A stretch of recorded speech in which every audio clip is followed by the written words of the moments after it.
Betty Gordon at Bramble Farm by Alice B. Emerson.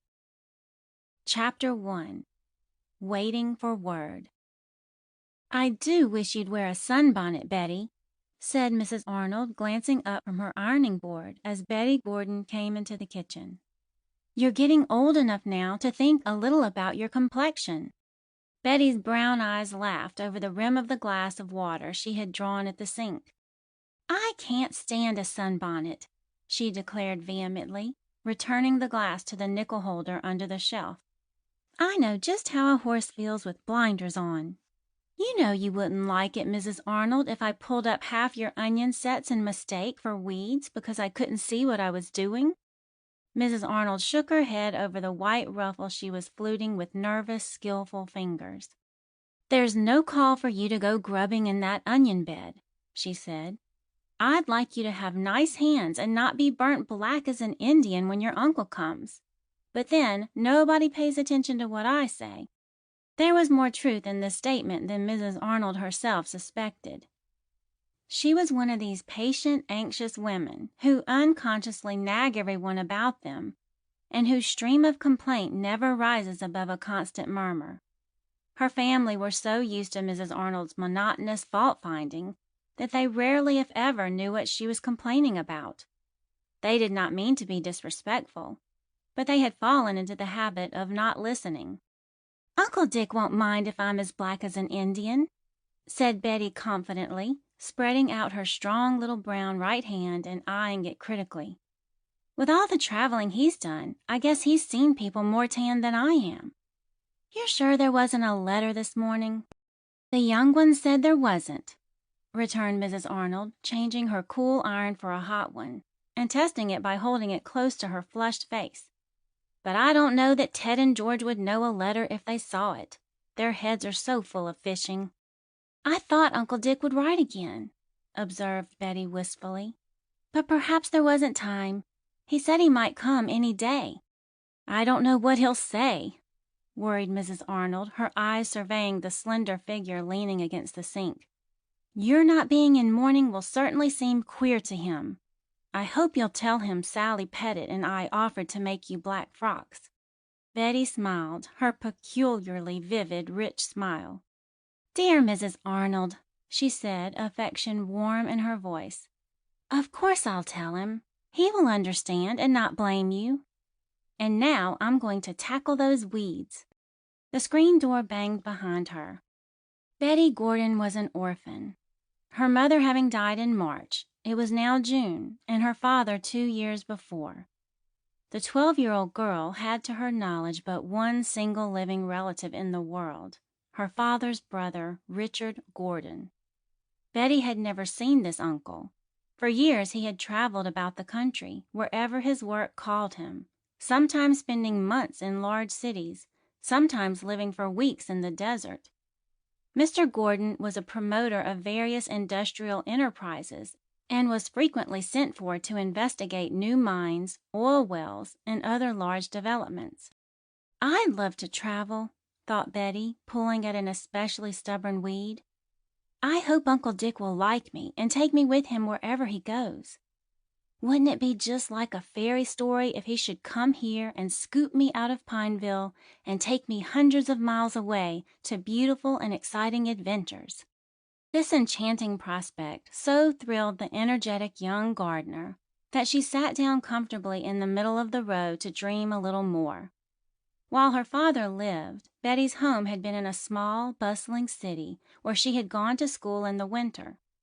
The family had always gone to the seashore in the summer, but the only exciting adventure she could recall had been a tedious attack of the measles when she was 6 years old. Mrs. Gordon, upon her husband's sudden death, had taken her little daughter and come back to Pineville, the only home she had known as a lonely young orphan girl. She had many kind friends in the sleepy country town, and when she died, these same friends had taken loving charge of Betty.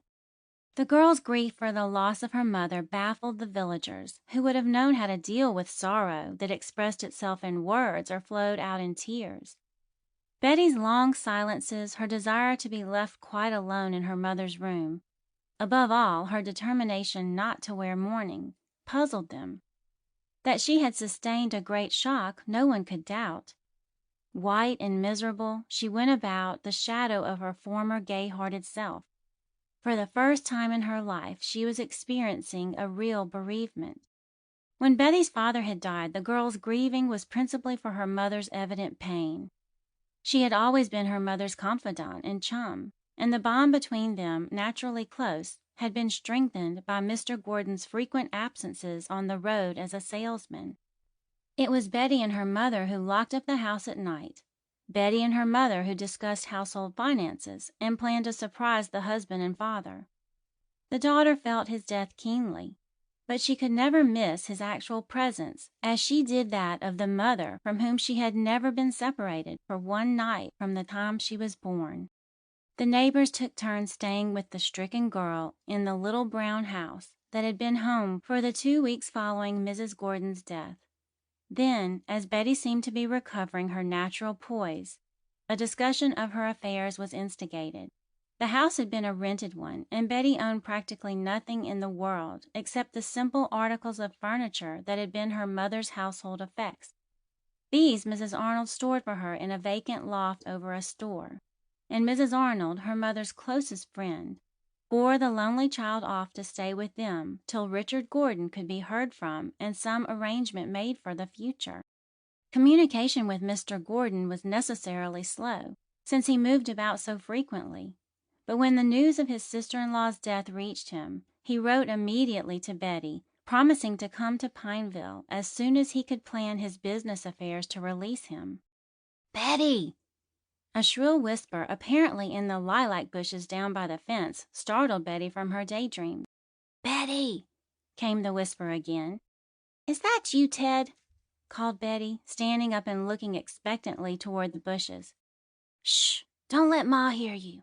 Ted Arnold parted the lilac bushes sufficiently to show his round, perspiring face. "George and me's going fishing, and we hid the can of worms under the wheelbarrow. Hand 'em to us, will you, Betty? If Ma sees us, she'll want something done." "Did you go to the post office this morning?" demanded Betty severely. "Sure I did. There wasn't anything but a postal from Pa," came the answer from the bushes.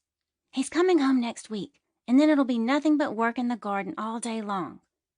Hand us the can of worms like a good sport, won't you?" "Where did you hide them?"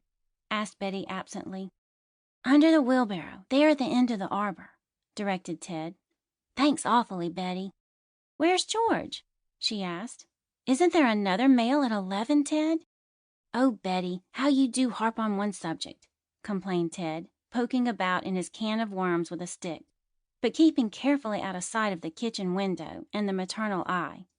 "Hardly anything ever comes in that 11 o'clock mail. Anyway, didn't Mother say your uncle would probably come without bothering to write again?" "I suppose he will," sighed Betty. "Only it seems so long to wait. Where did you say George was?" Ted answered reluctantly. "He's in swimming." "Well, I must say, you wait till your father comes home," said Betty ominously. The boys had been forbidden to go swimming in the treacherous creek hole, and George was where he had no business to be. "You needn't tell everything you know," muttered Ted uncomfortably, picking up his treasured can and preparing to depart. "Oh, I won't tell," promised Betty quickly. She went back to her weeding, and Ted scuffled off to fish. "Goodness!" Betty pushed the hair from her forehead with a grimy hand. "I do believe this is the warmest day we've had. I'll be glad when I get down to the other end where the arbor makes a little shade." She had reached the end of the long row and had stood up to rest her back when she saw someone leaning over the white picket fence. "Probably wants a drink of water," thought Betty, crossing the strip of garden and grass to ask him, after the friendly fashion of Pineville folk. "I've never seen him before." The stranger was leaning over the fence, staring abstractedly at a border of sweet alyssum which straggled down one side of the sunken brick walk. He was tall and broad-shouldered, and his straw hat, pushed slightly back on his head, revealed a keen, tan face and close-cropped iron-gray hair. He did not look up as Betty drew near, and suddenly she felt shy. I beg your pardon?" she faltered. "Were you looking for any particular house?" The stranger lifted his hat, and a pair of sharp blue eyes smiled pleasantly into Betty's brown ones. "I was looking not for a particular house, but for a particular person," admitted the man, gazing at her intently. "I shouldn't wonder if I had found her, too. Can you guess who I am?" Betty's mind was so full of one subject that it would have been strange indeed if she had failed to guess correctly. "You're Uncle Dick!" she cried, throwing her arms around his neck and running the risk of spiking herself on the sharp pickets. "Oh, I thought you'd never come." Uncle Dick, for it really was Mr. Gordon, hurdled the low fence lightly and stood smiling down on his niece. "I don't believe in wasting time writing letters," he declared cheerfully, "especially as I seldom know my plans 3 days ahead. You're the image of your father, child. I should have known you anywhere." Betty put her hands behind her, suddenly conscious that they could not be very clean. "I'm afraid I mussed your collar," she apologized contritely. "Mrs. Arnold was hoping you'd write so she could have me all scrubbed up for you." And here Betty's dimple would flicker out. Mr. Gordon put an arm about the little figure in the grass-stained rose-colored smock. "I'd rather find you a garden girl," he announced contentedly. "Isn't there a place where you and I can have a little talk before we go in to see Mrs. Arnold and make our explanations?" Betty drew him toward the arbor. She knew they would be undisturbed there. Chapter 2. Uncle Dick's Plan. The arbor was rather small and rickety, but at least it was shady. Betty sat down beside her uncle, who braced his feet against the opposite seat to keep his place on the narrow ledge. "I'm afraid I take up a good deal of room," he said apologetically. "Well, my dear, had you begun to think I was never coming?" Betty glanced up at him bravely. "It was pretty long, waiting," she admitted. "But now you're here, Uncle Dick, everything is all right. When can we go away?" "Aren't you happy here, dear?" asked her uncle, plainly troubled. "I thought from your first letter that Mrs. Arnold was a pretty good kind of friend, and I pictured you as contented as a girl could possibly be, after a bitter loss like yours." He smiled a bit ruefully. "Maybe I'm not strong on pictures," he added. "I thought of you as a little girl, Betty. Don't know what you'll say, but there's a doll in my grip for you." Betty laughed musically. "I've always saved my old doll," she confided, slipping a hand into Uncle Dick's broad fist, where it lay clenched on his knee. He was very companionable, was this uncle, and she felt that she already loved him dearly. "But, Uncle Dick, I haven't really played with dolls since we moved from the city. I like outdoor things." "Well, now, so do I," agreed her uncle. "I can't seem to breathe properly unless I'm outdoors. But about this going away, do you want to leave Pineville, sister?" Betty's troubled eyes rested on the little garden, hot in the bright sunshine. "It isn't home any more, without Mother," she said slowly. "And I don't belong, Uncle Dick. Mrs. Arnold is a dear, and I love her, and she loves me. But they want to go to California, though they won't talk it before me, 'cause they think I'll feel in the way. Mr. Arnold has a brother on a fruit farm, and he's wild to move out there. As soon as you take me somewhere, they're going to pack up." "Well, then, we'll have to see that you do belong somewhere," said Mr. Gordon firmly. "Anything else, sister?" Betty drew a deep breath. "It's heavenly to have you listen to me," she declared. "I want to go. I've never been anywhere, and I feel as though I could go and never stop. Daddy was like that. Mother used to say that if he hadn't had us to look after, he would have been an explorer, but that he had to manage to earn a living and do his traveling as a salesman. Couldn't I learn to be a salesman? A saleswoman, I mean? Lots of girls do travel." "We'll think it over," answered her uncle diplomatically. "And then there's another thing," went on Betty, her pent-up thoughts finding relief in speech. "Although Mrs. Arnold was Mother's dearest friend, I can't make her understand how Mother felt about wearing mourning." Betty indicated her rose smock. "Lots of Pineville folks think I don't care about losing my mother," she asserted softly, "because I haven't a single black dress. But Mother said mourning was selfish. She wouldn't wear black when Daddy died. Black makes other people feel sorry. But I did love Mother, and do yet." Uncle Dick's keen blue eyes misted, and the brave little figure in the bright smock was blurred for a moment. "I suppose the whole town has been giving you reams of advice," he said irrelevantly. "Well, Betty, I can't promise to take you with me. Bless me, what would an old bachelor like me do with a young lady like you? But I think I know of a place where you can spend a summer and be neither lonesome nor unhappy. And perhaps in the fall we can make other arrangements." Betty was disappointed that he did not promise to take her with him at once, but she had been trained not to tease, and she accepted the compromise as pleasantly as it was offered. "Mrs. Arnold will be disappointed if you don't go round to the front door," she informed her uncle, as he stretched his long legs preparatory to rising from the low seat. "Company always comes to the front door, Uncle Dick." Mr. Gordon stepped out of the summer house and turned toward the gate. "We'll walk around and make a proper entry," he declared obligingly. "I meant to, and then as I came up the street I remembered how we used to cut across old Clinton's lot and climb the fence, so I had to come the back way for old time's sake." Betty's eyes were round with wonder.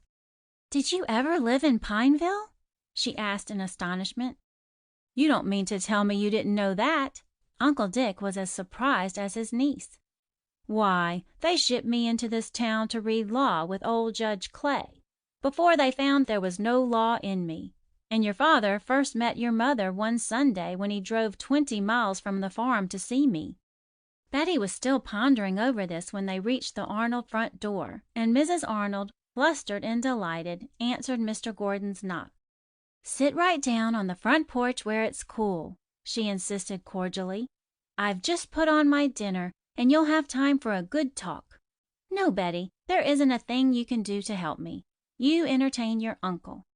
But Betty, who knew that excitement always affected Mrs. Arnold's bump of neatness, determined to set the table, partly to help her hostess, and partly, it must be confessed, to make sure that the knives and forks and napkins were in their proper places. "I'm sure I don't know where those boys can be," scolded the flushed but triumphant mother, as she tested the flaky chicken dumplings and pronounced the dinner done to a turn. "We'll just sit down without them, and it'll do 'em good," she decided. Betty ran through the hall to call her uncle. Just as she reached the door, 2 forlorn figures toiled up the porch steps. "Where's Ma?" whispered Ted, for the moment not seeing the stranger and appealing to Betty, who stood in the doorway. "In the kitchen? We thought maybe we could sneak up the front stairs." Ted was plastered from head to foot with slimy black mud, and George, his younger addition, was draped only in a wet bath towel. Both boys clung to their rough fishing rods, and Ted still carried the dirty tin can that had once held bait. "I should say," observed Mr. Gordon in his deep voice, "that we had been swimming against orders. Things usually happen in such cases." "Oh, gee," sighed Ted despairingly.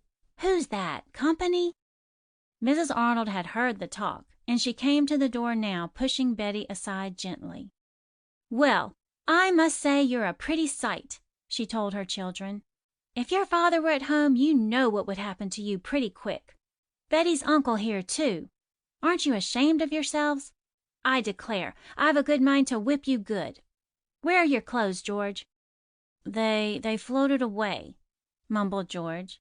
"Ted borrowed this towel. It's Mrs. Smith's. Say, Ma, we're awfully hungry." "You march upstairs and get cleaned up," said their mother sternly. "We're going to sit down to dinner this minute. Chicken and dumplings. When you come down looking like Christians, I'll see about giving you something to eat." Midway in the delicious dinner, Ted and George sidled into the room, very wet and shiny as to hair, and conspicuously immaculate as to shirt and collar. Mrs. Arnold relented at the transformation and proceeded to pile 2 plates high with samples of her culinary skill.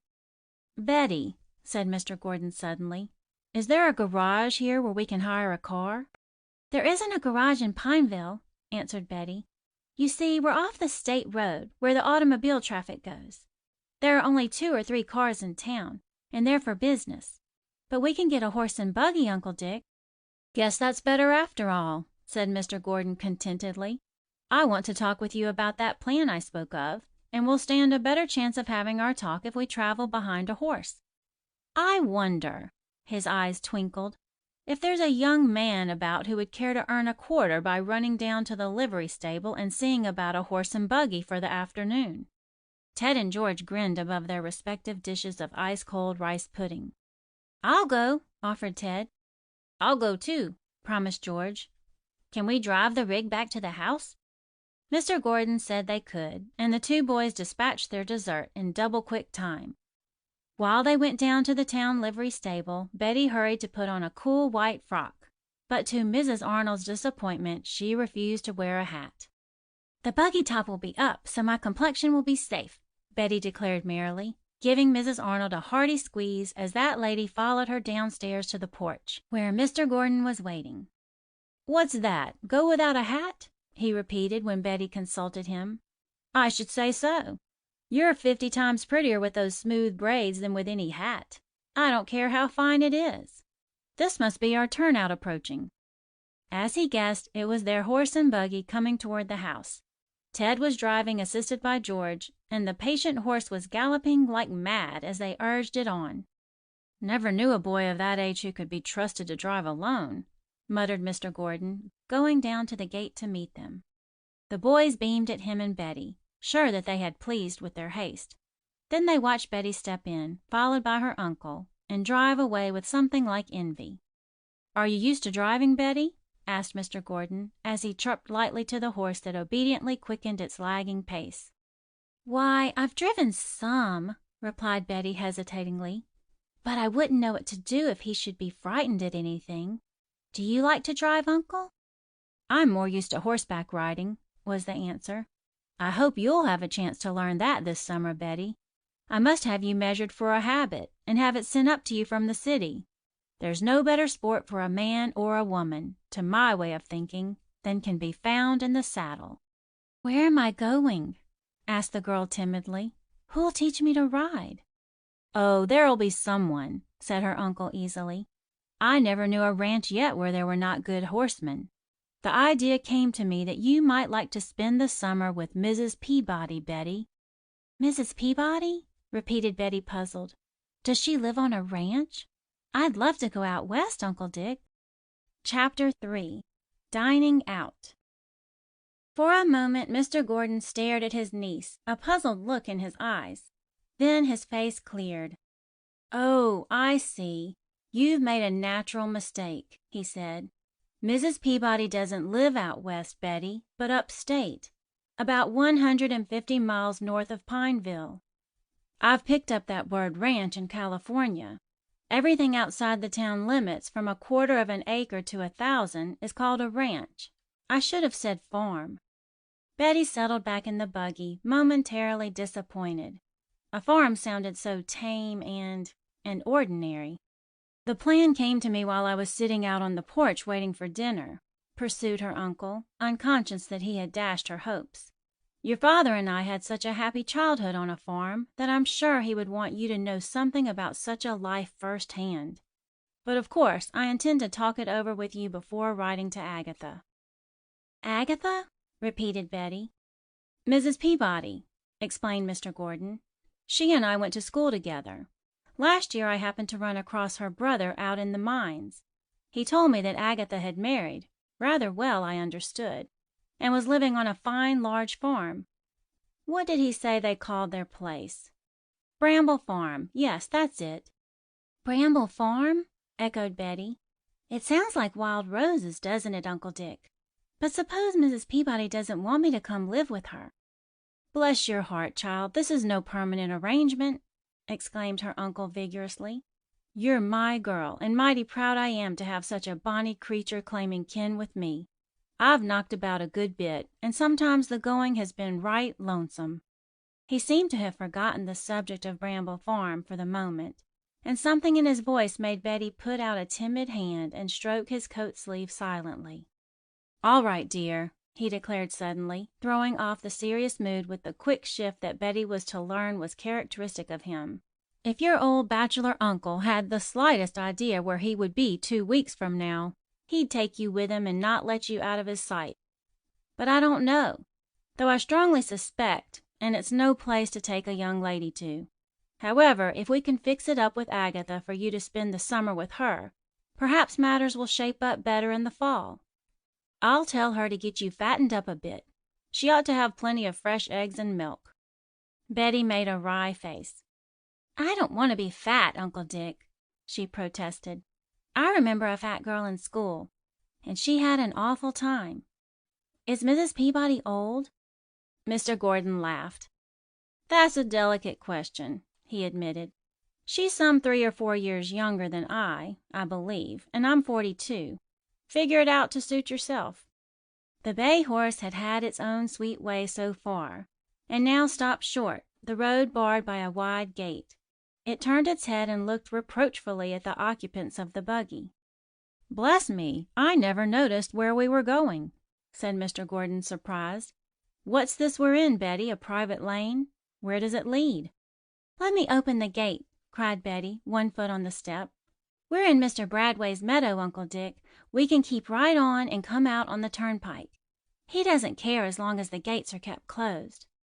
"I'll open the gate," said Mr. Gordon decidedly. "Take the reins and drive on through." Betty obeyed, and Mr. Gordon swung the heavy gate into place again and fastened it. "Is Mrs. Peabody pretty?" asked Betty, as he took his place beside her and gathered up the lines. "Has she any children?" The blue eyes surveyed her quizzically. "A real girl, aren't you?" teased her uncle. "Why, child, I couldn't tell you to save me whether Agatha is pretty or not. I haven't seen her for years. But she has no children. Her brother Lem told me that. She was a pretty girl," Mr. Gordon added reflectively. "I recollect she had long yellow braids and very blue eyes. Yes, she's probably a pretty woman." To reach the turnpike they had to pass through another barred gate, and then, when they did turn into the main road, Mr. Gordon, glancing at his watch, uttered an exclamation. "4 o'clock!" he announced. "Why, it must have been later than I thought when we started. The horse has taken its own sweet time. Look, Betty, is there a place around here where we can get some ice cream?" Betty's eyes danced. Like most 12-year-old girls, she regarded ice cream as a treat. "There's a place in Pineville, but let's not go there. The whole town goes to the drugstore in the afternoons," she answered. "Couldn't we go as far as Harburton and stop at the ice cream parlor?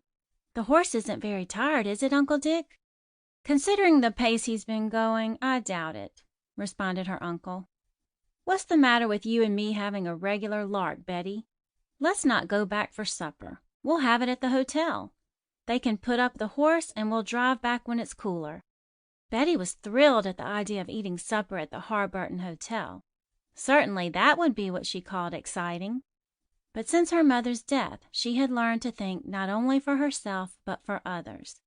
"Mrs. Arnold would be so worried," she objected, trying to keep the longing out of her voice. "She'd think we'd been struck at the grade crossing.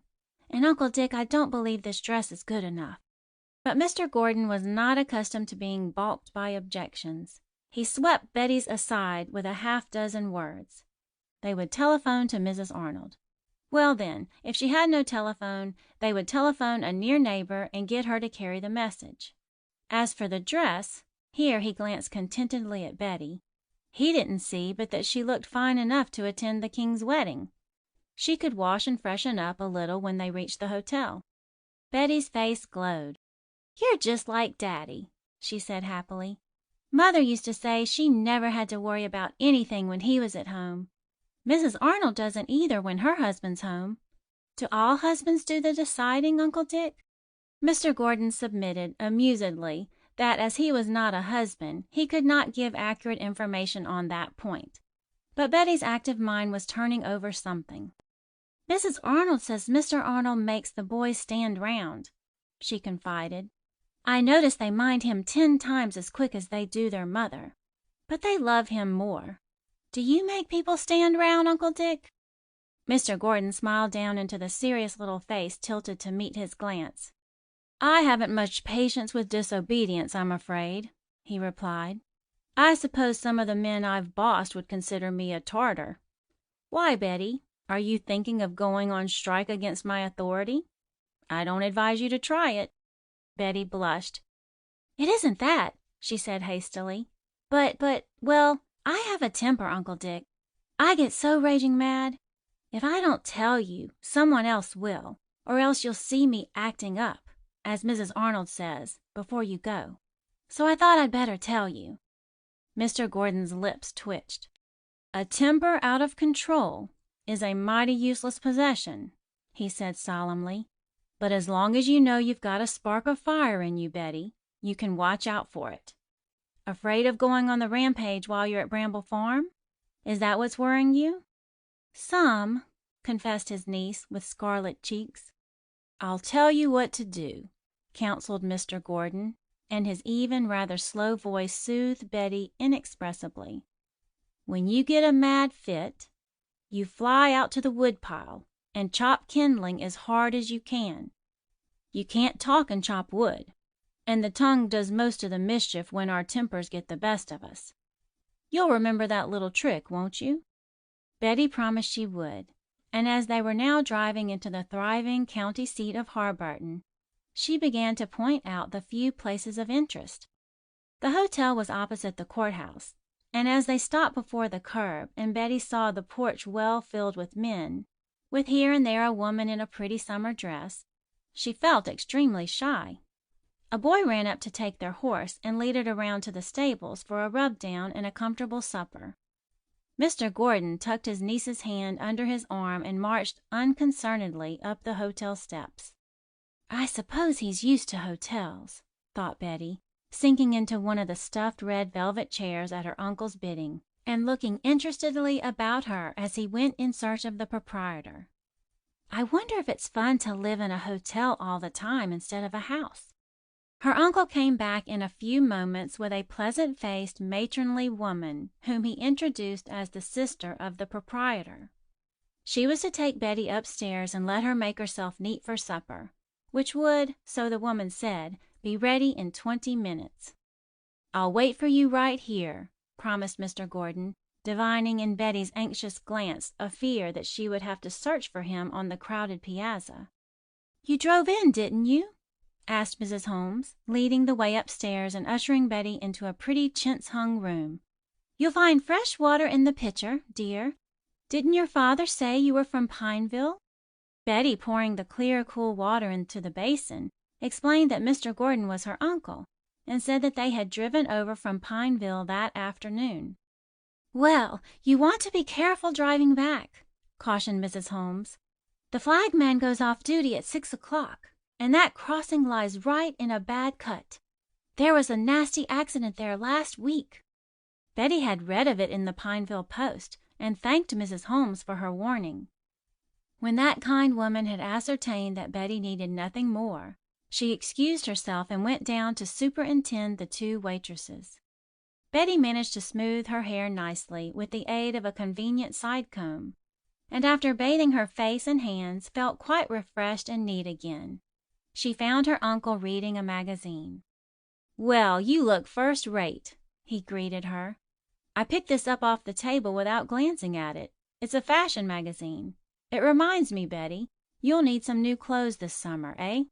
You'll have to take Mrs. Arnold when you go shopping. I wouldn't know a bonnet from a pair of gloves." Betty laughed and slipped her hand into his, and they went toward the dining room.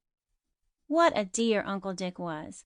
She had not had many new clothes since her father's death. Chapter 4. At the Crossing. The country hotel supper was no better than the average of its kind, but to Betty, to whom any sort of change was fun, it was delicious. She and Uncle Dick became better acquainted over the simple meal in the pleasant dining room than they could have ever hoped to have been with Mrs. Arnold and the two boys present, and it was not until her dessert was placed before her that Betty remembered her friend. "Mrs. Arnold will think we're lost," she exclaimed guiltily. "I meant to telephone. And oh, Uncle Dick, she does hate to keep supper waiting." Uncle Dick smiled. "I telephoned the neighbor you told me about," he said reassuringly. "She said she would send one of her children right over with the message. That was while you were upstairs. So I imagine Mrs. Arnold has George and Ted hard at work drying the dishes by this time." "They don't dry the dishes, 'cause they're boys," explained Betty, dimpling. "In Pineville the men and boys never think of helping with the housework. Mother said once that was one reason she fell in love with Daddy, because he came out and helped her to do a pile of dishes one awfully hot Sunday afternoon." After supper Betty and her uncle walked about Harburton a bit, and Betty glanced into the shop windows. She knew that probably her new dresses, at least the material for them, would be bought here, and she was counting more on the new frocks than even Uncle Dick knew. When they went back to the hotel it was still light, but the horse was ordered brought around, for they did not want to hurry on the drive home. "I guess I missed not belonging to anybody," she said shyly after a long silence. Uncle Dick glanced down at her understandingly. "I've had that feeling too," he confessed. "We all need a sense of kinship, I think, Betty, or a home. I haven't had either for years. Now you and I will make it up to each other, my girl." The darkness closed in on them, and Uncle Dick got out and lit the 2 lamps on the dashboard and the little red danger light behind. Once or twice a big automobile came glaring out of the road ahead and swept past them with a roar and a rush, but the easy-going horse refused to change its steady trot. But presently, without warning, it stopped. Uncle Dick slapped the reins smartly, with no result. "He balks," said Betty apologetically. "I know this horse. The livery stable man says he never balks on the way home, but I suppose he was so good all the afternoon he just has to act up now." "Balks!" exploded Uncle Dick. "Why, no stable should send out a horse with that habit. Is there any special treatment he favors, Betty?" he added ironically. Betty considered. "Whipping him only makes him worse, they say," she answered. "He puts his ears back and kicks. Once he kicked a buggy to pieces. I guess we'll have to get out and coax him, Uncle Dick." Mr. Gordon snorted, but he climbed down and went to the horse's head. "You stay where you are, Betty," he commanded. "I'm not going to have you dancing all over this dark road and likely to be run down by a car any minute, simply to cater to the whim of a fool horse. You hold the reins, and if he once starts, don't stop him. I'll catch the step as it goes by." Betty held the reins tensely and waited. There was no moon, and clouds hid whatever light they might have gained from the stars. It was distinctly eerie to be out on the dark road, miles from any house, with no noise save the incessant low hum of the summer insects. Betty shivered slightly. She could hear her uncle talking in a low tone to the dejected, drooping, stubborn bay horse, and she could see the dim outline of his figure. The rays of the buggy lamp showed her a tiny patch of the wheels and road, but that was every bit she could see. Up over the slight rise of ground before them shone a glare, followed in a second by the headlights of a large touring car. Abreast of the buggy it stopped. "Tire trouble?" asked someone, with a hint of laughter in the deep, strong voice. "No, head trouble," retorted Mr. Gordon, stepping over to the driver of the car. "Balky horse." "You don't say!" The motorist seemed surprised and interested. "I'd give you a tow if you were going my way. But do you know, my son who runs a farm for me has a way of fixing a horse like that. He says it's all mental. Beating him is a waste of time. Jim unharnesses a horse that balks with him, leads it on a way, and then rolls the wagon up and gears up again. Horse thinks he's starting all over. New trip, you see. What's the word I want?" "Psychological?" said the sweet, clear voice of Betty promptly. "Well, I'll be jiggered." The motorist swept off his cap. "Thank you, whoever you are. That's what I wanted to say. Yes, nowadays they believe in reasoning with a horse. I'll help you unhitch if you say so." "Let me," pleaded Betty. "Please, Uncle Dick, I know quite a lot about unharnessing. Can't I get out and do one side?" The motorist was already out of his car, and at her uncle's brief "all right," Betty slipped down and ran to the traces. The stranger observed her curiously. "Thought you were older," he said genially. "Where did a little tyke like you get hold of such a long word?" "I read it," replied Betty proudly.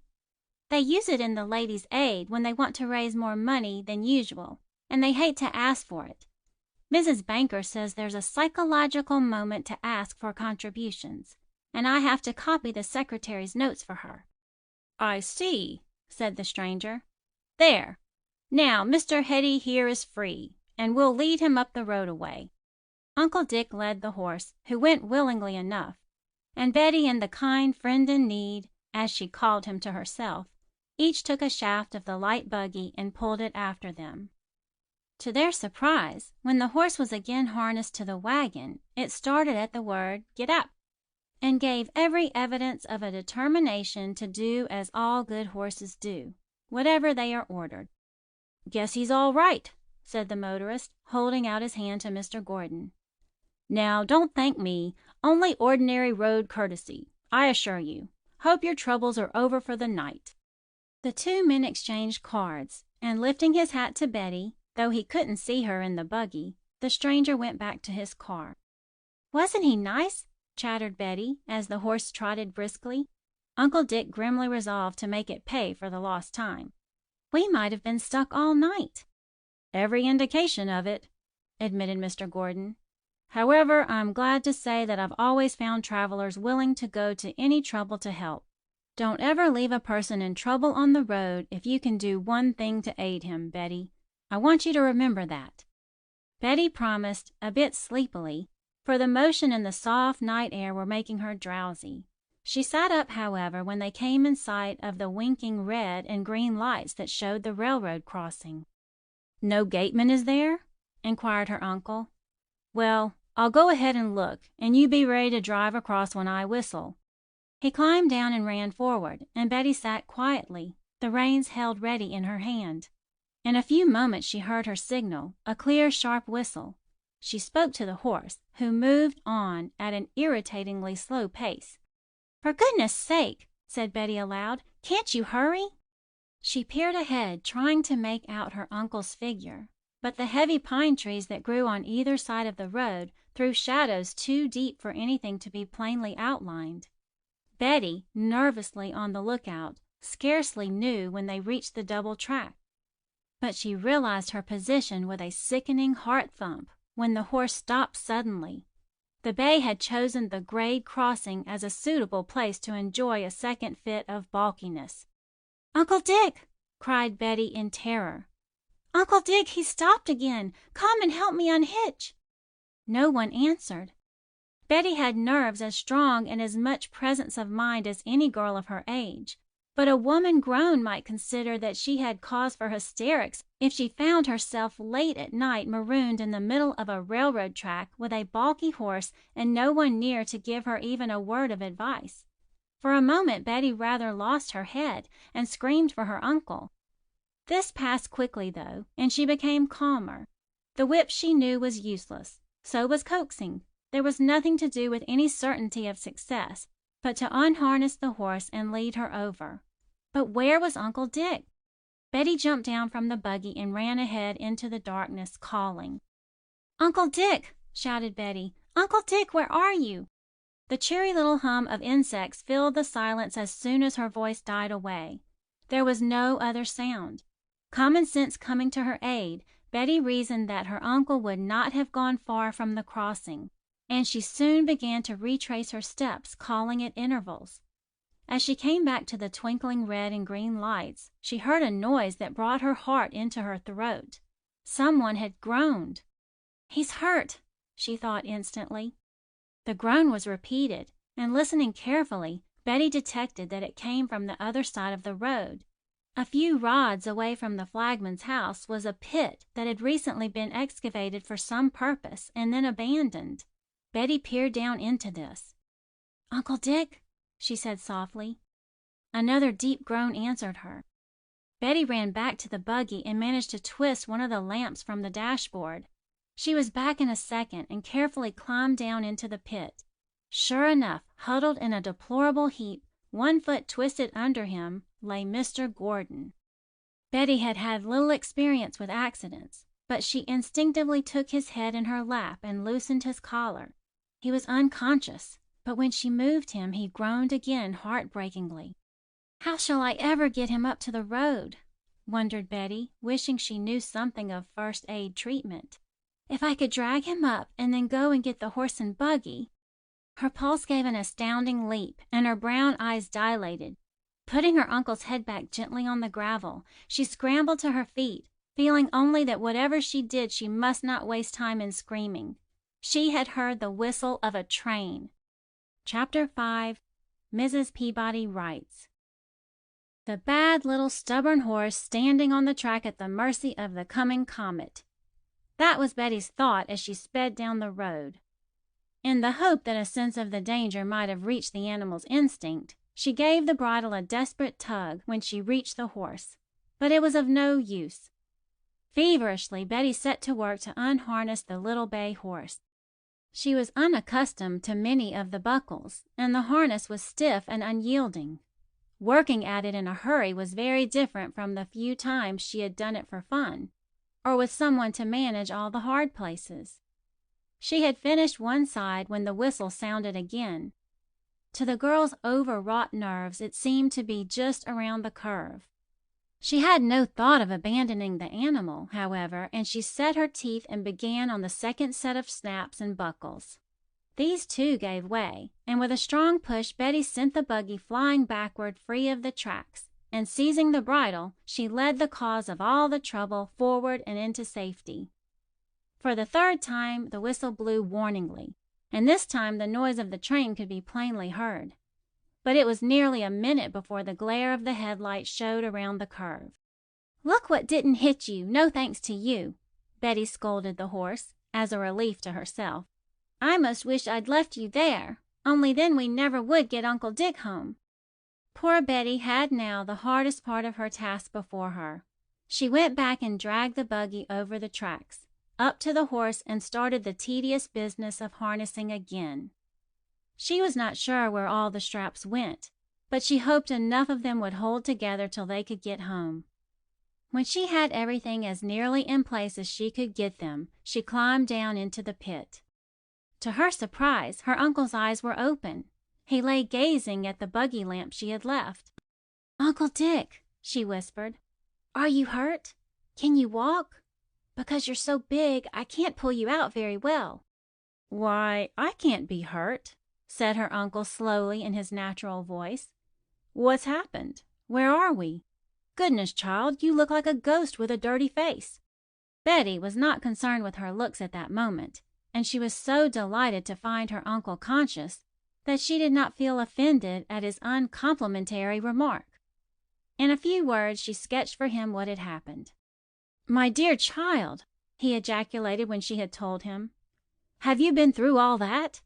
Why, you're the pluckiest little woman I ever heard of. No wonder you look thoroughly done up. All I remember is whistling for you to come ahead and then taking a step that landed me nowhere. In other words, I must have stepped into this pit. I'm not hurt, just a bit dazed." To prove it, he got to his feet a trifle shakily. Declining Betty's assistance, he managed to scramble out of the pit, up onto the road. His head cleared rapidly, and in a few more moments he declared he felt like himself. "In with you," he ordered Betty, after a preliminary examination of the harness, which he announced was as right as a trivet. "You've done your share for tonight. Go to sleep if you like, and I'll wake you up in time to hear Mrs. Arnold send Ted out to take the horse around to the livery stable. It wouldn't do for me to do it. I might murder the owner." Betty leaned her head against her uncle's broad shoulder. For a minute, she thought, and when she woke, found herself being helped gently from the buggy. "You're all right, Betty," soothed Mrs. Arnold's voice in the darkness. "I've worried myself sick. Do you know it's 1 o'clock?" Mr. Gordon took the wagon around to the stable, and Betty, with Mrs. Arnold's help, got ready for bed. Betty was fast asleep almost before the undressing was completed, and she slept until late the next morning. When she came down to the luxury of a special breakfast, she found only Mrs. Arnold in the house. "Your uncle's gone out to post a letter," that voluble lady informed her. "Both boys have gone fishing again. I'm only waiting for their father to come home and straighten 'em out. Will you have cocoa, dearie?" Before she had quite finished her breakfast, Mr. Gordon came back from the post office, and then, As Mrs. Arnold wanted to go over to a neighbor's to borrow a pattern, he sat down opposite Betty. "You look rested," he commented. "I don't like to think what might have happened last night. However, we'll be optimistic and look ahead. I've written to Mrs. Peabody, dear, and tomorrow I think you and Mrs. Arnold had better go shopping. I'll write you a check this morning. Agatha will want you to come, I know. And to tell you the truth, Betty, I've had a letter that makes me anxious to be off. I want to stay to see you safely started for Bramble Farm, and then I must peg away at this new work. Finished? Then let's go into the sitting room and I'll explain about the check." The next morning Betty and Mrs. Arnold started for Harburton with what seemed to Betty a small fortune folded in her purse. Mrs. Arnold had shown her how to cash the check at the Pineville Bank, and she was to advise as to material and value of the clothing Betty might select. But the outfit was to represent Betty's choice and was to please her primarily. Uncle Dick had made this very clear. Betty had learned a good deal about shopping in the last months of her mother's illness, and she did not find it difficult to choose suitable and pretty ginghams for her frocks, a middy blouse or two, some new smocks, and a smart blue sweater. She very sensibly decided that as she was to spend the summer on a farm, she did not need elaborate clothes, and she knew from listening to Mrs. Arnold that those easiest to iron would probably please Mrs. Peabody most, whether she did her own laundry work or had a washerwoman. When the purchases came home, Uncle Dick delighted Betty with his warm approval. For a couple of days the sewing machine whirred from morning to night as the village dressmaker sewed and fitted the new frocks and made the old presentable. Then the letter from Mrs. Peabody arrived. "I will be very glad to have your niece spend the summer with me," she wrote, in a fine slanting hand. "The question of board, as you arrange it, is satisfactory. I would not take anything for her, you know, Dick, and for old time's sake would welcome her without compensation.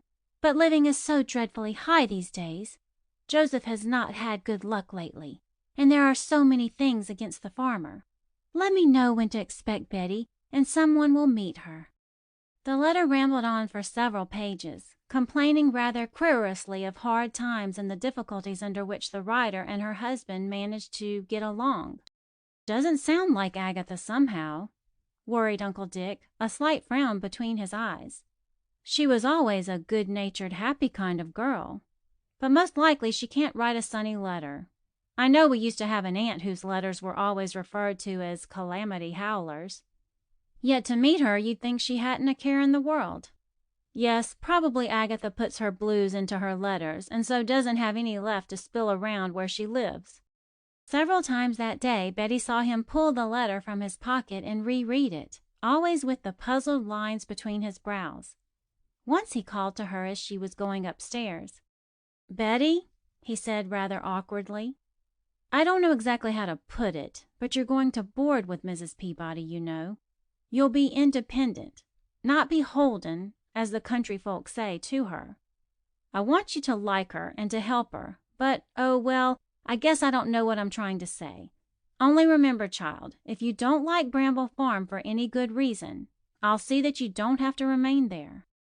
A brand new little trunk for Betty made its appearance in the front hall of the Arnold house, and two subdued boys, for Mr. Arnold had returned home, helped her carry down her new treasures, and after the clothes were neatly packed, strap and lock the trunk. There was a tiny overnight bag, too, fitted with toilet articles and just large enough to hold a nightdress and a dressing gown and slippers. Betty felt very young ladyish indeed with these traveling accessories.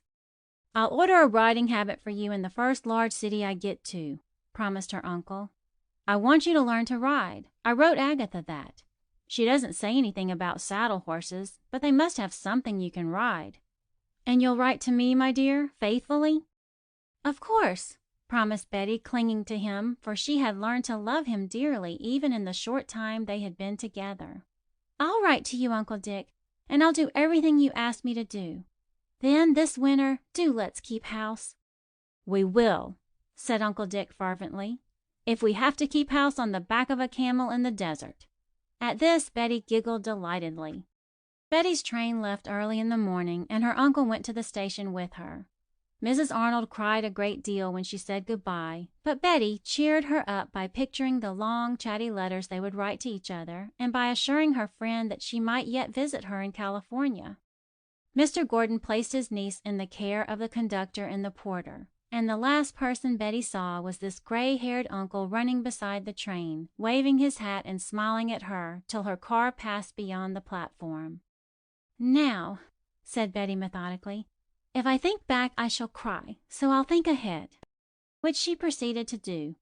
She pictured Mrs. Peabody as a gray-haired, capable, kindly woman, older than Mrs. Arnold, and perhaps more serene. She might like to be called Aunt Agatha. Mr. Peabody, she decided, would be short and round, with twinkling blue eyes and perhaps a white stubby beard. He would probably call her Sis, and would always be studying how to make things about the house comfortable for his wife. "I hope they have horses and pigs and cows and sheep," mused Betty, the flying landscape slipping past her window unheeded. "And if they have sheep, they'll have a dog. Wouldn't I love to have a dog to take long walks with? And of course there will be a flower garden. Bramble Farm sounds like a bed of roses to me." The idea of roses persisted, and while Betty outwardly was strictly attentive to the things about her, giving up her ticket at the proper time, drinking the cocoa and eating the sandwich the porter brought her, on Uncle Dick's order, she learned, at 11 o'clock she was in reality busy picturing a white farmhouse set in the center of a rose garden, with a hedge of hollyhocks dividing it from a scarcely less beautiful and orderly vegetable kingdom. Daydreams, she was soon to learn. Chapter 6. The Poorhouse Rat. "The next station's yours, miss," said the porter, breaking in on Betty's reflections. "Any small luggage? No? All right. I'll see that you get off safely." Betty gathered up her coat and stuffed the magazine she had bought from the train boy, but scarcely glanced at, into her bag. Then she carefully put on her pretty gray silk gloves and tried to see her face in the mirror of the little fitted purse. She wanted to look nice when the Peabodys first saw her. The train jarred to a standstill. Betty hurried down the aisle to find the porter waiting for her with his little step. She was the only person to leave the train at Hager's Corners, and happening to glance down the line of cars, she saw her trunk, the one solitary piece of baggage, tumbled none too gently to the platform. The porter, with his step, swung aboard the train, which began to move slowly out. Betty felt unaccountably small and deserted standing there, and as the platform of the last car swept past her, she was conscious of a lump in her throat. "Hello," blurted an oddly attractive voice at her shoulder, a boy's voice, shy and brusque, but with a sturdy directness that promised strength and honesty. The blue eyes into which Betty turned to look were honest too, and the shock of tow-colored hair and the half-embarrassed grin that displayed a set of uneven white teeth instantly prepossessed the girl in favor of the speaker. There was a splash of brown freckles across the snub nose, and the tan cheeks and blue overalls told Betty that a country lad stood before her. "Hello," she said politely. "You're from Mr. Peabody's, aren't you? Did they send you to meet me?" "Yes, Mr. Peabody said I was to fetch you," replied the boy. "I knew it was you, 'cause no one else got off the train. If you'll give me your trunk check, I'll help the agent put it in the wagon. He locks up and goes off home in a little while." Betty produced the check, and the boy disappeared into the little one-room station. The girl, for the first time, looked about her. Hager's Corners, it must be confessed, was not much of a place, if one judged from the station. The station itself was not much more than a shanty, sadly in need of paint, and minus the tiny patch of green lawn that often makes the least pretentious railroad station pleasant to the eye. Cinders filled in the road and the ground about the platform. Hitched to a post, Betty now saw a thin sorrel horse harnessed to a dilapidated spring wagon, with a board laid across it in lieu of a seat. To her astonishment, she saw her trunk lifted into this wagon by the station agent and the boy who had spoken to her. Why, it doesn't look very comfortable," said Betty to herself. I wonder if that's the best wagon Mr. Peabody has. But perhaps his good horses are busy, or the carriage is broken or something." The boy unhitched the sorry nag and drove up to the platform where Betty was waiting. His face flushed under his tan as he jumped down to help her in. "I'm afraid it isn't nice enough for you," he said, glancing with evident admiration at Betty's frock. "I spread that salt bag on the seat so you wouldn't get rust from the nails in that board on your dress. I'm awfully sorry I haven't a robe to put over your lap."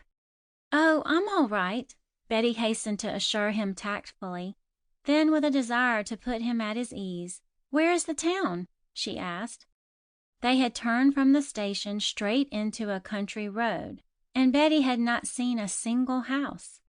"Hager's Corner is just a station," explained the lad. "Mostly milk is shipped from it. All the trading is done at Glenside. There's stores and schools and a good-sized town there. Mr. Peabody had you come to Hager's Corner, 'cause it's a half-mile nearer than Glenside. The horse has lost a shoe, and he doesn't want to run up a blacksmith's bill till the foot gets worse than it is." Betty's brown eyes widened with amazement. "That horse is limping now," she said severely. "Do you mean to tell me Mr. Peabody will let a horse get a sore foot before he'll pay out a little money to have it shod?" The boy turned and looked at her with something smoldering in his face that she did not understand. Betty was not used to bitterness. "Joe Peabody," declared the boy impressively, "would let his own wife go without shoes if he thought she could get through as much work as she can with 'em. Look at my feet." He thrust out a pair of rough, heavy work shoes, the toes patched abominably, the laces knotted in half a dozen places. Betty noticed that the heel of one was ripped so that the boy's skin showed through. "Let his horse go to save a blacksmith's bill?" repeated the lad contemptuously. "I should think he would. The only thing that counts with Joe Peabody in this world is money." Betty's heart sank. To what kind of a home had she come? Her head was beginning to ache, and the glare of the sun on the white, dusty road hurt her eyes. She wished that the wagon had some kind of top, or that the board seat had a back. "Is it very much further?" she asked wearily. "I'll bet you're tired," the boy said quickly. "We've a matter of 3 miles to go yet. The sorrel can't make extra good time even when he's had a fair show, but I aim to favor his sore foot if I do get dished out of my dinner." "I'm so hungry," declared Betty, restored to vivacity at the thought of luncheon. "All I had on the train was a cup of chocolate and a sandwich. Aren't you hungry too?" "Considering that all I've had since breakfast at 6 this morning is an apple I stole while hunting through the orchard for the turkeys, I'll say I'm starved," admitted the boy. "But I'll have to wait till 6 tonight, and so will you." "But I haven't had any lunch," Betty protested vigorously. "Of course Mrs. Peabody will let me have something. Perhaps they'll wait for me." The boy pulled on the lines mechanically as the sorrel stumbled. "If that horse once goes down, he'll die in the road, and that'll be the first rest he's known in 7 years," he said cryptically. "No, miss, the Peabodys won't wait for you. They wouldn't wait for their own mother, and that's a fact. Don't I remember seeing the old lady, who was childish the year before she died, crying up in her room because no one had called her to breakfast, and she came down too late to get any. Mrs. Peabody puts dinner on the table at 12 sharp, and them as aren't there have to wait till the next meal. Joe Peabody counts it that much food saved, and he's got no intentions of having latecomers gobble it up." Betty Gordon's straight little chin lifted. Meekness was not one of her characteristics, and her fighting spirit rose to combat with small encouragement. "My uncle's paying my board, and I intend to eat," she announced firmly. "But maybe I'm upsetting the household by coming so late in the afternoon. Only there was no other train till night. I have some chocolate and crackers in my bag. Suppose we eat those now?" "Gee, that will be corking!" The fresh voice of the boy beside her was charged with fervent appreciation. "There's a spring up the road a piece, and we'll stop and get a drink. Chocolate sure will taste good." Betty was quicker to observe than most girls of her age. her sorrow having taught her to see other people's troubles. As the boy drew rein at the spring and leapt down to bring her a drink from its cool depths, she noticed how thin he was and how red and calloused were his hands. "Thank you," she smiled, giving back the cup. "That's the coldest water I ever tasted. I'm all cooled off now." He climbed up beside her again, and the wagon creaked on its journey. As Betty divided the chocolate and crackers, unobtrusively giving her driver the larger portion, she suggested that he might tell her his name. "I suppose you know I'm Betty Gordon," she said. "You've probably heard Mrs. Peabody say she went to school with my Uncle Dick. Tell me who you are, and then we'll be introduced." The mouth of the boy twisted curiously, and a sullen look came into the blue eyes. "You can do without knowing me," he said shortly. "But so long as you'll hear me yelled at from sun up to sundown, I might as well make you acquainted with my claims to greatness. I'm the poorhouse rat. Now pull your blue skirt away." "You have no right to talk like that," Betty asserted quietly. "I haven't given you the slightest reason to. And if you are really from the poorhouse, you must be an orphan like me. Can't we be good friends? Besides, I don't know your name even yet." The boy looked at the sweet girl face and his own cleared. "I'm a pig," he muttered with youthful vehemence. "My name's Bob Henderson, miss. I hadn't any call to flare up like that, but living with the Peabodys doesn't help a fellow when it comes to manners. And I am from the poorhouse. Joe Peabody took me when I was 10 years old. I'm 13 now." "I'm 12, said Betty. "Don't call me miss. It sounds so stiff. I'm Betty. Oh dear, how dreadfully lame that horse is." The poor beast was limping and in evident pain. Bob Henderson explained that there was nothing they could do except to let him walk slowly and try to keep him on the soft edge of the road. "He'll have to go 5 miles tomorrow to Glenside to the blacksmith's," he said moodily. "I'm ashamed to drive a horse through the town in the shape this one's in." Betty thought indignantly that she would write to the SPCA. They must have agents throughout the country, she knew, and surely it could not be within the law for any farmer to allow his horse to suffer, as the sorrel was plainly suffering. "Is Mr. Peabody poor, Bob?" she ventured timidly. "I'm sure Uncle Dick thought Bramble Farm a fine large place. He wanted me to learn to ride horseback this summer." "Have to be on a sawhorse," replied Bob ironically. "You bet Peabody isn't poor. Some say he's worth 100,000 if he's worth a penny. But close. Say, that man's so close he puts every copper through the ringer. You've come to a sweet place, and no mistake, Betty. I'm kind of sorry to see a girl get caught in the Peabody maw." "I won't stay less I like it," declared Betty quickly. "I'll write to Uncle Dick, and you can come too, Bob. Why are we turning in here?" "This," said Bob Henderson, pointing with his whip dramatically, "is Bramble Farm." Chapter 7. Bramble Farm. The wagon was rattling down a narrow lane, for though the horse went at a snail's pace, every bolt and hinge in the wagon was loose and contributed its own measure of noise to their progress. Betty looked about her with interest. On either side of the lane lay rolling fertile fields, in the highest state of cultivation, had she known it. Bramble Farm was famed for its good crops, and whatever people said of its master, the charge of poor farming was never laid at his door. The lane turned abruptly into a neglected driveway, and this led them up to the kitchen door of the farmhouse. "Never unlocks the front door except for the minister or your funeral," whispered Bob in an aside to Betty, as the kitchen door opened and a tall, thin man came out. "Took you long enough to get here," he greeted the two young people sourly. "Dinner's been over 2 hours and more. Hustle that trunk inside, you Bob, and put up the horse. Wapley and Leeson need you to help 'em set tomato plants." Betty had climbed down and stood helplessly beside the wagon.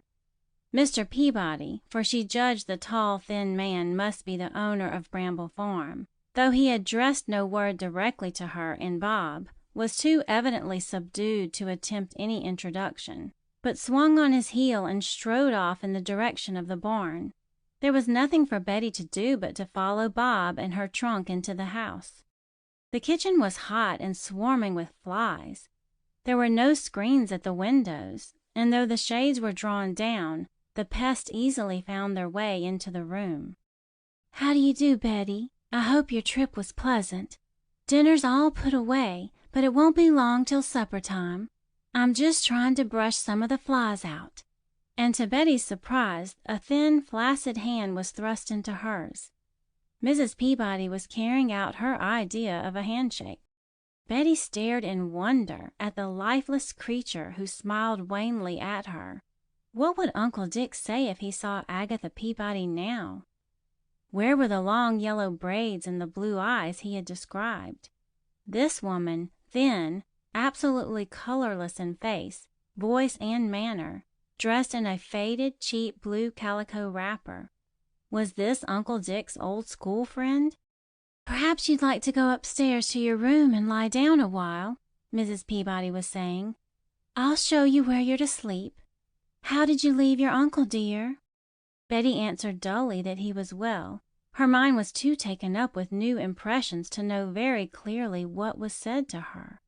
"I'm sorry there aren't any screens," apologized her hostess, "but the flies aren't bad on this side of the house, and the mosquitoes only come when there's a marsh wind.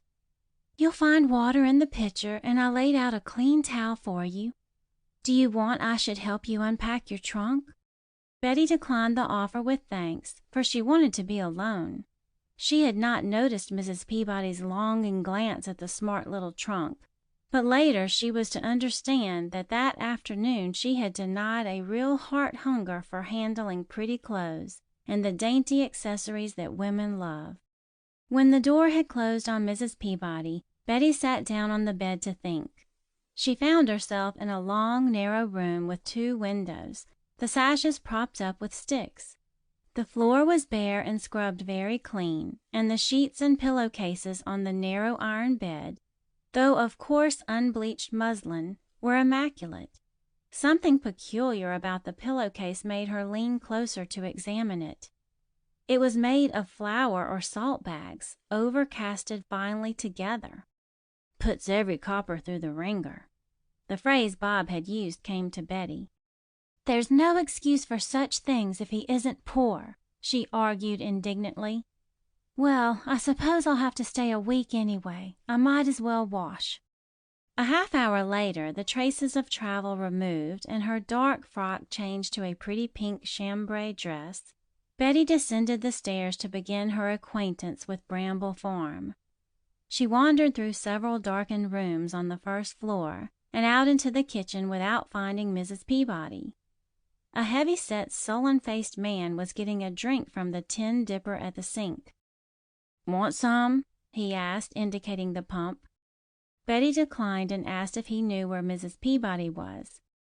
"Out in the chicken yard," was the reply.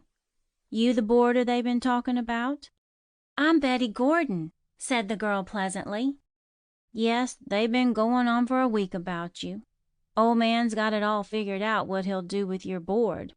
The missus rather thought she ought to have half, but he shut her up mighty quick. Women and money don't hitch up in Peabody's mind." He laughed coarsely and went out, drawing a plug of tobacco from his hip pocket and taking a tremendous chew from it as he closed the door. Betty felt a sudden longing for fresh air, and waiting only for the man to get out of sight, she stepped out on the back porch. A regiment of milk pans were drying in the late afternoon sun, and a churn turned up to air showed that Mrs. Peabody made her own butter. Betty was still hungry, and the thought of slices of homemade bread and golden country butter smote her tantalizingly. "I wonder where the chicken yard is," she thought, going down to the limp gate that swung disconsolately on a rusty hinge. The Bramble farmhouse, she discovered, looking at it critically, was apparently suffering for the minor repairs that make a home attractive. The blinds sagged in several places, and in some instances were missing altogether. Once white, the paint was now a dirty gray. Half the pickets were gone from the garden fence. The lawn was ragged and overgrown with weeds, and the 2 discouraged-looking flower beds were choked this early in the season. Betty's weeding habits moved her irresistibly to kneel down and try to free a few of the plants from the mass of tangled creepers that flourished among them. "Better not let Joe Peabody see you doing that," said Bob Henderson's voice above her bent head. "He hasn't a mite of use for a person who wastes time on flower beds.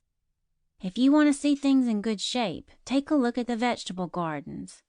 The missus has to keep that clear, 'cause after it's once planted, she's supposed to feed us all summer from it." Betty shook back her hair from a damp forehead. "For mercy's sake," she demanded with heat, "is there one pleasant, kind thing connected with this place? Who was that awful man I met in the kitchen?"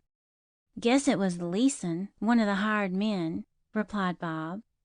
"He came down to the house to get a drink a few minutes ago. He's all right, Betty, though not much to look at." "You, Bob!"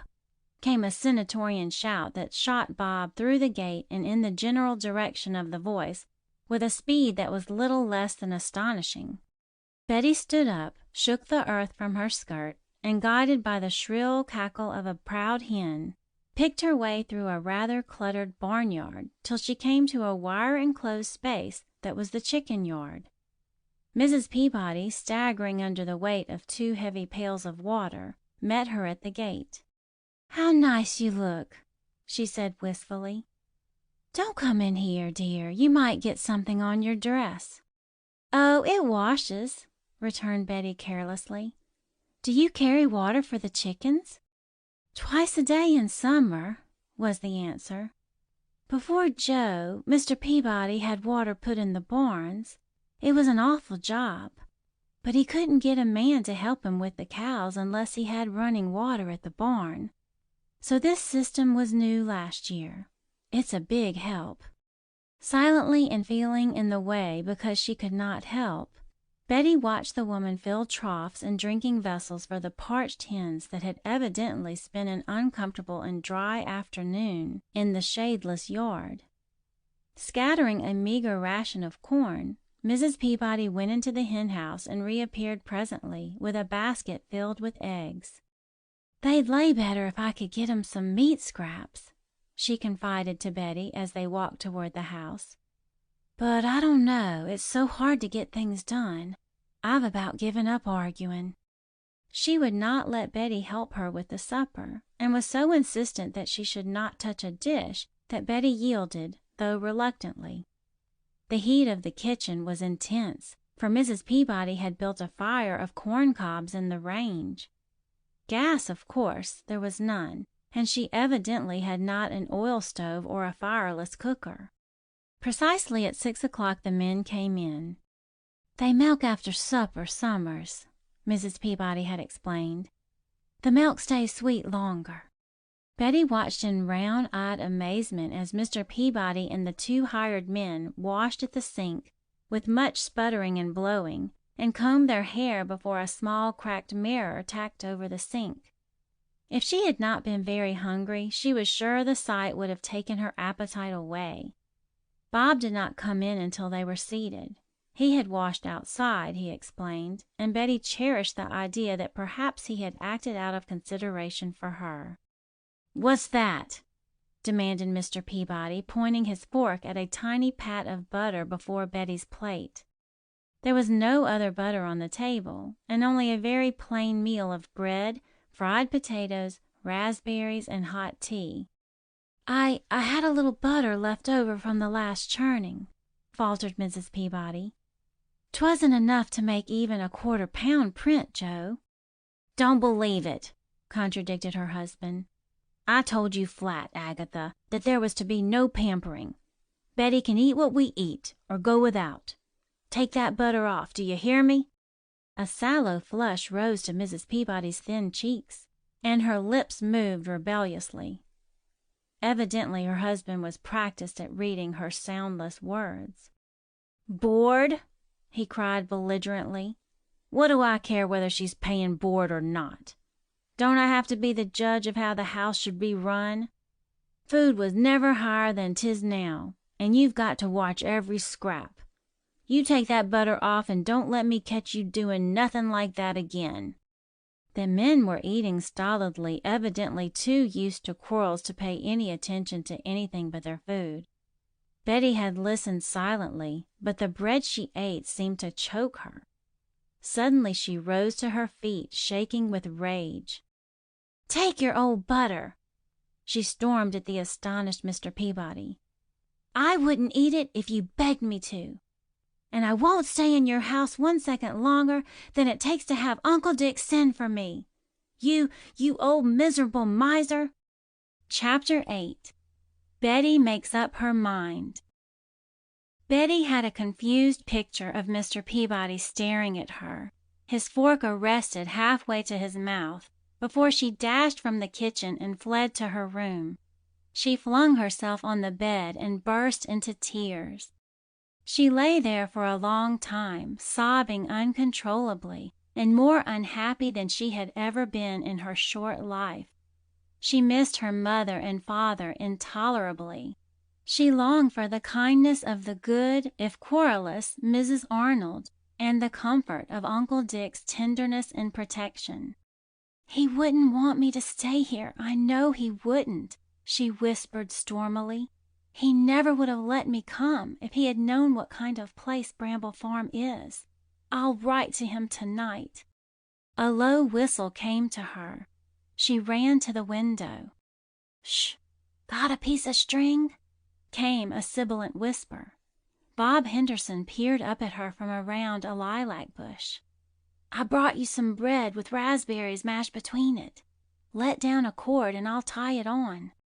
"I'll come down," said Betty promptly. "Can't we take a walk? It looks awfully pretty up the lane." "I have to clean 2 more horses and bed down a sick cow and carry slops to the pigs yet," recited Bob in a matter-of-fact way, as though these few little duties were commonly performed at the close of his long day. "After that, though, we might go a little way. It won't be dark." "Well, whistle when you're ready," directed Betty. "I won't come down and run the risk of having to talk to Mr. Peabody. And save me the bread." It seemed a long time before Bob whistled, and the gray summer dusk was deepening when Betty ran down to join him. He handed her the bread, wrapped in a bit of clean paper, diffidently. "I didn't touch it with my hands," he assured her. Bob's face was shining from a vigorous scrubbing, and his hair was plastered tight to his head and still wet. He had so evidently tried to make himself neat, and his poor frayed overalls and ridiculous shoes made the task so hopeless that Betty was divided between pity for him and anger at the Peabodys, who could treat a member of their household so shabbily. "I guess you kind of shook the old man up," commented Bob, unconscious of her thoughts. "For half a minute after you slammed the door he sat there in a daze. Mrs. Peabody wanted to take some supper up to you, but he wouldn't let her. She's deathly afraid of him." "Did he ever hit her?" asked Betty, horrified. "No, I don't know that he ever did. He doesn't have to hit her. His talk is worse. They say she used to answer back, but I never heard her open her mouth to argue with him, and I've been here 3 years." "Do they pay you well?" The boy looked at Betty sharply. "I thought you were kidding," he said frankly. "Poorhouse children don't get paid. We get our board till we're 18. We're not supposed to do enough work to cover more'n that. Just the same, I'd do as much as Wapley or Leeson any day." Betty walked along eating her bread and wondering about Bob Henderson. Who, she speculated, had been his father and mother, and how had he happened to find himself in the poorhouse? And why, oh why, should such a boy have had the bad luck to be taken by a man like Mr. Peabody? Betty was a courteous girl, and she could not bring herself to ask Bob these questions point blank, however her curiosity urged her. Perhaps when they were better acquainted, she might have a chance. But that thought suggested to Betty her letter. "I'm going to write to Uncle Dick before I go to bed tonight," she announced. "He said I needn't stay if for any good reason I found I wasn't happy here. I can't stay, Bob. Honestly, I can't. He wouldn't want me to. Shall I ask him about a place for you? And where do I mail my letter?" Bob Henderson's face fell. He had hoped that this bright, pretty girl, with her independent and friendly manner, might spend the summer at Bramble Farm. Bob had been so long cut off from communication with a companion of his own age that it was a perfect luxury for him to have Betty to talk to. Still, he could not help admitting the Peabody circle had nothing to offer Betty. "Don't mail your letter in the box at the end of the lane," he advised her. "Joe Peabody might see it and take it out. I'll take it to Glenside with me tomorrow, unless you want to go along. Say, that would be great, wouldn't it?" Betty liked the idea, and so before they turned back to the house they arranged to mail the letter secretly in Glenside the following morning. Immensely cheered, Betty went in to write to her uncle, and Bob disappeared up the stairs to the attic, where he and the 2 hired men shared quarters. It was too dark to see clearly in her room, and after Betty had groped around in a vain hunt for a lamp and matches, she went down to the kitchen intending to ask for a light.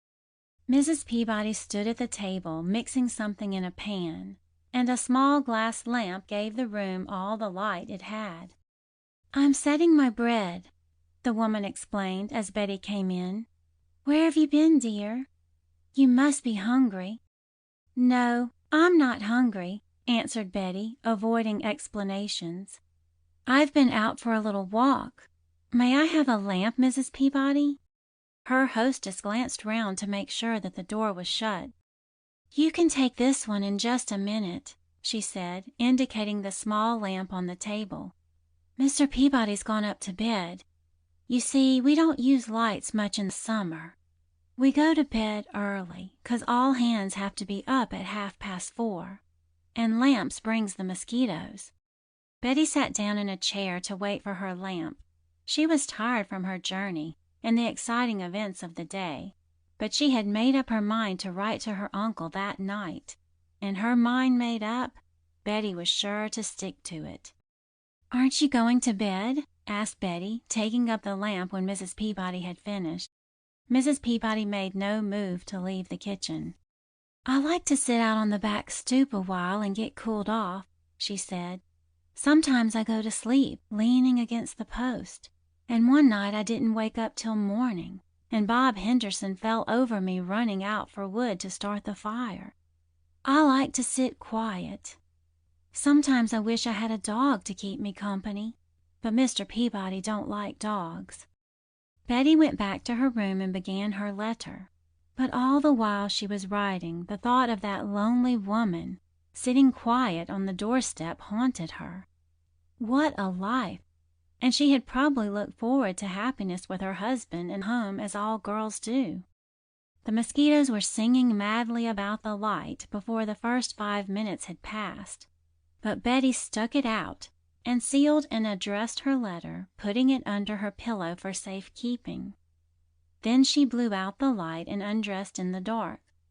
The bed was the hardest thing she had ever lain upon, but being a healthy young person and very tired, she fell asleep as quickly as though the mattress had been filled with softest down, and only wakened when a shaft of sunlight fell across her face. Someone was whistling softly beneath her window. Seizing her dressing gown and flinging it across her shoulders, Betty peered out. Bob Henderson, swinging a milk pail in either hand, was back of the lilac bush again. "Say, it's 6:15, he called anxiously as he saw Betty's face at the window. "Breakfast is at 6, and if you don't hurry you'll be cheated out of that. I'm going to Glenside right after, too." "I'll hurry," promised Betty. "Thank you for telling me. Have you been up long?" "Hour and a half," came the nonchalant answer as Bob hurried on to the barn. Betty sat down on the floor to put on her shoes and stockings. At first she was angry to think that she should be made to rush like this in order to have any breakfast when her uncle was paying her board, and in any other household she would have been accorded some consideration as a guest. Then the humor of the situation appealed to her, and she laughed till the tears came. She, Betty Gordon, who often had to be called 3 times in the morning, was scrambling into her clothes at top speed in the hope of securing something to eat. "It's too funny," she gasped as she pulled a middy blouse on over her head. "I'll bet the Peabodys never have to call anyone twice to come to the table. Not if they're within hearing distance. They come first call without coaxing." The breakfast table was set in the kitchen, and when Betty entered, Mrs. Peabody was putting small white saucers of oatmeal at each place. Ordinarily, Betty did not care for oatmeal in warm weather, but this morning she was in no mood to quarrel with anything eatable, and she dispatched her portion almost as quickly as Bob did his. Mr. Peabody grunted something which she took to mean good morning, and the 2 hired men simply nodded to her. After the oatmeal came fried potatoes, bread without butter, ham, and coffee. There was no milk to drink and no eggs. "If I was going to stay," thought Betty to herself, "I'd get some stuff over in town and hide it in my room. I wonder if I couldn't anyway. When I leave, Bob would have it." She fell to planning what she would buy and became as silent as any of the other 5 at the queer table. Chapter 9. One on Bob. As soon as the men finished eating, they rose silently and shuffled out. Any diffidence Betty might have felt about facing anyone at the table after her dramatic exit of the night before was speedily dispelled. No one paid the slightest attention to her. Mrs. Peabody had risen and begun to wash the dishes at the sink before Betty had finished. "I want to ride over to Glenside with Bob," said the girl a trifle uncertainly as she pushed back her chair. "You don't care, do you, Mrs. Peabody? And can I do any errands for you?" "No, I don't know as I want anything," said the woman dully. "You go along and try to enjoy yourself. Bob's got to get back by 11 to whitewash the pig house." "Come, drive over with us this morning," urged Betty kindly. "I'll help you with the work when we get back. The air will do you good. You look as though you had a headache." "Oh, I have a headache most all the time," admitted Mrs. Peabody, apparently not thinking it worth discussion. "And I couldn't go to town, child. I haven't a straw hat. I don't know when I've been to Glenside. Joe fusses so about the collection, I gave up going to church 2 years ago." Betty heard the sound of wheels and ran out to join Bob, an ache in her throat. "I think it's a burning shame," she announced hotly to that youth, as he put out a helpful hand to pull her up to the seat. "I pity Mrs. Peabody from the bottom of my heart. Why can't she have a straw hat? Doesn't she take care of the poultry and the butter and do all the work in the house? If she can't have a hat, I'd like to know why not." "Regular pepper pot, aren't you?" commented Bob admiringly. "Gee, I wanted to laugh when you lit into old Peabody last night. Didn't dare, though. He'd have up and pasted me one." It was a beautiful summer morning, and in spite of injustice and unlovely human traits housed under the roof they had left, in spite of the sight of the poor animal before them, suffering pain at every step, the 2 young people managed to enjoy themselves. Betty had 100 questions to ask about Bramble Farm, and Bob was in the 7th heaven of delight to have this friendly, cheerful companion to talk to, instead of only his own thoughts for company. "I've got the letter to Uncle Dick here in my pocket," Betty was saying as they came in sight of the blacksmith shop on the outskirts of Glenside. "I suppose I'll have to be patient about waiting for an answer. It may take a week. I don't know just where he is, but I've written to the address he gave me and marked it 'Please forward.'" The blacksmith came out and took the horse, Bob helping him unharness and Betty improving the opportunity to see the inside of a smithy. "I guess you'll want to look around town a bit," suggested Bob, coming up to her when the sorrel was tied in place awaiting his turn to be shod. 2 other horses were before him. "I'll wait here for you." Betty looked at him in surprise. "Why, Bob Henderson!" she ejaculated, keeping her voice low so that the 2 or 3 loungers about the door could not hear. "Are you willing to let me go around by myself in a perfectly strange town? I don't even know my way to the post office. Don't you want to go with me?" Bob was evidently embarrassed. I don't look fit," he blurted out. "The collar's torn off this shirt. and I only get one clean pair of overalls a week, Monday morning. I don't look good enough to go round with you." "Don't be silly," said Betty severely. "You look all right for a work day. Come on, or we won't be back by the time the shoe is on." Between the shop and the town there was a rather deserted strip of land, very conspicuous as to concrete walks and building lots marked off, but rather lacking in actual houses. Betty seized her opportunity to do a little tactful financiering. She knew that Bob had no money of his own. Indeed, it was doubtful if the lad had ever handled even small change that he was not accountable for. "Uncle Dick gave me some money to spend," remarked Betty, rather hurriedly, for she did not know how Bob was going to take what she meant to say. "And before you show me the different stores, I want you to take me to the drug store. I'm going to buy Mrs. Peabody the largest bottle of violet toilet water I can find. It will do her headaches heaps of good. If I give you the money, you'll buy it for me, won't you, Bob?" "Sure I will," agreed the unsuspecting Bob, and he pocketed the $5 bill she gave him readily enough. The wily Betty hoped that the drugstore would be modern, for she had a plan tucked up her white sleeve. "Want to go to the drugstore first, or to the post office?" asked Bob. "Oh, the post office." Betty was suddenly anxious to know that her letter was actually on the way. "Don't forget, get a big bottle," said Betty warningly, as she and Bob entered the drugstore. Her dancing dark eyes discovered what she had hoped for the moment they were inside the screen door, a large soda fountain with a white-jacketed clerk behind it. Bob led the way to the perfume counter, and though the clerk, who evidently knew him, seemed surprised at his order, he very civilly set out several bottles of toilet water for their inspection. Betty chose a handsome large bottle, and when it was wrapped, and with it some soap, for Betty did not fancy the thin wafer of yellow kitchen soap she had found in her soap dish, Bob paid for the package and received the change quite as though he were accustomed to such proceedings. Indeed, he stood straighter, and Betty knew she was right in her conclusions that he had sensitivities and pride. The time had come to put her plan into action. "Oh, Bob!" She pulled his coat sleeves as they were passing the fountain on their way out.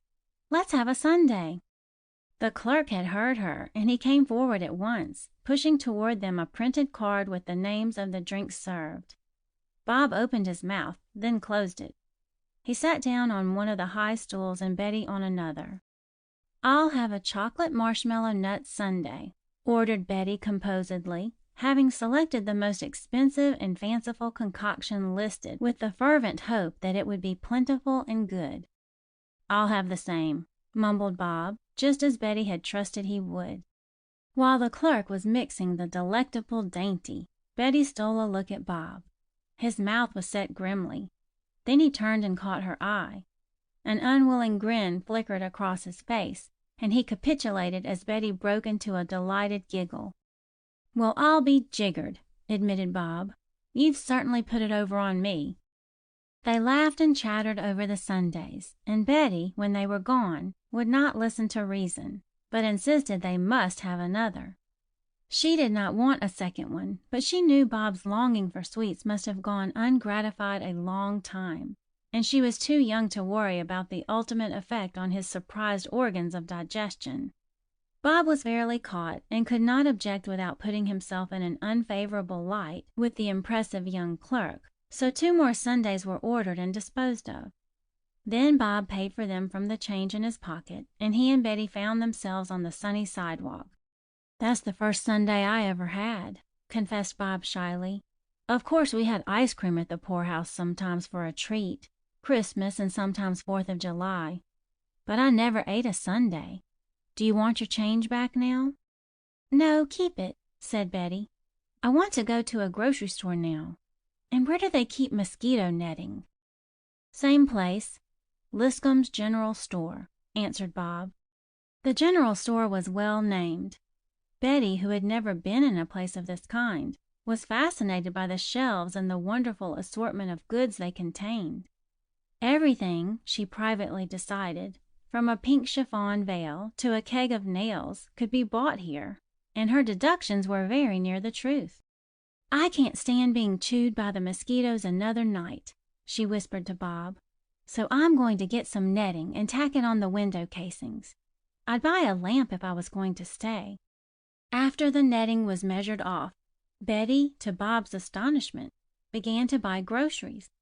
She chose cans of sardines and tuna fish, several packages of fancy crackers, a bottle or two of olives, a pound of dried apricots, a box of dates, and one or two other articles.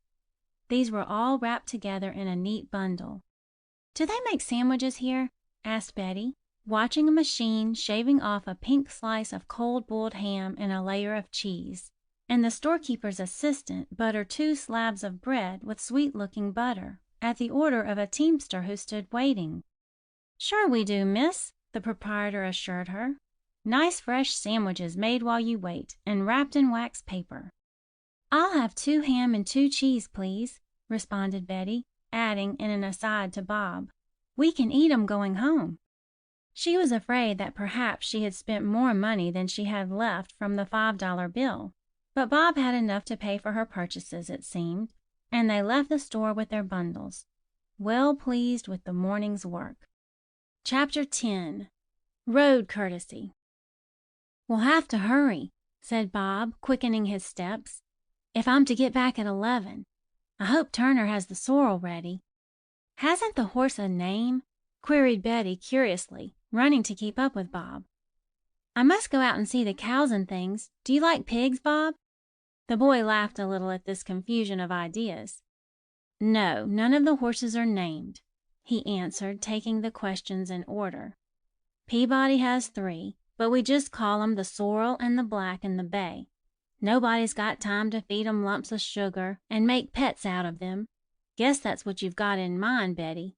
Old Peabody would throw a fit if he saw anyone feeding sugar to a horse." "But the cows," urged Betty, "do they get enough to eat? Or do they have to suffer to save money, like this poor horse we brought over to be shod?" "Cows," announced Bob sententiously, "are different. A cow won't give as much milk if she's bothered, and Joe Peabody can see a butter check as far as anybody else. So the stables are screened and the cows are fed pretty well. Now, of course, they're out on pasture. They're not bloodstock, though, just mixed breeds. And I hate pigs." Betty was surprised at his vehemence, but she had no chance to ask for an explanation, for by this time they had reached the smithy, and the blacksmith led out the sorrel. After they were well started on their way toward the farm, she ventured to ask Bob why he hated pigs. "If you had to take care of 'em, you'd know why," he answered moodily. "I'd like to drown every one of 'em in the pails of slop I've carried out to 'em. And whitewashing the pig house on a hot day, whew! The pigs can go out in the orchard and root around while I have to clean up after 'em. Besides, if you lived on ham for breakfast the year round, you'd hate the sight of a pig." Betty laughed understandingly. "I know I should," she agreed. "Isn't it funny? I never thought so much about eating in my life as I have since I've been here. It's on my mind continually. I bought this canned stuff to keep up in my room, so if I don't want to eat what the Peabodys have every meal, I needn't. You can have some too, Bob. Let's eat these sandwiches now. I'm hungry, aren't you? Why didn't you tell me you were tired of ham, and I would have brought something else?" But Bob was far from despising well-cooked, cold-boiled ham, and he thoroughly enjoyed his share of the sandwiches. While eating, he glanced once or twice uncertainly at Betty, wishing he could find the courage to tell her how glad he was that she had come to Bramble Farm. Bob's life had had very few pleasant events in it so far. "Don't you think it was funny that Mr. Peabody let me come?" asked Betty presently, following her own train of thought. "If he's so close, I should think he'd hate to have anyone come to see his wife." "He's doing it for the check your uncle sent," retorted Bob shrewdly. "Didn't you know your board was paid for 2 weeks in advance? That's why Peabody isn't making a fuss about your going. He figures he'll be in that much. Hello, what's this?" This was a buggy drawn up at one side of the road, the fat white horse lazily cropping grass, while 2 slight feminine figures stood helplessly by. Bob was going to drive past, but Betty put out her hand and jerked the sorrel to a halt. "Ask 'em what the matter is," she commanded. "They've lost a wheel," said Bob in a low tone, his practiced eye having detected at once that one of the rear wheels was lying on the grass. "We can't stop, Betty. We're late now, and Joe Peabody's in a raging temper anyway this morning." "Why, Bob Henderson, how you do talk!" Betty's dark eyes began to shoot fire. "Just because you have to live with the meanest man in the world is no excuse for you to grow like him. If you drive on and don't try to help these women, I'll never speak to you again. Never!" Bob looked shamefaced. His first impulse had been to stop and offer help, but he had had first-hand experience with the Peabody temper, and had endured more than one beating for slight neglect of ironclad orders. When he still hesitated, Betty spoke scornfully. "They're old ladies, so don't bother," she said bitingly. "Uncle Dick says no one should ever leave anyone in trouble on the road, but I suppose he meant men who could whack you over the head if you refused to assist them. Why don't you drive on, Bob?" "You hush up." Bob, stung into action, closed his mouth grimly and handed over the reins to his tormentor. "It's half an hour's job to put that wheel on, but I suppose there's no way out of it, so here goes." The two women were, as Betty had said, old ladies. That is, each had very white hair. And although the day was warm, they were so muffled up in veils and shawls and gloves that the boy and the girl marveled how they could see to drive. "The wheel just came off without warning," said the taller of the two, in a high, sweet voice, as Bob asked to be allowed to help them. "Sister and I were so frightened. It might have been serious, you know, but Phyllis is such a good horse. She never even attempted to run." Bob with difficulty repressed a grin. Looking at the fat sides of Phyllis, he would have said that physical handicaps, rather than an inherent sweetness of disposition, kept Phyllis where she belonged between the shafts. "You've lost a nut," announced the boy after a brief examination. "Dear, dear," fluttered both ladies. "Isn't that unfortunate? You haven't a nut with you, mister?" "I'm Bob Henderson," said the lad courteously. "I'll look around here in the dust a bit, and maybe the nut will turn up. Why don't you sit down in the shade and rest a while?" The two ladies accepted his suggestion gratefully. They retired to a crooked old apple tree growing on the bank further down the road, evincing no desire to make the acquaintance of Betty, who sat quietly in the wagon holding the reins. "I suppose they think we're backwoods country folks," thought Betty, the blood coming into her face. "Don't know that I blame them, seeing that this wagon is patched and tied together in 100 places, and the horse looks like the shadow of a skeleton." Bob continued to search in the dust of the road painstakingly.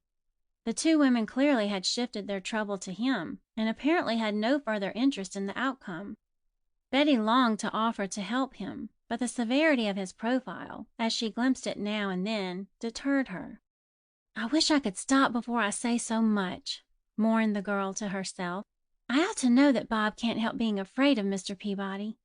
If he had control over me, I'd probably act just as his wife and Bob do. When you can get away from an ogre, it's easy enough to say you're not afraid of him. Doesn't Bob dominate the situation, as Mrs. Arnold used to say?" Bob had found the nut and was now fitting the wheel into place, working with a quickness and skill that fascinated Betty. She timidly called to him and asked if she should not come and hold the axle, but he refused her offer curtly. In a very few minutes the wheel was screwed on and the two ladies at liberty to resume their journey. They were insistent that Bob accept pay for his help, but the boy declined politely but resolutely, and seemingly at no loss for diplomatic words and phrases.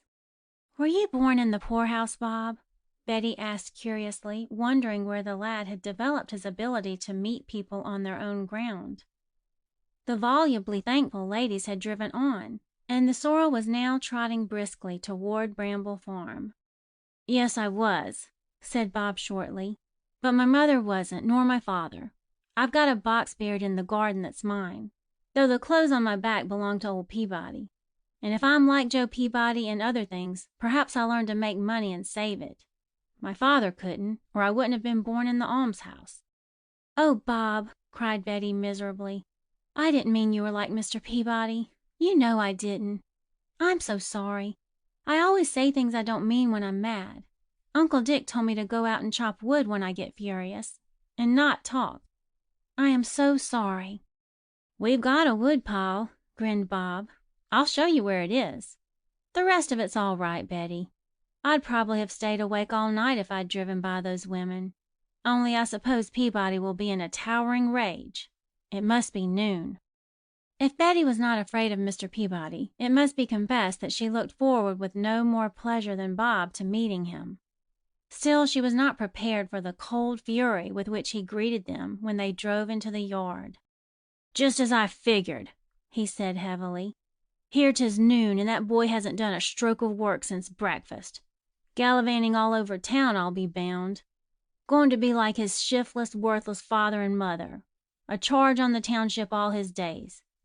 You take that pail of whitewash and don't let me see you again till you get the pig house done.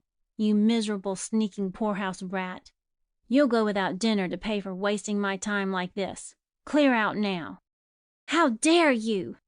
Betty's voice was shaking, but she stood up in the wagon and looked down at Mr. Peabody bravely. "How dare you taunt a boy with what he isn't responsible for? It isn't his fault that he was born in the poorhouse, nor his fault that we're late. I made him stop and help put a buggy wheel on. Oh, how can you be so mean and close and hateful?" Betty's eyes overflowed as she gathered up her bundles and jumped to the ground. Mrs. Peabody, standing in the doorway, was a silent witness to her outburst, and the two hired men who had come up to the house for dinner were watching curiously. Bob had disappeared with the bucket of whitewash. No one would say anything, thought Betty despairingly, if a murder were committed in this awful place. "Been spending your money?" sneered Mr. Peabody, eyeing the bundles with disfavor. "Never earned a cent in your life, I'll be bound, yet you'll fling what isn't yours right and left. Let me give you a word of advice, young lady. As long as you're in my house, you hold your tongue if you don't want to find yourself in your room on a diet of bread and water. Understand?" Betty Gordon fled upstairs, her one thought to reach the haven of her bed. Anger and humiliation, and a sense of having lowered herself to the Peabody level by quarreling when in a bad temper, swept over her in a wave. She buried her head in the hard little pillow. Chapter 11. A Keen Disappointment. "I'm just as bad as he is, every bit," sobbed poor little Betty. "Uncle Dick would say so. I'm in his house, much as I hate it, and I hadn't any right to call him names. Only he is so hateful. Oh dear, I wonder if I shall ever get away from here." She cried herself into a headache, and had no heart to open the parcel of groceries or to go down to ask Mrs. Peabody for something to eat, though indeed the girl knew she stood a small chance of securing as much as a cracker after the dinner hour. Suddenly someone put a soothing hand on her hot forehead, and opening her swollen eyes, Betty saw Mrs. Peabody standing beside the bed. "You poor lamb," said the woman compassionately. "You mustn't go on like this, dear. You'll make yourself sick. I'm going to close the blinds and shut out the sun. Then I'll get a cold cloth for your head. You'd feel better if you had something to eat, though. You mustn't go without your meals, child." "I've got some crackers and bouillon cubes," replied Betty wearily. "I suppose Mr. Peabody wouldn't mind if I used a little hot water from the tea kettle." She bit her tongue with vexation at the sarcasm, but Mrs. Peabody apparently saw no implication. "The kitchen fire's gone out, but the kettle's still hot," she answered. "I'll step down and get you a cup. I have just 90 cobs to get supper on, or I'd build up a fresh fire for you. Joe counts the cobs. He wants that they should last till the 1st of July. "Oh, how do you stand it?" burst from Betty. "I should think you'd go crazy. Don't you ever want to scream?" Mrs. Peabody stopped in the doorway. "I used to care," she admitted apathetically. "Not any more. You can get used to anything. Besides, it's no use, Betty. You'll find that out. Flinging yourself against a stone wall only bruises you. The wall doesn't even feel you trying." "Bring up 2 cups," called Betty as Mrs. Peabody started down the stairs. "I'll bet she flung herself against the stone wall till all the spirit and life was crushed out of her," mused the girl, lying flat on her back, her eyes fixed on the fly-specked ceiling. "Poor soul, it must be awful to have to give up even trying." Mrs. Peabody came back with 2 cracked china cups and saucers, and a tea kettle half full of passably hot water. Betty forgot her throbbing head as she bustled about, spreading white paper napkins on the bed. There was no table and only 1 chair in the room, and arranging her crackers and a package of saltines which she deftly spread with potted ham. "We'll have a make-believe party," she declared tactfully, dropping a couple of soup cubes in each cup and adding the hot water. "I'm sure you're hungry. You jump up so much at the table you don't half eat your meals." Mrs. Peabody raised her eyes, faded eyes but still honest. "I've no more pride left," she said quietly. "Goodness!" exclaimed Betty. "I bought you something this morning and haven't given it to you." Mrs. Peabody was as pleased as a child with the pretty bottle of toilet water, and Betty extracted a promise from her that she would use it for her headaches, and not save it. "If I was going to stay," thought Betty, stowing her packages of goodies under the bed as the most convenient place presenting itself, "I might be able to make things a little pleasanter for Mrs. Peabody. I do wonder when Uncle Dick will write." She had allowed 4 days and the shortest time in which her uncle could possibly get an answer to her, so she was agreeably delighted when, on going out to the mailbox at the head of the lane the 3rd morning, she found a letter addressed to her and postmarked Philadelphia. There was no other mail in the box. The Peabodys did not even subscribe for a weekly paper. "Bob!" shouted Betty, hurdling a fence and bearing down upon that youth as he hoed corn in a nearby field. "Bob, here's a letter from Uncle Dick. He's answered so soon. I'm sure he says I can come to him. Won't that be great?" Bob nodded grimly and went on with his work while Betty eagerly tore open her envelope. After she had read the first few lines, the brightness went out of her face, and when she looked up at Bob, she was crying. "What's the matter? Is he sick?" asked the boy in alarm. "He hasn't had my letter at all," wept Betty. "He never got it. This was written the same day I wrote him, and he says he's going out to the oil wells and won't be in touch with civilization for some weeks to come. His lawyer in Philadelphia is to hold his mail and send the checks for my board. And he thinks I'm having a good time with his old friend Agatha, and encloses a check for $10 for me to spend. Oh, Bob!"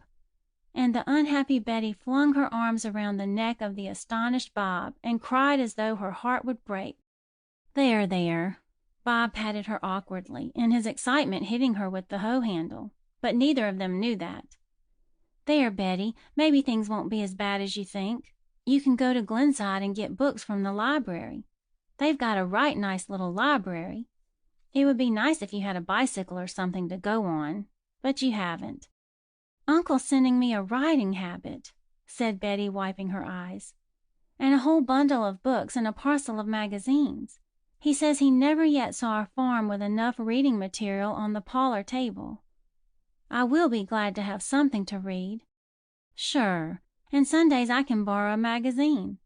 And Bob's eyes shone with anticipated enjoyment. "Sunday's the only day I have any time to myself, and there's never much to do." Betty slipped the letter into her blouse pocket. She was bitterly disappointed to think that she must stay at Bramble Farm, and she did not relish the idea of having to confess to the Peabodys that her plans for leaving them had been rather premature. "I say," Bob looked up from his hoeing, the shrewd light in his eyes that made him appear older than his 13 years.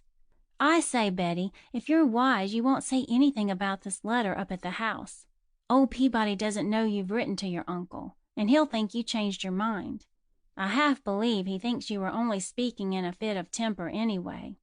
If you tell him you can't reach your uncle by letter, and have to stay here for the next few weeks whether you will or no, he'll think he has you right where he wants you.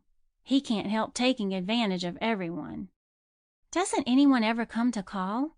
Betty asked a day or 2 later, following Bob out to the pasture to help him salt the sheep. It was a Sunday morning, and even Mr. Peabody so far respected the Sabbath that he exacted only half as much as usual from his help.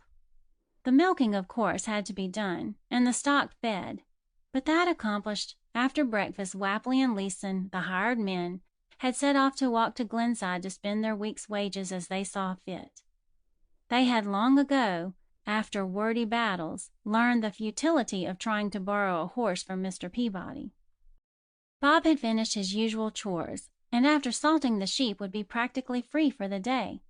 He and Betty had planned to take their books out into the orchard and enjoy the peaceful sunniness of the lovely June weather.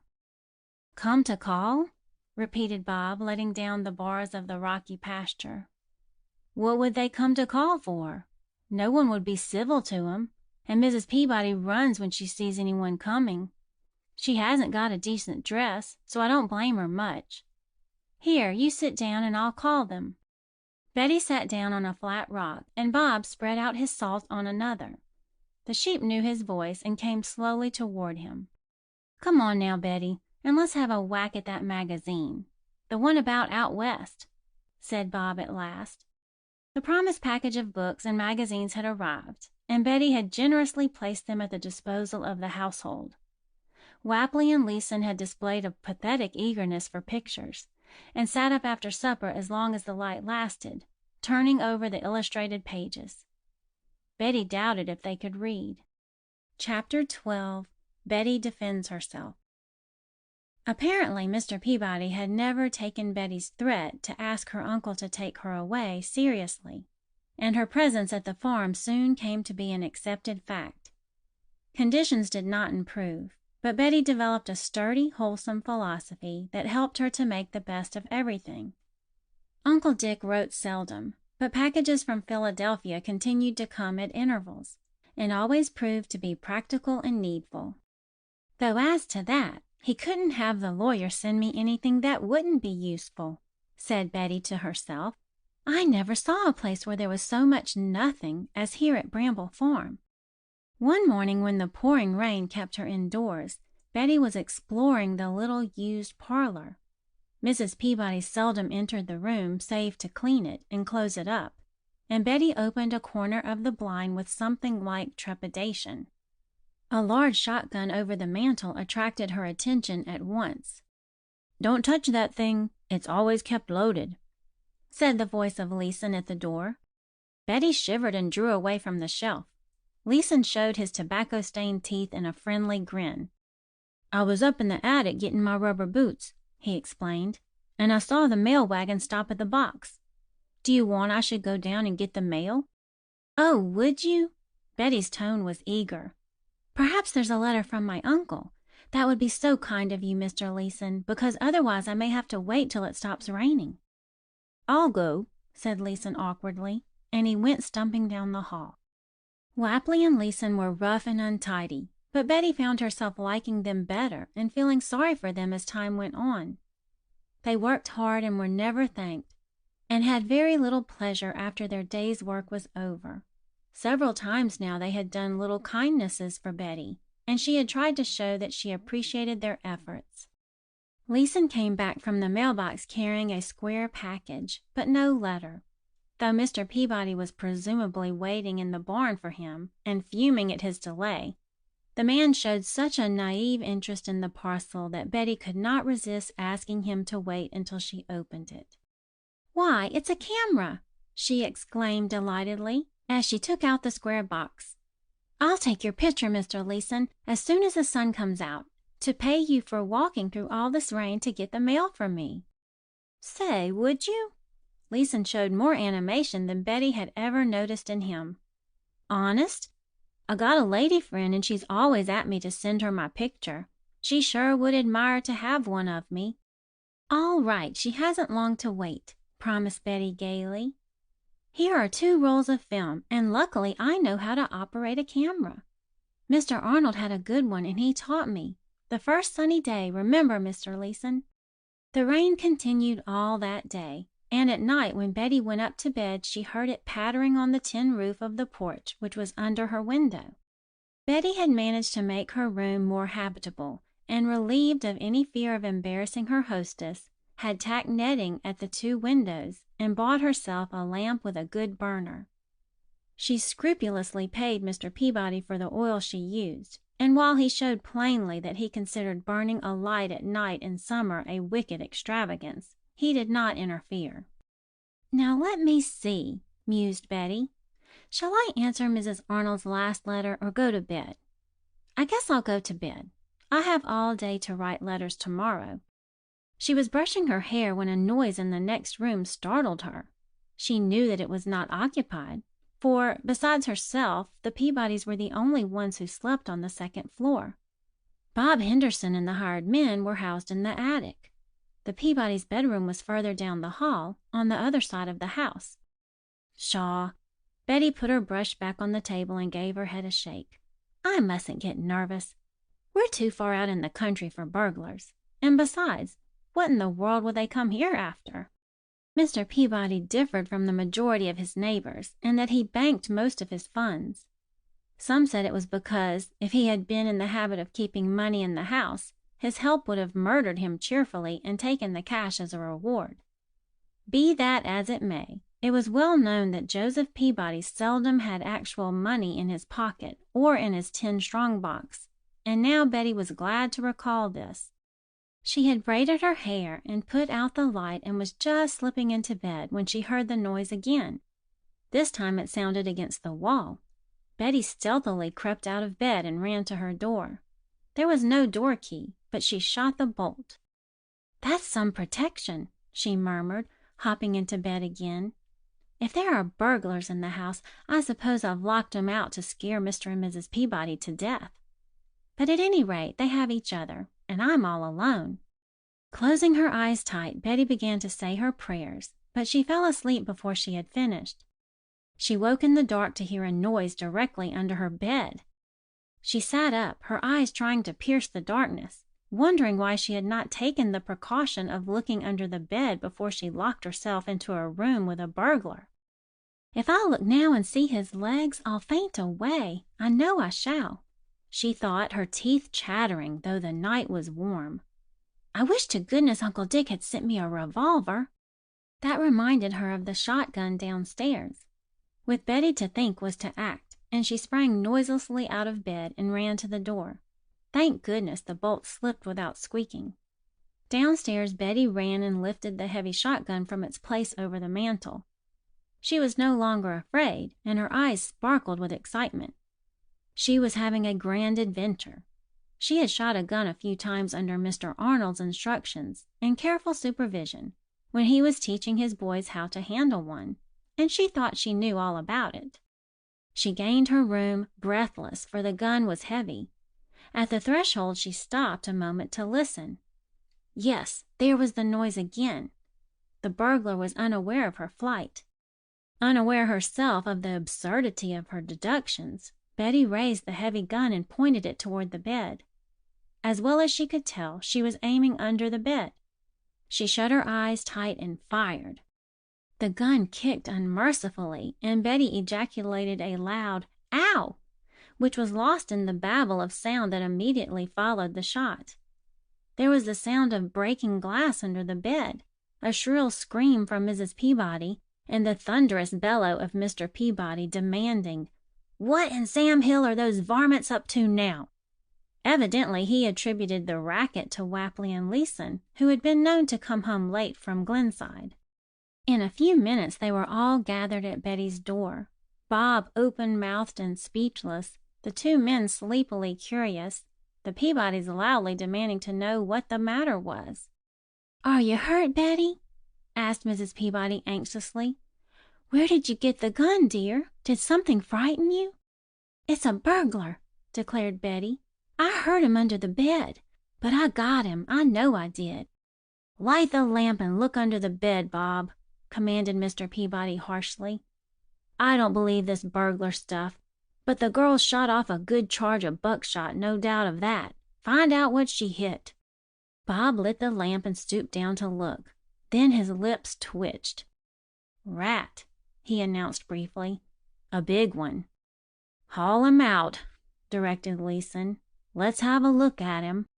Betty had shrunk inside the doorway when the lamp was lit, conscious of her attire, and now she managed to reach her dressing gown and fling it around her. "He's in too many pieces," said Bob doubtfully. "Guess we'll have to get a dustpan and brush."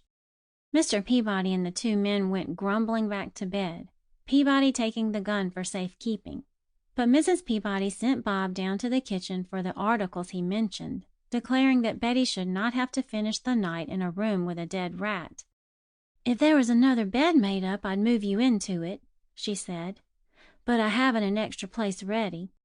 Betty had pinned up her hair and put on her slippers before Bob came back, and had put her best pink crepe dressing gown around Mrs. Peabody, who presented an incongruous vision so attired. Bob looked at Betty in admiration. With her tumbled dark hair and pink cheeks and blue gown and slippers, the boy thought her the prettiest thing he had ever seen. "I didn't want to tell you. Don't look," he whispered, getting down on his knees to sweep out the remains of the slaughtered rat. "But the buckshot hit 2 olive bottles, and there's some mess here under your bed. I guess the rat was after the crackers." Bob carried down the dead rat and mopped up the brine from the olives and threw out the debris, making several trips downstairs without a murmur. Finally, it was all cleaned up, and they could go back to their rooms and finish the remainder of the night in probable peace. "If you hear a noise," Bob could not resist this parting shot, "run down and grab the dinner bell. We'll hear it just as quick, and you might shoot the potted ham full of bullets next time." Betty did not sleep well, and once she woke, sure that she had heard loud talking and shouts. She thought the noise came from the attic. "Leeson had the nightmare after your shindy," announced Bob at the breakfast table. "He suddenly began shouting and got me by the throat, declaring that if I didn't pay him every cent I owed him, he'd kill me. Wapley had to come and pull him away, or I don't know but he would have choked the breath out of me." "I had a bad dream," said Leeson sullenly. The rain was still coming down, and all the good nature of the day before had left Leeson. He refused to answer a remark of Mr. Peabody's, and was evidently in a bad humor.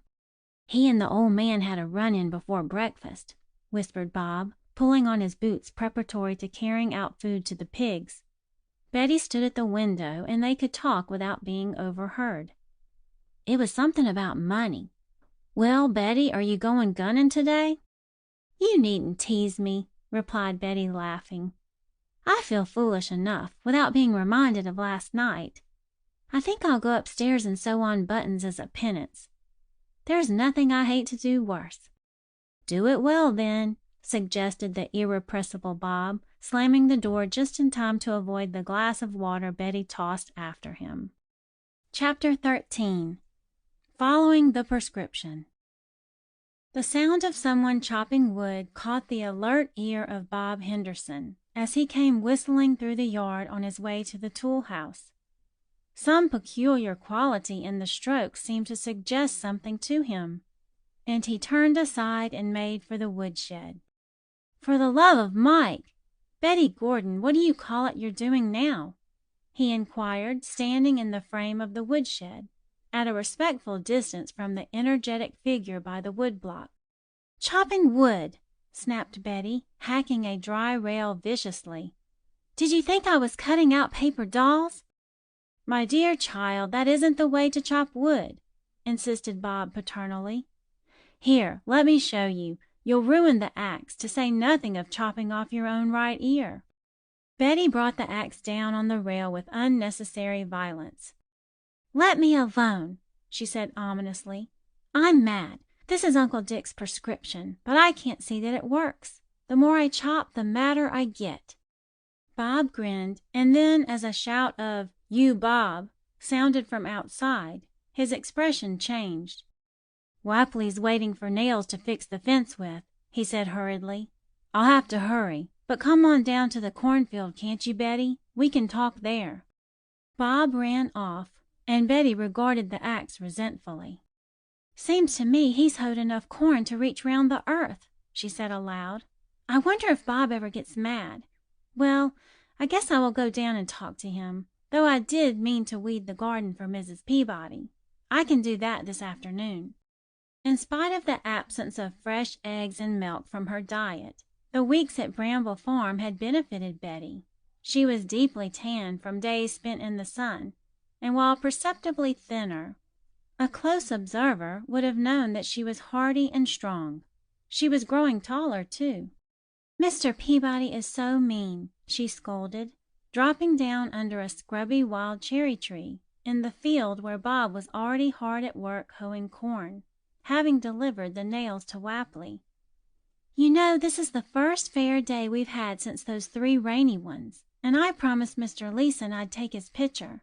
He wants it for his girl, and Mr. Peabody wouldn't let him go upstairs and put on his best clothes. Said it was his time, and that foolishness could wait till after supper. You know I can't take a snapshot after supper." Bob hoed a few minutes in silence. "Try a little diplomacy, Betty," he finally advised. "Sunday is the time to take Leeson in his glad rags. He looks fierce all dressed up, I think. It probably will break off the match if his girl is marrying him for his beauty. But Leeson, the way he is now, in that soft shirt and without his hat, isn't half bad. He's got a kind of wistful, gentle face, for all he can jaw so terribly. Have you noticed it? Go down in the potato field and take his picture while he's working, and tell him you'll take him dressed up Sunday, and he can have both pictures. He'll be so pleased he'll offer to let you hold a pig." Betty made a little face.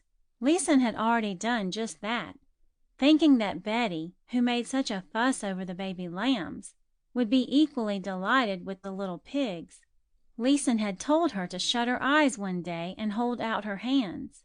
Into them he had dropped a squirming, slippery, squealing baby pig, and Bob had always declared he could not tell which made the most noise, Betty when she opened her eyes, or the pig when she dropped him. Leeson had been much disappointed. "I'll go and get the camera now," said Betty, jumping up, all traces of temper vanished. "I'll put in the film that holds a dozen and just go round taking everything. That will be fun." She went running up the field, and Bob's eyes followed her wistfully. "She's a good kid," he said to himself. "Trouble is, she's never been up against it before, and she doesn't always know how to take it. It does make her so mad to see old Peabody walk all over everyone. But there's no sense in letting her buck against him when you can turn her thoughts in another direction. Gee, I'm sick of this blamed corn." Bob went up and down the endless rows, and Betty skipped about, snapping views of Bramble Farm to her heart's content.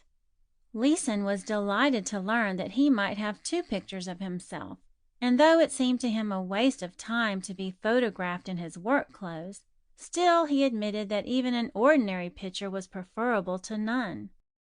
"My lady friend," he announced proudly, as Betty clicked her bulb.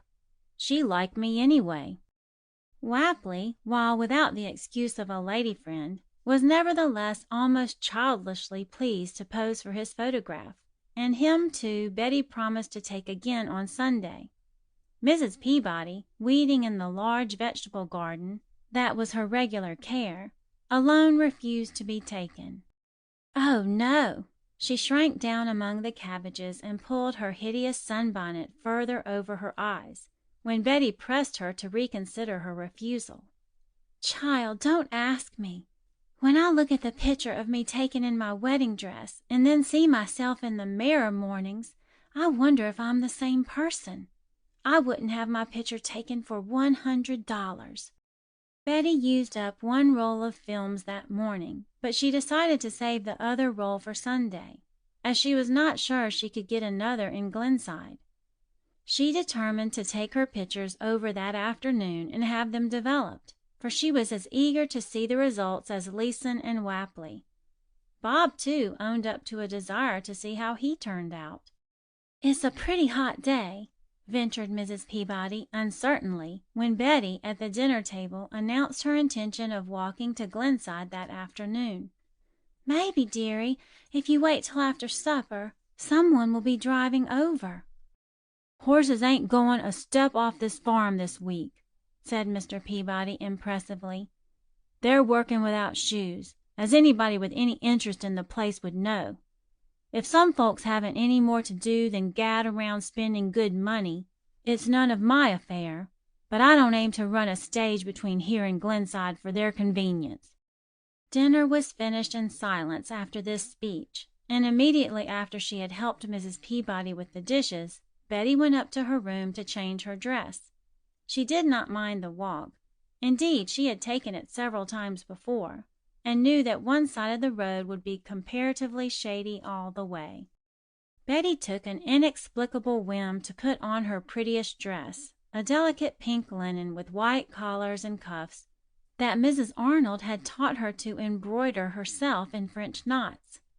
She untied the black velvet ribbon she usually wore on her broad-brimmed hat and substituted a sash of pink mull. "You look too nice!" exclaimed Mrs. Peabody when the girl came downstairs. "Don't you think you should take an umbrella, though? Those big white clouds mean a thunderstorm." Betty laughingly declined the umbrella, and promising Mrs. Peabody something pretty, started off on her walk. Poor Mrs. Peabody, though Betty was too inexperienced to realize it, was beginning, very slowly it is true, but still beginning, to break under the long strain of hard work and unhappiness. Betty only knew that she was pitifully pleased with the smallest gift from the town stores. "If I don't see a girl of my own age to speak to pretty soon," declared Betty to herself, walking swiftly up the lane, "I don't know what I shall do. Bob is nice, but goodness, he isn't interested in lots of things I like. Crocheting, for instance. I never was crazy about fancy work, but now I'm kind of hungry for a crochet needle."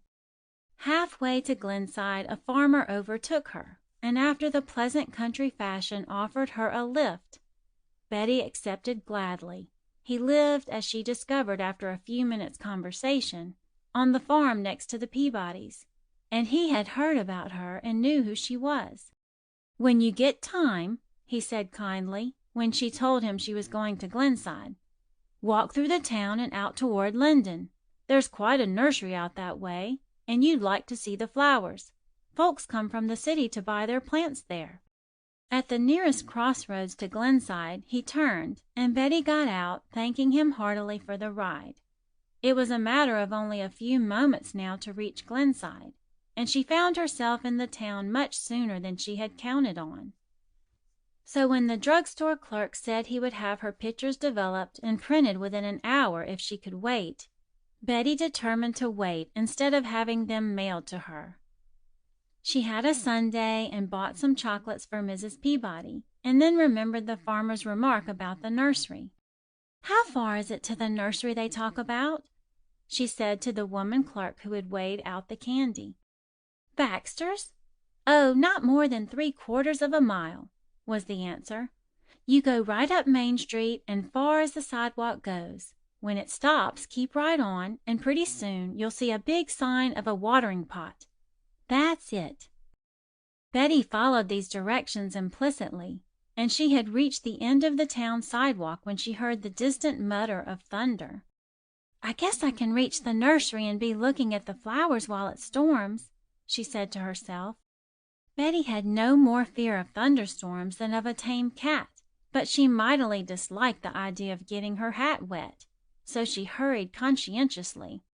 The sun went under a heavy cloud, and a violent crash of thunder directly overhead stimulated her into a run. There was not a house in sight, and Betty began to wish she had turned and gone back to the town. At least she could have found shelter in a shop. Splash! A huge drop of rain flattened in the dust of the road. The tall trees on either side began to sway in the slowly rising wind. "I'll bet it will be a big storm, and I'll be soaked," gasped Betty. "Where is that plaguey nursery?" She began to run, and the drops came faster and faster. Then, without warning, the long line of swaying trees stopped, and a tidy white picket fence began on the side of the road nearest Betty. Back of the pickets was a well-kept green lawn, and set in the center of a circle of glorious elm trees was a comfortable white house with green blinds and a wide porch. A woman and 2 girls were hastily taking in a swing and a quantity of sofa pillows to protect them from the storm. "Come in, quick!" called the woman as Betty came in sight. "Hurry before you're soaked! Just lift the latch and the gate swings in." Just lift the latch. Betty thought she had never heard a more cordial or welcome invitation. Chapter 14. Winning New Friends. Betty opened the gate and ran up the path. The younger girl, who seemed about her own age, put out a friendly hand and touched her sleeve. "Not wet a bit, Mother," she announced triumphantly. "And I don't believe her hat's spotted either." A jagged streak of lightning and another thundering crash sent them all scurrying indoors.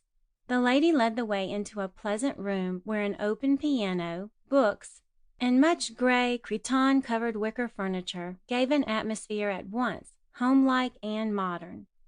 Betty had craved the sight of such a room since leaving Pineville and her friends. "Pull down the shades, Norma, and Alice, light the lamp," directed the mother of the two girls. The younger girl drew the shades, and Alice, who was evidently some years older than her sister, lighted the pretty wicker lamp on the center table. "I'm so glad you reached our house before the storm fairly broke," said their mother, smiling at Betty. "In another second you would have been drenched, and there isn't a house between here and Baxter's nursery." Betty explained that she had been on her way to the nursery, and thinking that her kind hostess should know her guest's name, gave it, and said she was staying at Bramble Farm. "Oh, yes, we've heard of you," said the lady in some surprise. "I am Mrs. Gurin, and my husband, Dr. Gurin, learns all the news, you know, on his rounds among his patients. Mrs. Kepler, I believe, was the one who told him there was a girl visiting the Peabodys." Betty wondered rather uncomfortably what had been said about her, and whether she was regarded with pity because of the conditions endured by anyone who had the misfortune to be a member of the Peabody household. The Keplers, she knew, were their nearest neighbors. Norma and Alice each took a seat on the arms of their mother's chair and regarded the guest curiously but kindly. "Do you like the country?" asked the younger girl, feeling that something in the way of conversation was expected of her. Betty replied in the affirmative, adding that, aside from lonesomeness now and then, she had enjoyed the outdoor life immensely. "But what do you do all day long?" persisted Norma. "The Peabodys are so queer." "Norma!" reproved her mother and Alice in one breath. "Well, they are," muttered Norma. "Miss Gordon isn't a relation of theirs, is she? So why do I have to be polite?" "I'm only 12, said Betty, embarrassed by the Miss Gordon, and puzzled to know how to avoid a discussion of the Peabodys. "No one ever calls me Miss. My Uncle Dick went to school with Mrs. Peabody, and he thought it would be pleasant for me to board with them this summer." "When you get lonesome for girls, come over and see us," suggested Mrs. Gurin cordially. "Come whenever you are in Glenside, anyway. Norma hasn't many friends of her own age in town, and she'll probably talk you deaf, dumb, and blind." "I don't get over very often," said Betty, thinking how fortunate Norma was to have such a lovely, tactful mother, "because I usually have to walk. But if your husband is a doctor, couldn't he bring you over to call some afternoon? Doctors are always on the road, I know." A curious expression swept over Mrs. Gurin's face, inexplicable to Betty. She avoided a direct answer to the invitation by sending the girls out to the kitchen for lemonade and cakes, and blowing out the lamp and raising the shades herself. The brief thunderstorm was about over, and the sun soon shone brightly. Alice wheeled the tea wagon out on the porch, and the four spent a merry half-hour together. Betty felt that she had made 3 real friends, and the Gurins, for their part, were agreeably delighted with the young girl who was so alone in the world, and who, while they knew she must have a great deal that was unpleasant to contend with, resolutely talked only of her happy times. Betty had just risen to go when a runabout stopped at the curb, and a gray-haired man got out and came up the path. "There's Father!" cried Norma, jumping up to meet him. "Father! The Rootons telephoned over an hour ago. I couldn't get you anywhere. It was before the storm." "Hal, this is Betty Gordon," said the doctor's wife, drawing Betty forward. "She is the girl staying with the Peabodys. Do you have to go out directly?" "Just want to get a few things, then I'm off," answered the doctor cheerily. "Miss Betty, if you don't mind waiting while I stop in at the drugstore, I'm going half of your way and will be glad to give you a lift. The roads will be muddy after this rain." Betty accepted the kind offer thankfully, and Mrs. Gurin and the girls went down to the car with her. They each kissed her goodbye, and Mrs. Gurin's motherly touch, as she tucked the linen robe over Betty's knees, brought thoughts of another mother to the little pink-frocked figure who waved a farewell as the car coughed its sturdy way up the street. At the drugstore, the doctor got his medicines and Betty her pictures, which she paid for and slipped into her bag without looking at. She liked Dr. Gurin instinctively, and indeed he was the type of physician whom patients immediately trusted, in whom confidence was never misplaced. "You look like an outdoor girl," he told her as he turned the car toward the open country. "I don't believe you've had to take much in the way of pills and powders, have you?" Betty smiled and admitted that her personal acquaintance with medicine was extremely limited. "Mrs. Peabody has headaches all the time," she said anxiously. "I think she ought to see a doctor. And one day last week she fainted, but she insisted on getting supper." Dr. Gurin bit his lip.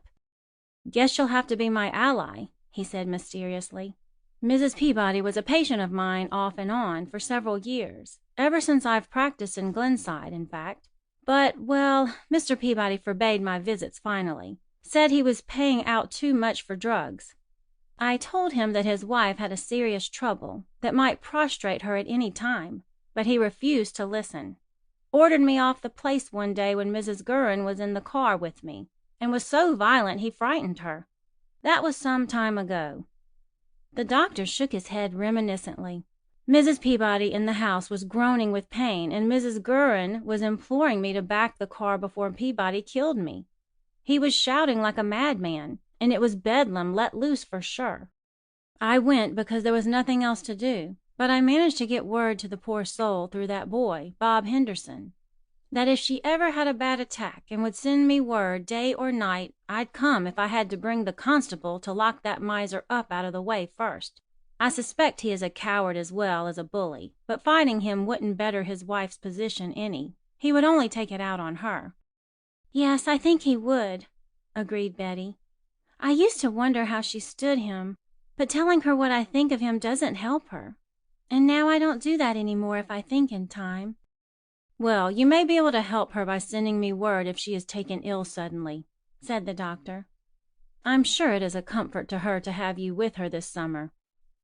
Now here's the boundary line. Sorry I cannot take you all the way in, but it would only mean an unpleasant row." Instead of halfway, the doctor had taken her almost to the Peabody lane, and Betty jumped down and thanked him heartily. She was glad to have been saved the long, muddy walk. She was turning away when a thought struck her. "How could I reach you if Mrs. Peabody were ill?" she asked. "There's no phone at Bramble Farm, you know." "The Keplers have one," was the reply, Dr. Gurin cranking his car. "They'll be glad to let you use it any time for any message you want to send." Betty found no one in the house when she reached it, the men being still at work in the field, and Mrs. Peabody out in the chicken yard. Betty took off her pretty frock and put on a blue and white gingham and her white shoes. She was determined not to allow herself to get what Mrs. Peabody called slack, and she scrupulously dressed every afternoon, whether she went off the farm or not. The pictures she discovered when she examined them were exceptionally good. Leeson, in particular, had proved an excellent subject, and Betty privately decided that he was more attractive in his working clothes than he could ever hope to be in the stiff black and white she knew he would assume for Sunday. She took the prints and went downstairs to await an opportunity to show them. Bob Henderson was in the kitchen, doing something to his hand. Betty experienced a sinking sensation when she saw a blood-stained rag floating in the basin of water on the table. "Bob!" she gasped. "Did you hurt yourself?" Bob glanced up, managing a smile, though he was rather white around the mouth. "I cut my finger," he said jerkily. "The blame thing won't stop bleeding." "I have peroxide upstairs." Betty flew to get the bottle. It was a nasty cut, but she set her teeth and washed it thoroughly with the antiseptic and warm water before binding it up with a clean, soft handkerchief she had brought back with her. Bob had been clumsily trying to make a bandage with his dark blue bandana handkerchief, all the lad had. "How did you do it?" asked Betty as she tied a neat knot and tucked the ends out of sight. "I'll fix you some more cloths tonight. You'll have to wash that cut again in the morning." Bob was putting away the basin, and now he went off to get the pails of slop for the pigs. Betty thought he had not heard her question, but when Leeson came in for a drink of water and saw the pictures he unconsciously set her right. Leeson was greatly pleased with his picture, and looked so long at the other prints that Betty feared lest Mr. Peabody should come in and make an accusation of wasted time. "That's a good picture of Bob, too," commented Leeson. "He cut his hand this afternoon on the hoe. The old man come down where he was hoeing corn, and just as he got there, Bob cut a stalk. You can't always help it. Peabody flew into a rage and grabbed the hoe. Bob thought he was going to strike him with it, and he put up his hand to save his head, and Peabody brought the sharp edge of the hoe down so it nicked his finger. Guess he won't be able to melt tonight." Betty stood in the doorway of the kitchen and stared away into the serene green fields. "It looks so peaceful," she thought wearily. "And yet to live in such a place doesn't seem to have the slightest effect on people's dispositions. I wonder why." Chapter 15. Nurse and Patient. When the next Sunday came round, the shrill song of the locust began early, foretelling a hot day. The heat and the flies and the general uninviting appearance of the breakfast table irritated Betty more than usual, and only consideration for Mrs. Peabody, who looked wretchedly ill, kept her at the table through the meal. Leeson and Mr. Peabody bickered incessantly, and Wapley, who had taken cold, coughed noisily. "Guess I'll go over and see Doc Gurren and get him to give me something for this cold," Wapley mumbled, after a particularly violent paroxysm. "Never knew folks had colds in summer, but I got one for sure." "You take some of that horse medicine out on the barn shelf," advised Peabody. "The bottle's half full, and I'll sell it to you for $1. The doctor's stuff will cost you all of $1, and that horse medicine will warm you up fine. That's all you want anyway, something to kind of heat up your pipes." Betty hoped fervently that the man would not follow this remarkable prescription, and it was with actual relief that she saw him come downstairs an hour later arrayed in his best clothes, ready to walk to town. She had her camera ready and stood patiently in the sun for 15 minutes till she had taken the promised pictures. Wapley was snapped alone, and with Leeson, and then a photograph of Leeson alone, and then it was Bob's turn. That usually amiable youth was inclined to be sulky, but finally yielded to persuasion. Betty was anxious to send a full set of pictures to her uncle, and while Bob's Sunday best was exactly the same as his weekday attire, still, as she pointed out, he could wear his pleasantest expression for a close-up. The cause for Bob's crossness was revealed after Leeson and Wapley had started for Glenside. His sore finger was swollen and gave him considerable pain. "Why didn't you go with them and see the doctor?" scolded Betty. "Go now. I think the cut should be open, Bob." "I'm not going," said Bob flatly. "Where'd I get any money to pay him?" "I have some," Betty was beginning, but he cut her short with the curt announcement that he was not going to let her do everything for him. "Well, then go over and let Dr. Gurren examine your finger and offer to work it out for him in some way," urged Betty.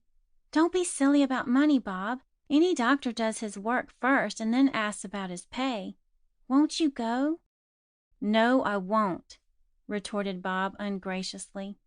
"I'm too doggone tired to walk that far anyway. Let's take books out to the orchard, and if you have any crackers or anything, we won't come back for dinner. I hate that hot kitchen."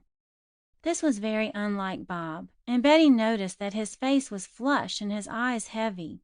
She was sure he had fever, but she knew it was useless to argue with him. So, like the sensible girl she was, she tried to make him comfortable, without further consulting him. She had a new parcel of magazines he had not seen, and without asking Mrs. Peabody, she took a square rug from the parlor for him to lie on, and the pillow from her bed. Mrs. Peabody, she knew, would not object to the rug being used, but Mr. Peabody was shaving in the kitchen, and if he heard the request, would instantly deny it. On her last trip to the town, Betty had bought a dozen lemons and a package of soda fountain straws, and when Bob complained of thirst, she surprised him with a lemonade. Fortunately, the water from the spring in one of the meadows was icy cold. Bob's "Gee, that's good," more than repaid her for her trouble and the heat headaches that throbbed in her temples from her hurried journeys down to the spring. There was a faint breeze stirring fitfully in the orchard, and it was shady. Betty read aloud to Bob until he fell asleep. After he was unconscious, she looked at him pityingly, noting the sore finger held stiffly away from its fellows and the pathetic droop of the boyish mouth. His mother would be so sorry, she thought, folding up a paper to serve as a fan and beginning to fan him gently. I wonder how he happened to be born in the poorhouse. He has nice hands and feet, well proportioned, that is, and Mother always said that was a mark of good breeding. Besides, I know from the way he speaks and acts that he's different from these hired men. Betty continued to fan till she saw Mrs. Peabody come out of the kitchen and go to the woodshed. Then she ran in to tell her that Bob would probably sleep through dinner, and that would be one less for the noon meal. Sunday dinner was never an elaborate affair in the Peabody household, and Betty insisted on helping Mrs. Peabody today, since she could not induce her to go away from the kitchen and lie down. The men had said they were going to stay in town till milking time, and only Mr. and Mrs. Peabody and Betty sat down to the sorry repast at 1 o'clock. There was little conversation, and Mr. Peabody was the only one who made a pretense of eating what was served. "Now you go upstairs and let me do the dishes," said Betty to Mrs. Peabody, as her husband put on his hat and went out at the conclusion of the meal. "If you'll undress and go to bed, I'll get supper and feed the chickens. You look so fagged out." "It's the heat," sighed Mrs. Peabody. "Land, child, I've crawled through a sight of summers and won't give out a while yet, I guess. You're the one to watch out. Keep in out of the sun and don't run your feet off waiting on Bob. I'll show you something, though, if you won't let on." She beckoned Betty to one corner of the kitchen where a fly-specked calendar hung. "Look here," said Mrs. Peabody. "Nobody knows what these pencil marks mean but me. I made 'em. Now's the second week in July. There's 17 days of July left, 31 days in August, and most generally you can count on the first week of September being hot. That makes 55 days. 3 meals a day to get, or 165 meals in all." "Then what?" asked the hypnotized Betty. "Oh, then it begins to get a little cooler," said Mrs. Peabody listlessly. "I've counted this way for 3 summers now. Somehow it makes the summer go faster if you can see the days marked off and know so many meals are behind you." Inexperienced as Betty was, it seemed infinitely pathetic to her that anyone should long for the summer days to be over, and she realized dimly that the loneliness and dullness of her hostess's daily life must be beginning to prey on her mind. She helped dry the dishes, went upstairs with Mrs. Peabody, and bathed her forehead with cologne and closed the shutters of her room for her. Then, hoping she might sleep for a few hours, as she resolutely refused to give up for the rest of the day, Betty hurried to put on her thinnest white frock and went back to the orchard. She found her patient awake and decidedly feeling aggrieved. "I've been awake for ages," he greeted her. "Gee, isn't it hot? You look kind of pippin' too. Do you know, I've been thinking about that riding habit of yours, Betty. What are you going to do with it?" "Keep it till I go somewhere else where there'll be a chance to learn to ride," answered Betty. "Why?" "Oh, I was just thinking," and Bob turned over on his back to stare up through the branches. "You'll get away from here sooner than I shall, Betty. But believe me, the first chance I get I'm going to streak out. Peabody's got no claim on me, and I've worked out all the food and clothes he's ever given me. The county won't care. They've got more kids to look after now than they can manage, and one missing won't create any uproar. I'd like to try to walk from here to the west. They say my mother had people out there somewhere." "Tell me about her," urged Betty impulsively. "Do you remember her, Bob?" "She died the night I was born," said Bob quietly. "My father was killed in a railroad wreck they figured out. You see, my mother was a little out of her head with grief and shock when they found her walking along the road, singing to herself. All she had was the clothes on her back and a little black tin box with her marriage certificate in it and some papers that no one rightly could understand. They sent her to the almshouse, and a month later I was born. The old woman who nursed her said her mind was perfectly clear the few hours she lived after that, and she said that David, my father, had been bringing her east to a hospital when their train was wrecked. She couldn't remember the date nor tell how long before it had happened. And after she died, no one was interested enough to trace things up. I was brought up in the baby ward and went to school along with the others. Many is the boy I've punched for calling me pauper. And then, when I was 10, Peabody came over and said he wanted a boy to help him on his farm. I could go to school in the winters, and he'd see that I had clothes and everything I needed. I've never been to school a day since, and about all I needed, according to him, was lickings. But if I ever get away from here, I mean to find out a few things for myself." Bob paused for breath. His fever made him talkative, and Betty had never known him so communicative. "Where is the tin box?" she asked with interest. "Buried in the garden. I had sense enough to do that first night I came to Bramble Farm, and I've never dared dig it up since. Afraid old Peabody might catch me. It's safer to leave it alone." Presently Bob went off to sleep again, and Betty mused silently till he woke hungry, and then she gave him bouillon cubes dissolved in hot water, for Mrs. Peabody was getting supper, and Bob refused to go to the table. The men came back and did the milking, grumbling a little, but on the whole willing to save Bob's finger.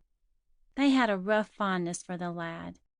When the heavy dew began to fall, Betty had to appeal to Leeson to make Bob go into the house. He declared fretfully that the attic was hot, and Betty knew it was like an oven, but it was out of the question for him to lie in the damp grass. She dressed his finger freshly for him, Mrs. Peabody looking on, but offering not a word, either of pity or curiosity. Betty wondered if she had grown into the habit of keeping still, till now it was impossible for her to voice an emotion.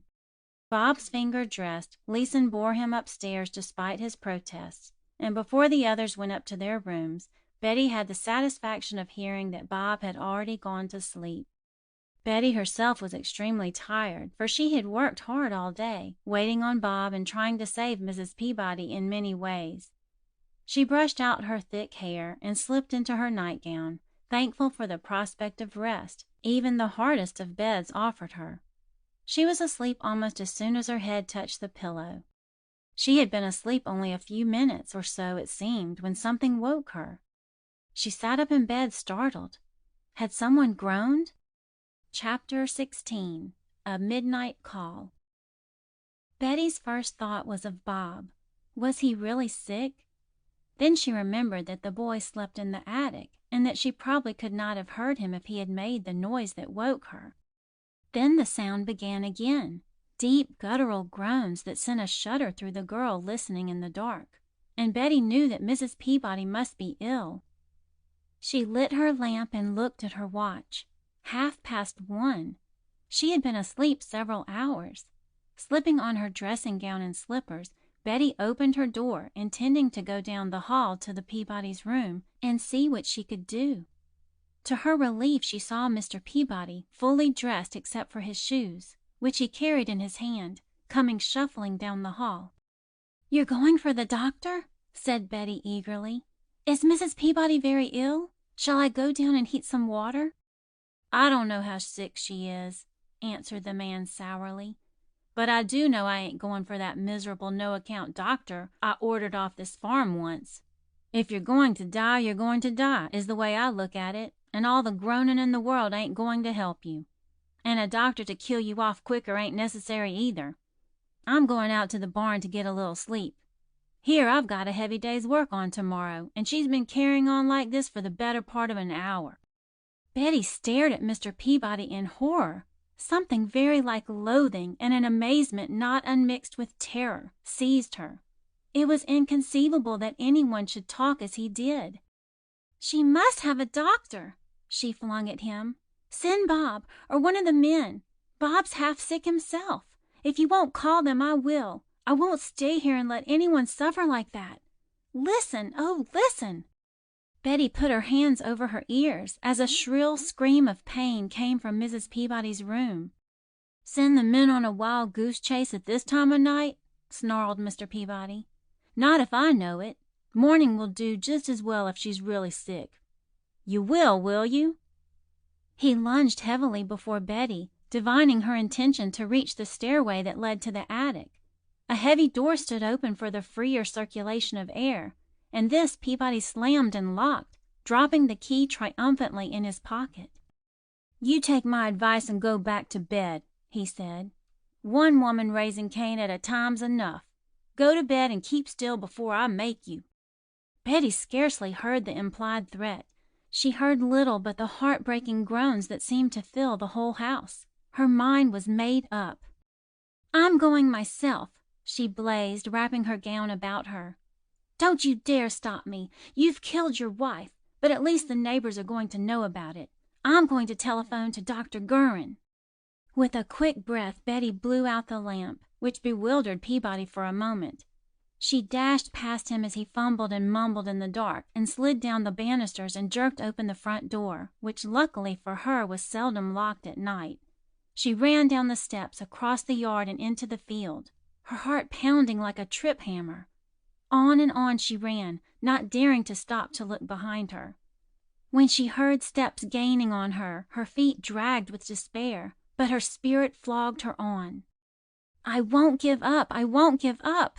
She was crying aloud through clenched teeth when the voice of Bob Henderson calling, "Betty, Betty, it's all right," sounded close to her shoulder. "You dear, darling Bob!" Betty turned radiantly to face the boy. "How did you get out? Hurry, we must hurry. Mrs. Peabody is so sick." "Easy there." Bob caught her elbow as she stumbled over a bit of rough ground. "The noise woke me up, and when we heard you and Peabody, Leeson lowered me out of the window by the bedsheet. We weren't sure what he'd do to you. Say, Betty, you'd better let me go in and telephone unless you're afraid to go back. If the Keplers see you like that, they'll know there's been a row, and they'll insist on your staying with them." "Oh, I have to go back," said Betty in a panic. "Mrs. Peabody needs me, and I'm not afraid. If Dr. Gurin comes, I'll wait under this tree for you, Bob. Only, please hurry." And the boy hurried off. "Doctor'll be right out," reported Bob, coming back after what seemed a long wait, but was in reality a scant 10 minutes. "I had a great time waking the Keplers up, and a worse time getting hold of Central. And of course Mrs. Kepler wanted all the details, just like a woman. But Doc answered right away, after I gave his number, and said he'd be here in 20 minutes. He sure can run his car when he has a clear road at night." "Bob," whispered Betty, beginning to tremble, I guess maybe I am afraid to go back to the house. Let's sit on the bank at the head of the lane and wait for Dr. Gurin. He'll take us in the car. Mr. Peabody won't dare do anything with a third person around." "Sure we will," agreed Bob. "It's fine and cool out here, isn't it? Wonder why it can't be like this in the daytime." They walked back to the lane, crossed lots, and sat down under a thorn-apple tree. Betty tucked her gown cozily around her feet and sat close to Bob, prepared to watch the stars and await quietly the doctor's coming. Then, to her astonishment, as much as to Bob's consternation, she began to cry. She could not stop crying, and after she had cried a few minutes, she began to laugh. She laughed and sobbed and could not stop herself, and in short, for the first time in her life, Betty had a case of hysterics. It was all very foolish, of course, and when Dr. Gurin found them there in the road at 2:30 in the morning, he scolded them both soundly. "I gave you credit for more sense, Bob," said the doctor curtly, as he helped Betty into the machine. "You should have left Betty with Mrs. Kepler overnight, or at least taken her straight home. If she hasn't a heavy cold to pay for this, it won't be your fault. I never heard of anything quite so senseless." "I wasn't going to stay with the Keplers," retorted Betty with vigor. "I don't know them at all, and I hadn't anything to wear down to breakfast. Besides, there is Mrs. Peabody dreadfully sick with no one to help her, and Bob has a festered finger. He had a high temperature this afternoon." "I'll look at that finger," promised Dr. Gurin grimly. "Don't let me have to hunt for you either, young man. No hiding out of sight when you're wanted. And Betty, you go to bed. I'll get Mrs. Peabody comfortable and give her something so that she'll sleep till I can send someone out from town. You can't nurse her and run the house, you know. Your Uncle Dick would come up and shoot us all. Go to bed immediately, and you'll be ready to help us in the morning." They had reached the house, and Betty followed the doctor's orders. Everyone obeyed Dr. Gurin. Even Mr. Peabody, summoned from the barn, though he was surly and far from pleasant, brought hot water in a teaspoon and a tumbler at his bidding. Mrs. Peabody had had these attacks before, and when she had taken the medicine was soon relieved. Dr. Gurin stayed with her till she fell asleep and then went down to the kitchen, taking the unwilling Bob with him. The cut finger was lanced and dressed, and strict instructions issued that in 2 days Bob was to present himself at the doctor's office to have the dressing changed. "And you needn't assume that obstinate look," said the doctor, who watched him closely. "If you're so afraid you won't be able to pay me, we'll drive a bargain. You recollect that odd little wooden charm you made for Norma last summer? Well, the girls at boarding school have gone crazy, to quote my daughter, over the trinket, and one of them offered her $1 for it. Carve me a couple more when you have time, and that will make us square. The girls were wondering the other day if you could do more." "I'll make 6." Bob was beginning radiantly when the doctor stopped him. "You will not," he said positively. $1 is your price, and 2 of them will fully meet your obligations to me. If you can be doggone businesslike, so can I."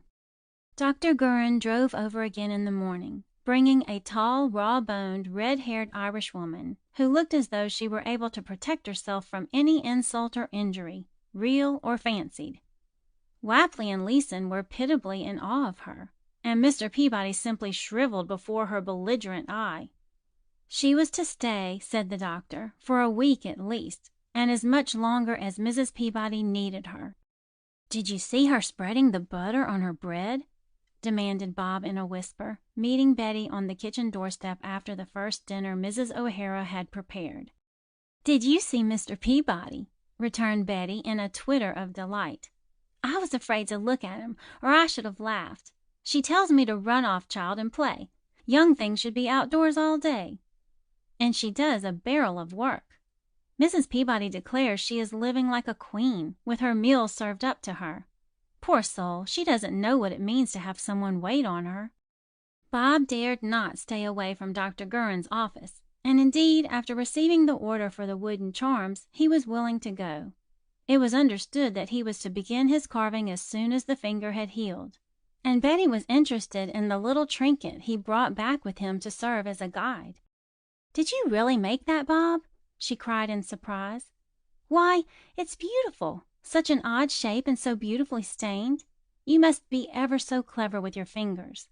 I believe if you had some paints, you could paint designs and perhaps sell a lot of them to a city shop. Girls would just love to have them to wear on chains and cord." Bob was immediately fired with ambition to make some money, and indeed he could evolve marvelous and quaint little charms with no more elaborate tools than an old knife and a bit of sandpaper. He had an instinctive knowledge of the different grains, and the wood he picked up in the woodshed, carefully selecting smooth, satiny bits.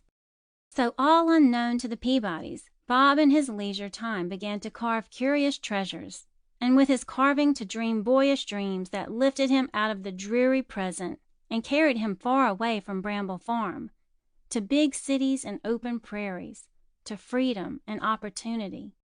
And Betty, who sometimes read aloud to him as he carved, and sometimes sewed sitting beside him, began to dream dreams too. Always of a home somewhere with Uncle Dick, a real home, in which there should be a fireplace and an extra chair for Bob. For your girl dreamer always plans for her friends and for their happiness, and she seldom dreams for herself alone. So July, with its heat and thunderstorms, ran into August. Chapter 17. An Ominous Quarrel. Mrs. O'Hara went back to Glenside at the end of 10 days, leaving Mrs. Peabody well enough to be about, though the doctor had cautioned her repeatedly not to overdo. Dr. Gurin came for Mrs. O'Hara in his car, and it was to be his last visit unless he was sent for again. Bob's finger had healed, and he was hard at work at his carving in spare moments. "Norma hopes you will come over to see her soon," said Dr. Gurin to Betty as he was leaving. She and Alice have their heads full of boarding school. By the way, Betty, what do you intend to do about school?" "Well, I keep hoping Uncle Dick will write. It's been 3 weeks since I've had any kind of letter," answered Betty. She had long ago told the doctor about her uncle and the reasons that led her to coming to Bramble Farm. "When he wrote, he was in a town where there were only 6 houses and no hotel. He must come East soon, and then he will receive my letters and send for me. I'm sure I could go to school and keep house for him, too." The car with the doctor and his convincing personality, and Mrs. O'Hara and her quick tongue and heavy hand, were hardly out of sight before Mr. Peabody assumed command of his household. He had been chafing under the rule of that red-haired female, as he designated the capable Irishwoman, and now he was bound to make the most of his restored power. "Gee, he sure is a driver," whispered the perspiring Bob, as Betty came down to the field where the boy was cultivating corn. Betty had brought a pail of water and a dipper, and Bob drank gratefully. "No, don't give the horse any," he interposed, as Betty seemed about to hold the pail out to the sorrel, who looked around with patient, pleading eyes. "He'll have to wait till noon. 'Tisn't good to water a horse when he's working, anyway. Put the pail under that tree, and it'll keep cool. Leeson and Wapley go over to the spring when they're thirsty, but Peabody said he'd whale me if he caught me leaving the cultivator." "The mean old thing!" Betty could hardly find a word to express her indignation. "Oh, it's all in the day's work," returned Bob philosophically. "What are you doing?" "Hanging out clothes for Mrs. Peabody. She's getting another basketful ready now. She would wash, and that's as much as she'll let me do to help her, though of course when she irons I can be useful. I don't think she ought to get up and go to washing, but you can't stop her." "Having a woman to come wash about killed the old man," chuckled Bob, starting the horse as he saw Mr. Peabody climbing stiffly over the fence. "Thanks for the water, Betty." Betty had no wish to meet her host, for whom another check had come that morning from her uncle's lawyer. Betty herself was out of money, Uncle Dick having sent no letter for 3 weeks, and apparently having made no provision to bridge the gap. She hung out clothes till dinner time, and then helped put the boiled dinner on the table in the hot, steamy kitchen.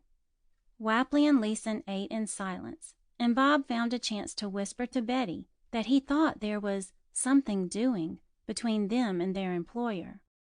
Whatever this something was, there were no further developments till after supper. Peabody got up from the table and lurched out to the kitchen porch to sit on the top step, as was his invariable custom.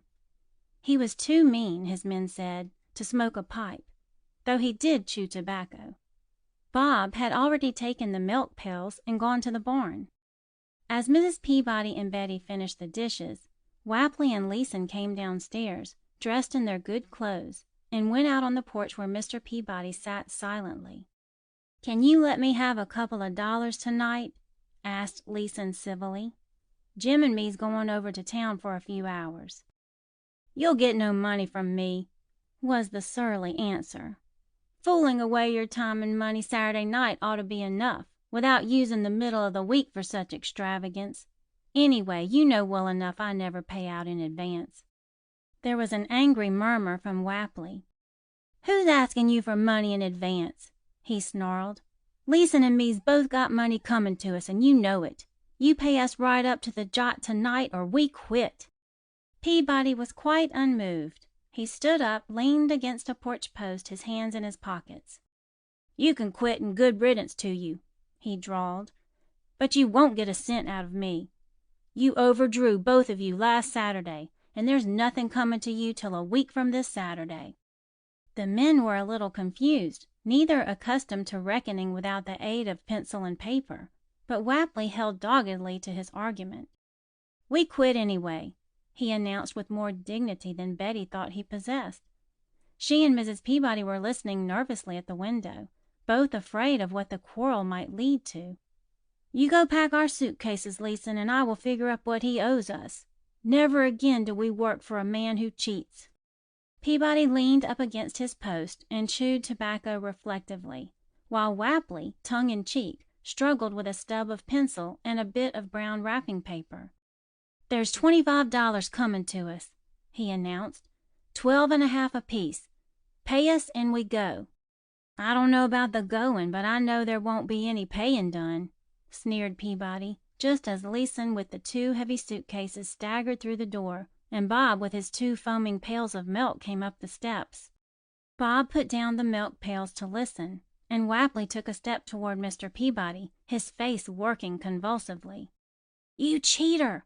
he gasped. "You miserable sneak! You've held back money all season just to keep us working through harvest. If I had a gun, I'd shoot you." The man was in a terrible rage, and Betty wondered how Mr. Peabody could face him so calmly. Suddenly she saw something glitter in his hand. "I've got my pistol right here," he said, raising his hand to wave the blunt-nosed revolver toward Wapley. "I'll give you 2 just 3 minutes to get off this place. Go on. I said go." Wapley whirled about and saw the milk pails. He seized one in either hand, raised them high above his head, and dashed the contents furiously over Bob, Mr. Peabody, the steps, and the porch impartially, sprinkling himself and Leeson liberally too. "I never knew how much milk those cows gave," Bob said later. "Seems like there must have been a regular ocean let loose."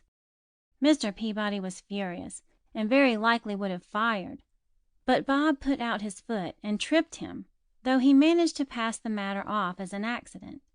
Wapley and Leeson trudged slowly up the lane, carrying the heavy cheap leather suitcases. Betty watched them as far as she could see them, feeling inexpressibly sorry for the 2 who had worked through the long hot summer and were now leaving an unpleasant place with what she feared was only a too well-founded grievance. "Some of you women," Peabody included Betty in the magnificent gesture, "get to work out there and clean up the milk. There's several pounds of butter lost, thanks to those no-count fools. I'm going after my gun." "Gun?" faltered Mrs. Peabody. "Yes, gun," snapped her husband. "I don't suppose it occurs to you those idiots may take it into their heads to come back and burn the barns. Bob and me will sit up all night and try to save the cattle at least." Bob was furious at the idea of playing lookout all night, and he was in the frame of mind by early morning where he probably would have cheerfully supplied any arson plotters with the necessary match. But nothing happened, and very cross and sleepy, he and Mr. Peabody came in to breakfast as usual. Betty, too, had not slept well, having wakened and pattered to the window many times to see if the barns were blazing. Indeed, if Leeson and Wapley had deliberately planned to upset the Peabody family, they could not have succeeded better. Bob made up his lost sleep the next night, but his appetite came in for Mr. Peabody's criticism. "You seem to be aiming to eat me out of house and home," he observed at dinner a day or 2 later. "You don't have to eat everything in sight, you know. There'll be another meal later." Bob blushed violently, not because of the reproof, for he was used to that, but because of the public disgrace. Betty, the cause of his distress, was as uncomfortable as he, and she experienced an unchristian-like impulse to throw the dish of beans at the head of her host. The following day Bob did not come in to dinner, and Betty, thinking perhaps that he had not heard Mrs. Peabody's call, rose from the table with the intention of calling him a second time. "Where are you going?" demanded Mr. Peabody suspiciously. "To call Bob to dinner," said Betty. "I'm afraid he didn't hear Mrs. Peabody. The meat will be all cold." "You sit down and don't take things on yourself that are none of your concern," commanded Mr. Peabody shortly. "Bob isn't here for dinner because I told him not to come. He's getting too big to thrash, and the only way to bring him to terms is to cut down his food. Living too high makes him difficult to handle. This morning he flatly disobeyed me, but I guess he'll learn not to do that again. Well, miss, don't swallow your impudence. Out with it." Chapter 18. In the Name of Discipline. Betty opened her mouth to speak hotly, then closed it again. Argument was useless, and the distressed expression on Mrs. Peabody's face reminded the girl that it takes 2 to make a quarrel. Dinner was finished in silence, and as soon as he had finished, Mr. Peabody strode off to the barn. A plan that had been forming in Betty's mind took concrete form. and as she helped clear the table, she did not carry all the food down cellar to the swinging shelf, but made several trips to one of the window sills. Then, after the last dish was wiped and Mrs. Peabody had gone upstairs to lie down, for her strength was markedly slow in returning, Betty slipped out to the cellar window, reached in and got her plate, and carefully assuring herself that Mr. Peabody was nowhere in sight, flew down the road to where she knew Bob was trimming underbrush. "Gee, but you're a good little pal, Betty," said the boy gratefully, as she came up to him. "I'm about starved to death, that's a fact." "There isn't much there, just bread and potatoes and some corn," said Betty hurriedly. "Eat it quick, Bob. I didn't dare touch the meat, because it would be noticed at supper. Seems to me we have less to eat than ever."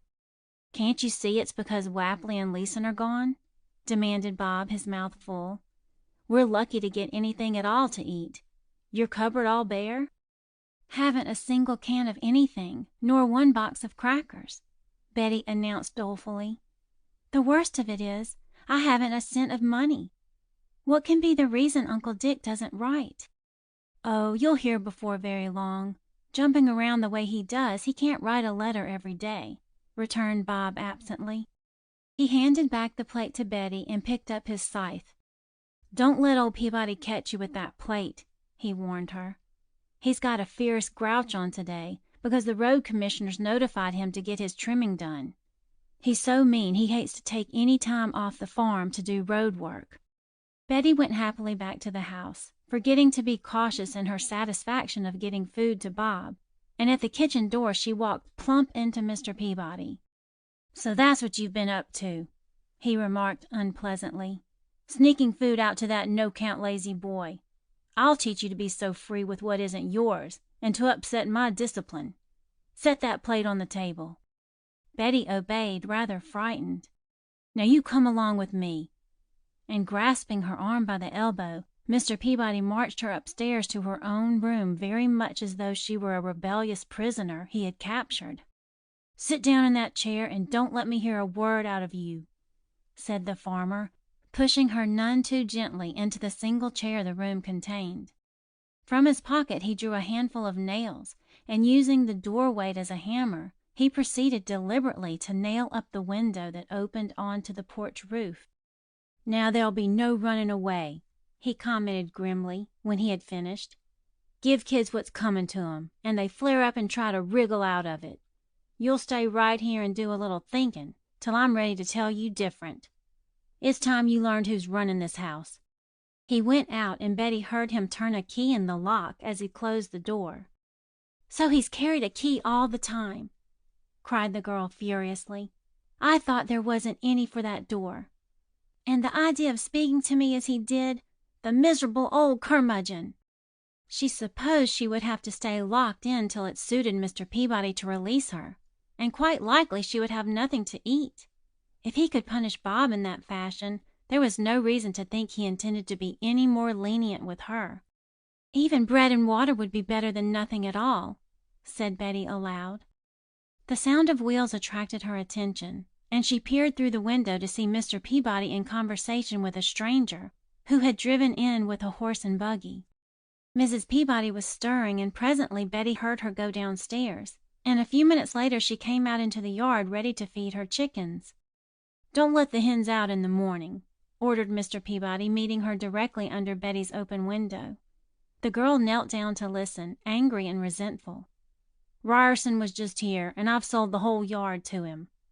I want to try Wyandottes next. He'll be over about 10 in the morning, and it won't hurt to keep them in the hen houses till then." "Oh, Joseph!" Mrs. Peabody's voice was reproachful. "I've just got those hens ready to be good layers this fall. You don't know how I've worked over 'em, and culled the best, and sprayed those dirty old houses, and kept 'em clean and disinfected. I don't want to try a new breed. I want a little of the money these will earn this winter." "Well, this happens to be my farm and my livestock," replied her husband cruelly. "If I see a chance to improve the strain, I'm going to take it. You just do as I say, and don't let the hens out tomorrow morning." His wife dragged herself out to the chicken yard, her brief insistence having completely collapsed. The girl listening wondered how any woman could give in so easily to such palpable injustice. "I suppose she doesn't care," thought Betty, stumbling on the heart of the matter blindly. "If she did have her own way, that wouldn't change him. He'd still be mean and small and not very honest, and she'd have to despise him just as much as ever.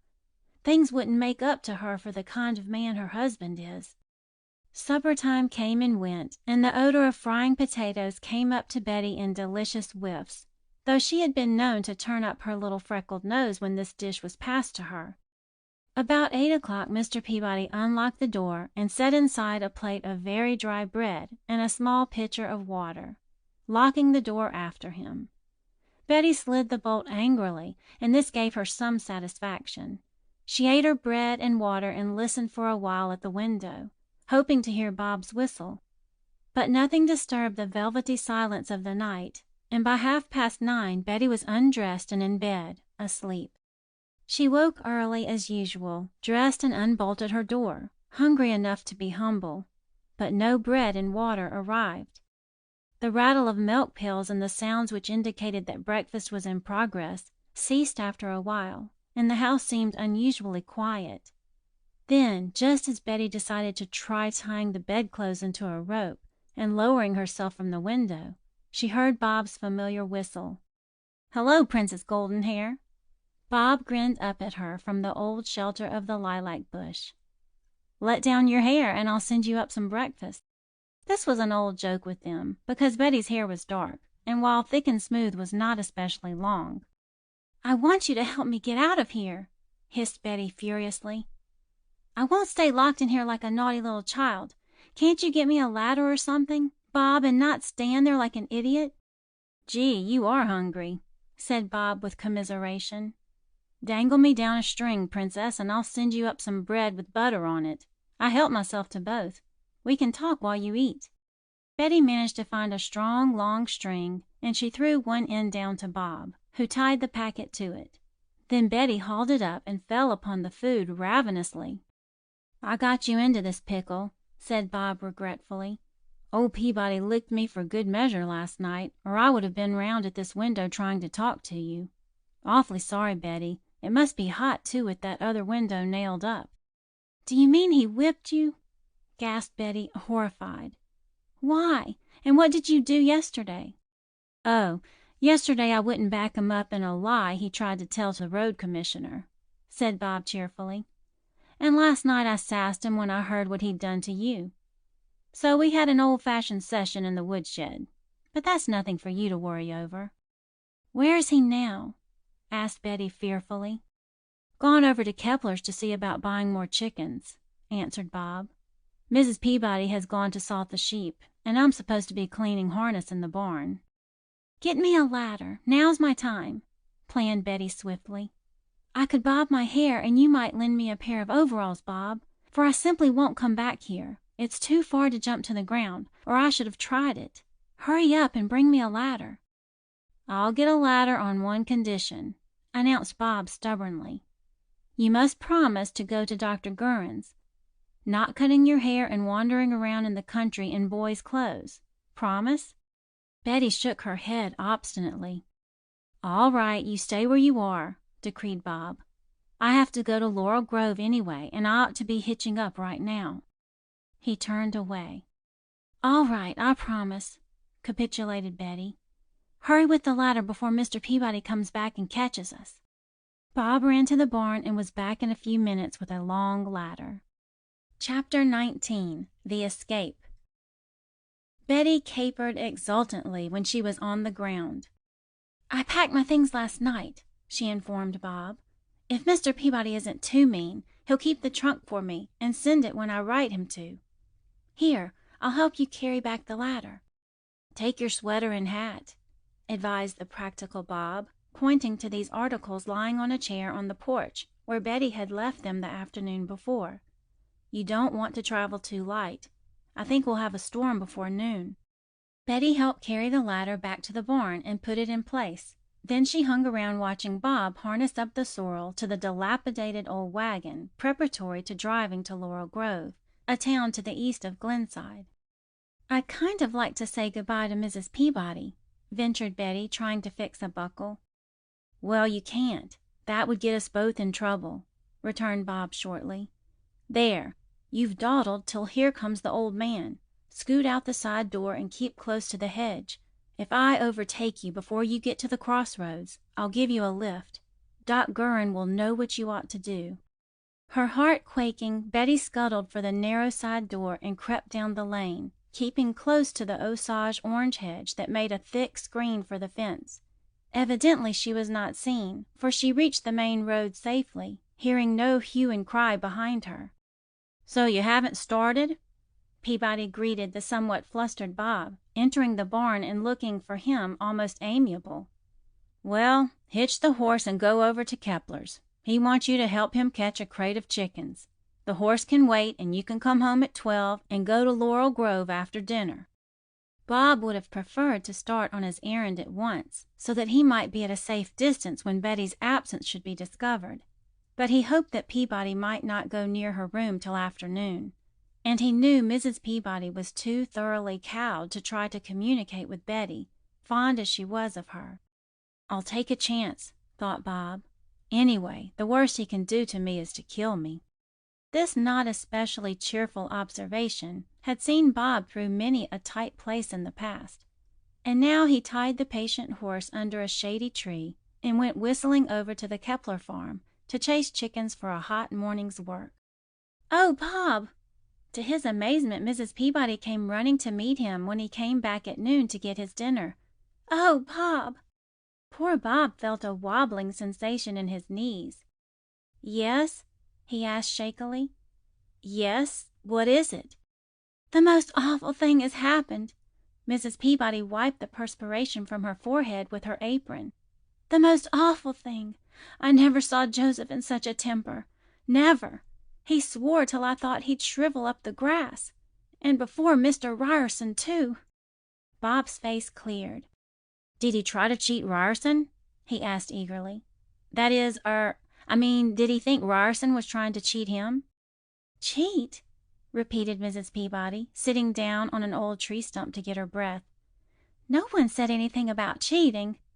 I don't know exactly how to tell you, Bob. Betty has gone, and she's taken all the chickens with her." Bob opened his eyes and mouth to their widest extent. "Chickens? Betty?" The words danced through his brain stupidly. "I don't wonder you look like that," said Mrs. Peabody. "I was in a daze myself." "But she couldn't have taken the chickens," argued Bob, restraining a mad desire to laugh. "How could she? And what would she want with them?" "Well, of course, I don't mean she took them with her," admitted Mrs. Peabody. "But she was mad at Joseph, you know, for locking her in her room. And he says she's just driven the hens off to the woods to spite him." Bob walked out to the poultry yard, followed by Mrs. Peabody. The doors of the hen houses were flung wide open, and there was not a fowl in sight. "When did you find it out?" he asked. "When Mr. Ryerson drove in for the hens," answered Mrs. Peabody. "Joseph went out with him to help him bag 'em, and the minute he opened the door he gave a yell. I was making beds, but I heard him. The way he carried on, Bob, was a perfect scandal. I never heard such talk, never." "Where is he now?" said Bob briefly. "He's gone over to the woods hunting for the hens," replied Mrs. Peabody. "He wouldn't stop for dinner, or even to take the horse. He says you're to start for Laurel Grove, soon as you've eaten.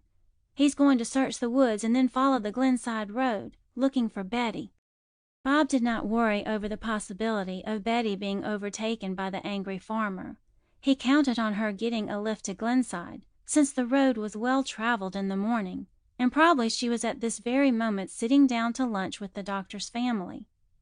He was puzzled about the loss of the chickens, and curious to know how the Peabodys had discovered Betty's escape. He and Mrs. Peabody sat down to dinner, and, partly because of her excitement, and partly because in her husband's absence she dared to be more generous, Bob made an excellent meal. Over his second piece of pie he ventured to ask when they had found out that Betty was not in her room. "Oh, Joseph thought of her as soon as he missed the chickens," answered Mrs. Peabody. "I never thought she would be spiteful, but I declare it's queer, any way you look at it. Joseph flew up to her room and unlocked the door, and she wasn't there. Do you suppose she could have jumped from the window and hurt herself? Bob thought it quite possible. Well, I don't, said Mrs. Peabody shrewdly. However, I'm not asking questions, so there's no call for you to get all red. Joseph seemed to think she had jumped out, and he's furious because he didn't nail up both windows, though how he expected Betty to breathe in that case is more than I can see. Bob was relieved to learn that apparently Mr. Peabody did not connect him with Betty's disappearance. He finished his dinner and went out to do the few noon chores. Then he started on the drive to Laurel Grove. Looks like a storm, he muttered to himself, as he noted the heavy white clouds piling up toward the south. I wish to goodness old Peabody would spend a few cents and get an awning for the seat of this wagon. Last time I was caught in a storm I got soaked, and my clothes didn't dry overnight. I'll be hanged if I'm going to get wet this time. I'll drive in somewhere first. Bob's predictions of a storm proved correct, and before he had gone 2 miles he heard distant thunder. With the first splash of rain, Bob hurried the sorrel, keeping his eyes open for a mailbox that would mark the home of some farmer, where he might drive into the barn and wait till the shower was over. He came within sight of some prosperous-looking red barns before the rain was heavy, and drove into a narrow lane just as the first vivid streak of lightning ripped a jagged rent in the black clouds. "Come right on in," called out the farmer, who had seen him coming and thrown open the double doors. "Looks like it might be a hummer, doesn't it? There's a ring there in the wall where you can tie your horse." "He stands without hitching," grinned Bob. "Only too glad to get the chance. Gee, that wind feels good." The farmer brought out a couple of boxes and turned them up to serve as seats. "I like to watch a storm," he observed. "The house is all locked up, women folk gone to an all-day session of the sewing circle, or I'd take you in. We'd get soaked walking that short distance, though. You don't live around here, do you?" "Bramble Farm. I'm a poorhouse rat the Peabodys took to bring up." He had seldom used that phrase since Betty's coming, but it always irritated him to try to explain who he was and where he came from. "I was bound out myself," retorted the farmer quickly.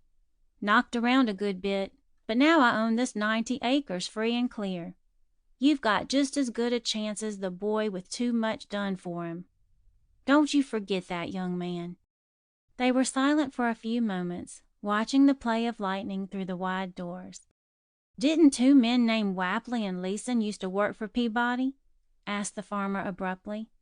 "I thought so," as Bob nodded. "They were around the other day asking for jobs." "Are you sure?" asked Bob. "I thought they had left the state. Leeson, I know, had folks across the line." "Well, they may have gone now," was the reply. "But I know that 2 days ago they wanted work. I've a couple of men, all I can use just now, but I sent them on to a neighbor. They look strong, and good farm help is mighty scarce." Bob waited till the rain had stopped and the clouds were lifting, then drove on, thanking the friendly farmer for his cordiality. "Don't be calling yourself names, but plan what you want to make of yourself," was that individual's parting advice. "If I had a nickel," said Bob to himself, urging the sorrel to a brisk trot, for the time spent in waiting must be made up, "I'd telephone to Betty from Laurel Grove. But pshaw, I know she must be all right." Chapter 20.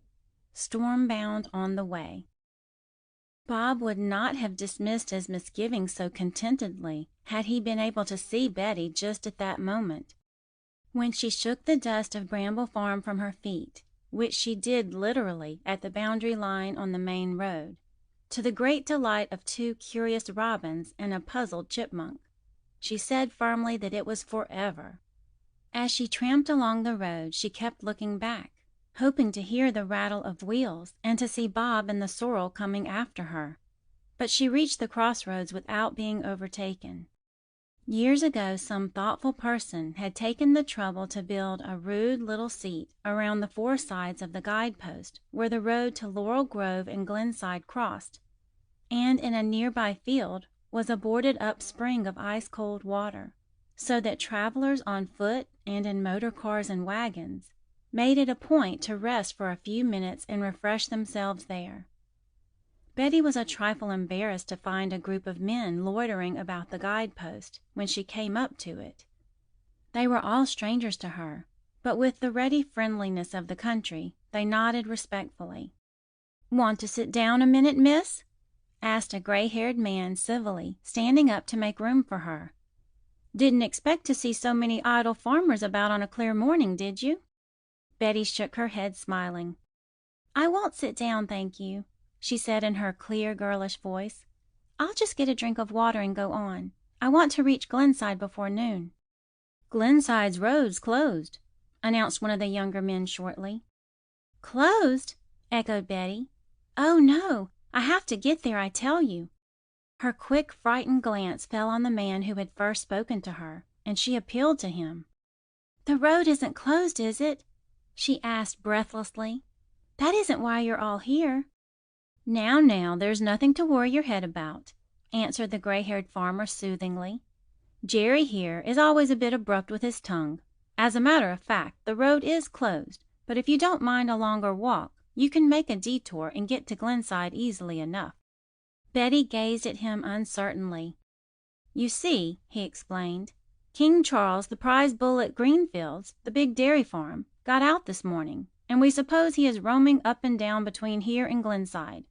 He's worth a mint of money, so they don't want to shoot him, and the dairy has offered a good reward for his safe return. He's got a famous temper, and no one would deliberately set out to meet him unarmed. So we're posted here to warn folks. A few automobiles took a chance and went on, but the horses and wagons and foot passengers take the road to Laurel Grove. You turn off to the left at the first road and follow that, and it brings you into Glenside at the north end of town. You'll be all right." "A girl shouldn't try to make it alone," objected another one of the group. "You take my advice, sis, and wait till your father or brother can take you over in the buggy. Suppose you met a camp of gypsies." "Oh, I'm not afraid," Betty assured him. "That is, not of people. But I don't know what in the world I should do if I met an angry bull. I'll take the detour, and everything will be all right. I'm used to walking." The men repeated the directions again to make sure she understood clearly. Then Betty drank a cup of the fresh, cold spring water and bravely set off on the new road. The gray-haired man came running after her. "If it should storm," he cried, coming up with her, "don't run under a tree. Better stay out in the rain till you reach a house. You'll be safe in any farmhouse." He meant safe as far as the kind of people she would meet were concerned, but Betty, who had never in her life feared anyone, thought he referred to protection from the elements. She thanked him and trudged on. "I certainly am hungry," she said, after a half-hour of tramping. "Now I know how Bob feels without a cent in his pocket. I'll have to ask Dr. Gurin for some money. I can't get along without a nickel. Uncle Dick must be awfully busy, or else he's sick. Otherwise he would surely let me hear from him." When she came to an old apple orchard where the trees drooped over a crumbling stone wall, Betty had no scruples about filling the pockets and sleeves of her sweater with the apples that lay on the ground. Bob had told her that portions of trees that grew over the roadside were public property, and she intended to explain to the farmer, if she met him, how she had come to carry off some of his fruit. But she met no one and saw no house, and presently the rumble of distant thunder put all thoughts of apples out of her mind. My goodness! She looked at the mountain of white clouds piling up with something like panic. "I haven't even come to the road that turns, and I just know this will be a hard thunderstorm. Mrs. Peabody said last week that the August storms are terrors. I'll run. Perhaps I'll come to a house." Holding her sweater stuffed with apples in her arms and jamming her hat firmly on her head, Betty flew down the road, bouncing over stones, jumping over, without a shudder, a mashed black snake flattened out in the road by some passing car, and, in defiance of all speed regulations, refusing to slow up at a sharp turn in the road ahead. She took it at top speed, and as she rounded the curve the first drops of rain splashed her nose. But her flight was rewarded. A long, low, comfortable-looking farmhouse sat back in an overgrown garden on one side of the road. D. Smith, read Betty on the mailbox at the gate. Well, Mrs. D. Smith, I hope you're at home, and I hope you'll ask me to come in and rest till the storm's over. Shall I knock at the back or the front door? A vivid flash of lightning sent her scurrying across the road and up the garden path. As she lifted the black iron knocker on the front door, a peal of thunder rattled the loose casements of the windows. Betty lifted the knocker and let it fall 3 times before she decided that either Mrs. D. Smith did not welcome callers at the front of her house, or else she could not hear the knocker from where she was. But a prolonged rat-a-tat-tat on the back door produced no further results. "She may be out getting the poultry in," said Betty to herself, recalling how hard Mrs. Peabody worked every time a storm came up. "Wonder where the poultry yard is." The rain was driving now, and the thunder irritatingly incessant. Betty walked to the end of the back porch and stood on her tiptoes, trying to see the outbuildings. Then, for the first time, she noticed what she would surely have seen in one glance at a less exciting time. There were no outbuildings, only burned and blackened holes in the ground. A few loose bricks marked the site of masonry work, and a charred beam or two fallen across the gap showed only too plainly what had been the fate of barns and crib houses. Betty ran impulsively to a window, and, holding up her hands to shut out the light, peered in. Cobwebs, dust, and dirt, and a few empty tins in the sink were the only furniture of the kitchen. "It's empty," gasped Betty. "No one lives here. Oh, gracious!" A great fork of lightning shot across the sky, followed at once by a deafening crash of thunder. Far across the field, on the other side of the road, Betty saw a tall oak split and fall. "I'm going in out of this," she decided, "if I have to break a window or a lock." She leaned her sturdy weight against the wooden door, automatically turning the knob without thought of result. The door swung easily open. There had been nothing to hinder her walking in, and she tumbled in so suddenly that she had difficulty in keeping her feet. Betty closed the door and looked about her.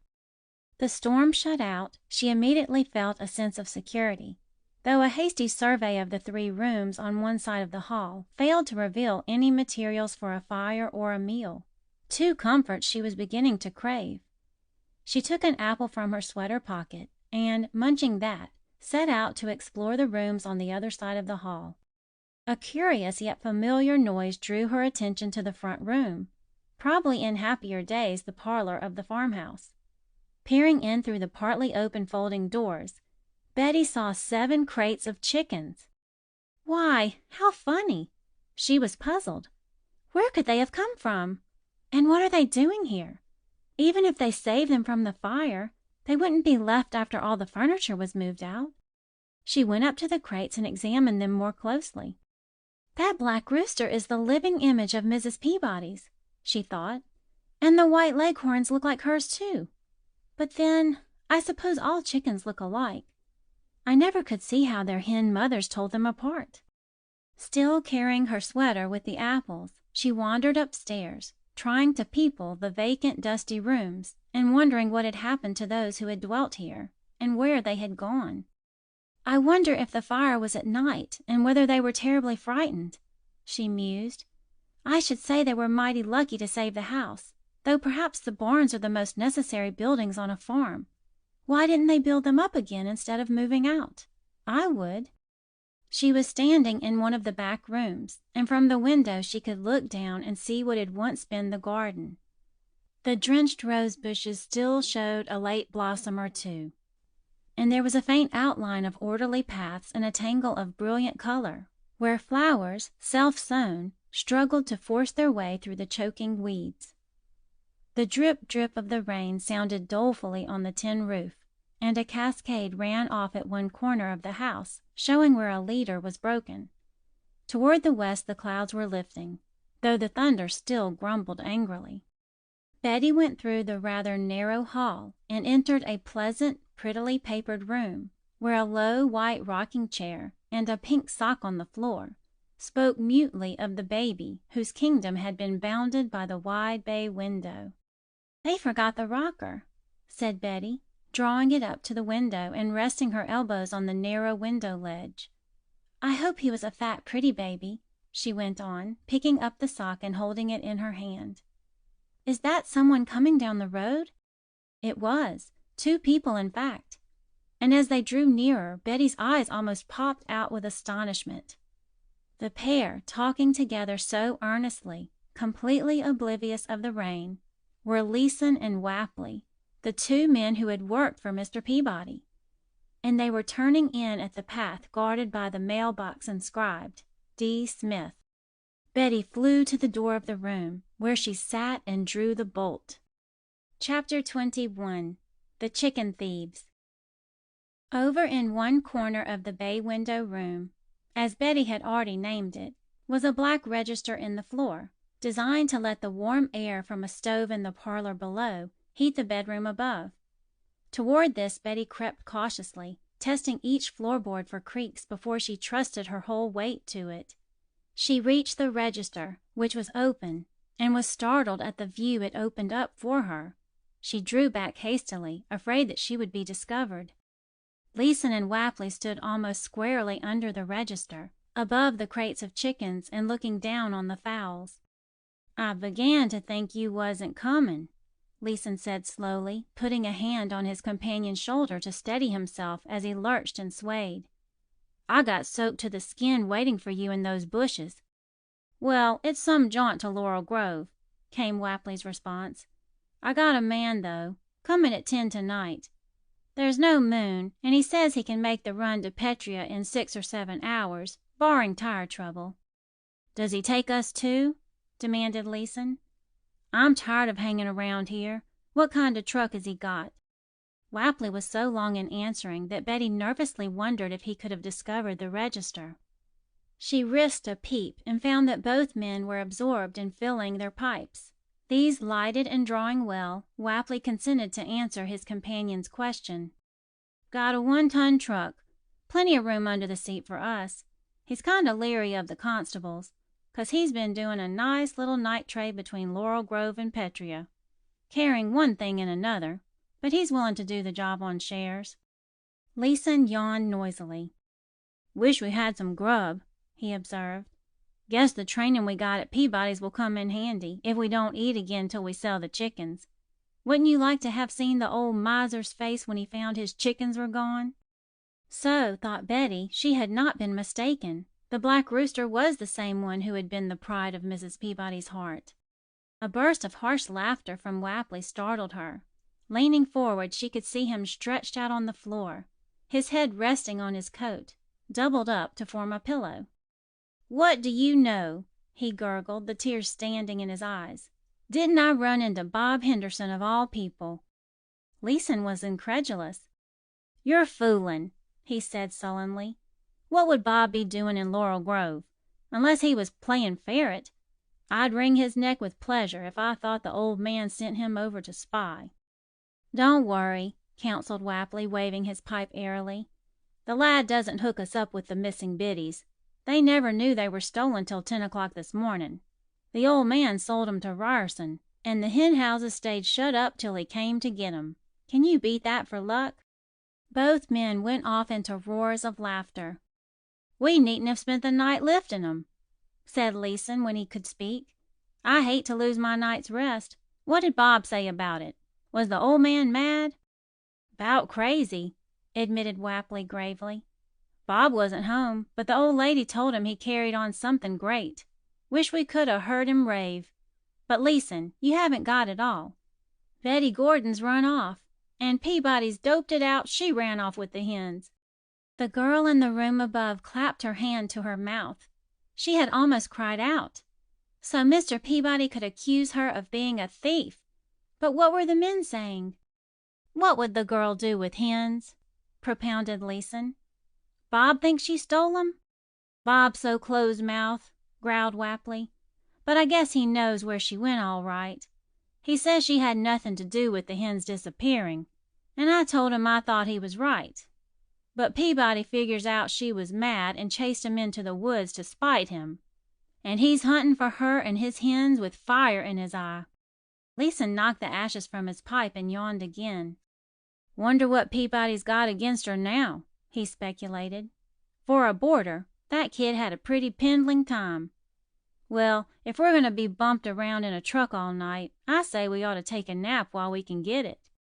"All right," agreed Wapley. "But I ain't aiming to go on any such trip without a bite of supper. The rain stopped, and I'm going to snooze a bit, and then go down the road to that farmhouse and see how they feel about feeding a poor unfortunate who's starving. I'll milk 'em for a square meal." Betty, shivering with excitement, crouched on the floor, afraid to risk moving until they should be asleep. Her one thought was to get away from the house and find Bob. Bob would know what to do. Bob would get the chickens back to the Peabodys and herself over to the haven of Dr. Guerin's house somehow. Bob would be sorry for Wapley and Leeson, even if they had turned chicken thieves. If she could only get to Bob before he set out for home, or if she might meet him on the road, everything would be all right. Bob must wait for her. There were no back stairs to the house, and it required grit to go softly down the one flight of stairs and steal past the door of the parlor where the two men lay. But Betty set her teeth and did it. Once on the porch, she put on her hat and sweater, for a cool wind had sprung up. And then how she ran! The road was muddy, and her skirt was splashed before she slowed down to gain her breath. Anxiously, she scanned the road ahead, wondering if there was another way Bob could take to reach Bramble Farm. As usual, when one is worried, a brand new torment assailed her. Suppose he should take the road to Glenside, that he might stop in to see her. He, of course, pictured her safe at the doctor's. "Want a lift?" drawled a lazy, pleasant voice. A gawky, blue-eyed boy about Bob Henderson's age beamed at her from a dilapidated old buggy. The fat white horse also seemed to regard her benevolently. "It's sort of muddy," said the boy diffidently. "If you don't mind the stuffing on the seat, it's worn through. I can give you a ride to Laurel Grove." Betty accepted thankfully, but she was not very good company, it must be confessed, her thoughts being divided between schemes to hasten the desultory pace of the fat white horse and wonder as to how she was to find Bob in the town. The fat white horse stopped of his own accord at a pleasant-looking house on the outskirts of the town, and Betty, in a brown study, was suddenly conscious that the boy was waiting for her. "Oh," she said in some confusion, "is this your house? Well, you were ever so kind to give me a lift, and I truly thank you." She smiled at him and climbed out, and the lad, who had been secretly admiring her and wondering what she could be thinking about so absorbedly, wished for the 10th time that he had a sister. Laurel Grove was a bustling country town, a bit livelier than Glenside, and Betty, when she had traversed the main street twice, began to be aware that curious glances were being cast at her. "I go shopping. I'd do anything for an excuse to go into every store," she thought distractedly. "If only I had a dollar bill. Where can Bob be? I can't have missed him." There was every reason to think she had missed him, except her determined optimism. But after she had been to the drugstore and the hardware store and the post office, all more or less public meeting places, and found no sign of Bob, Betty began to feel a trifle discouraged. Then two men on the curb gave her a clue. "I've been hanging around all day," declared one, evidently a thrifty farmer. "Came over to get some grinding done, and the blame mill machinery broke. They just started grinding an hour ago." So there was a mill, and Bob often had to go to mills for Mr. Peabody. Betty did not know why he should have to come so far, but it was quite possible that some whim of the master of Bramble Farm had sent him to the Laurel Grove mill. Betty stepped up to the farmer and addressed him quietly. "Please, will you tell me where the mill is?" she asked. Chapter 22. Spreading the Net. He was a nice, fatherly kind of person, and he insisted on walking with Betty to the corner and pointing out the low roof of the mill down a side street. "No water power, just electricity," he explained. "Give me a water mill every time. This current stuff is mighty unreliable." Betty thanked him and hurried down the street. She was sure she saw the sorrel tied outside the mill. and when she reached the hitching post, sure enough, there was the familiar old wagon, with some filled bags in it, and the drooping, tired old sorrel horse that had come to meet her when she stepped from the train at Hager's Corners. "Betty, for the love of Mike!" Bob's language was expressive, if not elegant. Betty whirled. She had not seen the boy come down the steps of the mill office, and she was totally unprepared to hear his voice. "Why, Bob!" The unmistakable relief and gladness that shone in her tired face brought a little catch to Bob's throat. To hide it, he spoke gruffly. "What are you doing here? It's after 4 o'clock, and I'll get Hail Columbia when I get back. Mill's been out of order all day, and I had to wait. Haven't you been to Dr. Guerin's?" "No, not yet." Betty pulled at his sleeve nervously. "Oh, Bob, there's so much I must tell you, and after 10 o'clock it will be too late. To think he thought I stole his old chickens! And where is Petria?" Bob gazed at her in amazement. This incoherent stream of words meant nothing to him. "Petria?" he repeated, catching at a straw. "Why, Petria's a big city, sort of a center for farm products. All the commission houses have home offices there. Why?" "That's where Mr. Peabody's chickens are going," Betty informed him, "unless you can think of a way to stop 'em." "Mr. Peabody's chickens? Have you got 'em?" asked Bob in wonder. Betty stamped her foot. "Bob Henderson, how can you be so stupid?" she stormed. "What would I be doing with stolen chickens, unless you think I stole them?" "Now don't go off into a temper," said Bob placidly. "I see where I have to drive you to Glenside anyway. Might as well go the whole show and be half a day late while I'm about it. Hop in, Betty, and you can tell me this wonderful tale while we're traveling." Betty was tired out from excitement, fear, insufficient food, and the long distance she had walked. Her nerves protested loudly, and to Bob's astonishment and dismay she burst into violent weeping. "Oh, I say!" He felt vainly in his pocket for a handkerchief. "Betty, don't cry like that. What did I say wrong? Don't you want to go to Glenside? What do you want me to do?" "I want you to listen," sobbed Betty. "I'm trying to tell you as fast as I can that Wapley and Leeson stole Mr. Peabody's chickens. They've got 'em all crated, and an automobile truck is coming at 10 o'clock tonight to take them to Petria. So there." Bob asked a few direct questions that soon put him in possession of all the facts. When he had heard the full story, he took out the hitching rope he had put under the seat and tied the sorrel to the railing again. "Come on," he said briefly. Where are we going?" quavered Betty, a little in awe of this stern new Bob with the resolute chin. "To the police recorder's," was the uncompromising reply. The recorder was young and possessed of plenty of what Bob termed pep, and when he heard what Bob had to tell him, for Betty was stricken with sudden dumbness, he immediately mapped out a plan that should catch all the wrongdoers in one net. "The fellow we want to get hold of is this truck driver," he explained. "You didn't hear his name?" Betty shook her head. "Well, to get him, our men will have to wait till he comes for the crates," said the recorder. "I'll send a couple of 'em out to this farm.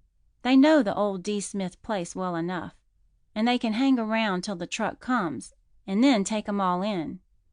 I'm sorry, but I'll have to hold the girl here as a witness. My wife will look after her, and she'll be all right." "I'll stay too, Betty," Bob promised her hastily, noting the plea in her eyes. "All right, so much the better," said the recorder heartily. "We'll put you both up for the night. It won't be necessary for you to see the prisoners tonight, and tomorrow you'll both be mighty good witnesses for this Mr. Peabody. I'll send for him in the morning." Bob's sense of humor was tickled at the thought of stabling the sorrel in a livery stable and charging the bill to his employer. A vision of what would be said to him caused his eyes to dance as he gave orders to the stableman to see that the horse had an extra good measure of oats. But when he came back to the recorder's for supper, he found Betty sitting close beside the recorder's wife, crying as though her heart would break. "Why, Betty," he protested, "you don't usually act like this. What does ail you? Are you sick?" "It isn't fair. protested Betty passionately. "Wapley and Leeson worked so hard, and Mr. Peabody was mean to him. I don't want to save his old chickens for him.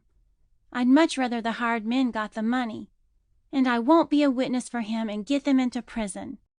Bob looked shocked at this outburst, but Mrs. Bender only continued to soothe the girl, and presently Betty's sobs grew less violent, and by ceased. After supper, Mrs. Bender played for them and sang a little, and then, declaring that Betty looked tired to death, took her upstairs to the blue and white guest room, where, after she had helped her to undress and loaned her one of her own pretty nightgowns, she turned off the lights and sat beside her till she fell asleep. For the first time in months, Betty was encouraged to talk about her mother, and she told this new friend of her great loss, her life with the Arnolds, and about her Uncle Dick. It both rested and refreshed her to give this confidence, and her sleep that night was unbroken and dreamless. Long after Betty was asleep, Bob and the recorder played checkers, Mrs. Bender sitting near with her sewing. Bob was starved for companionship, and something about the lad, his eager eyes, perhaps, or his evident need of interested guidance, appealed to Recorder Bender. "You say you were born in the poorhouse?" he asked between games. "Was your mother born in this township?" Bob explained, and the Benders were both interested in the mention of the box of papers. Encouraged by friendly auditors, Bob told his meager story, unfolding in its recital a very fair picture of conditions as they existed at Bramble Farm. Betty lay in dreamless sleep, but Bob, in a room across the hall, tossed and turned restlessly.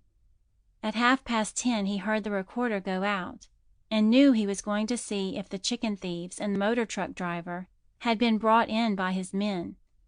Bob wondered how it seemed to be arrested, and he fervently resolved never to court the experience. He was asleep before the recorder returned, but woke once during the night. A heavy truck was lumbering through the street, the driver singing in a high, sweet tenor voice, probably to keep himself awake. Bob's swift thoughts flew to Wapley and Leeson, and he wondered if they were asleep. How could they sleep in jail? Breakfast in the Bender household was just as pleasant and cheerful and unhurried as supper had been. Mrs. Bender, in a white and green morning frock, beamed upon Bob and Betty, and urged delicious viands upon them till they begged for mercy. It was, she said, so nice to have 4 at the table. Mr. Bender pushed back his chair at last, glancing at his watch. "The hearing is set for 10 o'clock," he announced quietly. "Mr. Peabody has been notified and should be here any minute. I think we had better walk down to the office. Catherine, if you're ready." Mrs. Bender smiled at Betty. She had promised to see her through. Chapter 23. An Amiable Conference. Betty's sole idea of a court had been gained from a scene or two in the once-a-week Pineville Motion Picture Theater, and Bob had even less knowledge. They both thought there might be a crowd, a judge in a black gown, and some noise and excitement. Instead, Recorder Bender unlocked the door of a little one-story building and ushered them into a small room furnished simply with a long table, a few chairs, and a case of law books. Presently 2 men came in, nodded to Mrs. Bender, and conferred in whispers with Mr. Bender. There was a scuffling step outside the door, and Mr. Peabody entered. "Huh, there you are," he greeted Bob. "For all of you, I might have been hunting my horse and wagon all night. Mighty afraid to let anyone know where you are." "Mr. Peabody?" asked the recorder crisply, and suddenly all his quiet friendliness was gone, and an able official with a clear, direct gaze and a rather stern chin faced the farmer. "Sit down, please, until we're all ready." Mr. Peabody subsided into a chair, and the 2 men went away. They were back in a few moments, and with them they brought Wapley and Leeson and a lad, little more than a boy, who was evidently the truck driver. "Close the door," directed the recorder. "Now, Mr. Peabody, if you'll just sit here." He indicated a chair at one side of the table. With a clever shifting of the group, he soon had them arranged so that Wapley, Leeson, the truck driver, and the 2 men who had brought them in were sitting on one side of the table, and Betty, Bob, Mrs. Bender, and Mr. Peabody on the other. He himself took a seat between Betty and Mr. Peabody. "Now, you all understand," he said pleasantly, "that this is merely an informal hearing. We want to learn what both sides have to say." Mr. Peabody gave a short laugh. "I don't see what the other side can have to say," he exclaimed contemptuously. "They've been caught red-handed, stealing my chickens." The recorder ignored this and turned to Leeson. "You've worked for farmers about here in other seasons," he said, "and from all I can hear your record was all right. What made you put yourself in line for a workhouse term?" Leeson cleared his throat, glancing at Wapley. "It can't be proved we was stealing," he argued sullenly. "Them chickens was going to be sold on commission. Taking 'em off at 10 o'clock at night to save 'em from sunburn, wasn't you?" demanded Mr. Peabody sarcastically. "You never was a quick thinker, Leeson." "Now, Leeson," struck in Mr. Bender patiently, "that's no sort of use. Miss Gordon here overheard your plans. We know those chickens came from the Peabody farm, and that you and Wapley had a bargain with Tubbs to sell them in Petria. What I want to hear is your excuse. It's been my experience that everyone who takes what doesn't belong to him has an excuse, good or bad. What's yours?" At the mention of Betty's name, Leeson and Wapley had shot her a quick look. She made a little gesture of helplessness, infinitely appealing. "I'm so sorry," the expressive brown eyes told them. "I just have to tell what I heard, if I'm asked, but I wouldn't willingly do you harm." Leeson threw back his head and struck the table a sounding blow. "I'll tell you why we took those blamed chickens," he cried. "You can believe it or not, but we were going to sell 'em in Petria, and all over and above $25 they brought, Peabody would have got back. He owes us that amount. Ask him." "It's a lie!" shouted Peabody, rising, his face crimson. "A lie, I tell you. A lie cooked up by a sneaking, crooked chicken thief to save himself." Leeson and Wapley were on their feet, and Betty saw the glint of something shiny in Peabody's hand. "Sit down and keep quiet," said the recorder levelly. "That will be about all the shouting, please, this morning.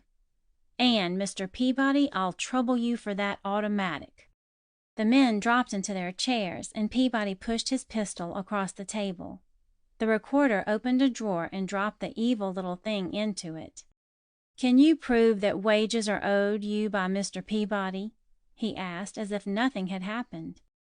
Wapley, who had been silent all along, pulled a dirty scrap of paper from his pocket. "There's when we came to Bramble Farm and when we left, and the money we've had," he said harshly. "And when we left, it was 'cause he wouldn't give us what was coming to us, not just $1 or $2 of it to spend in Glenside. Miss Betty can tell you that." "Yes," Betty said eagerly, "that was what they quarreled about." The recorder, who had been studying the bit of paper, asked a question without raising his eyes. "What's this 34 cents subtracted from this $2 for?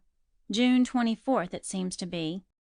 "Oh, that was when we had the machinist who came to fix the binder stay to supper," explained Wapley simply.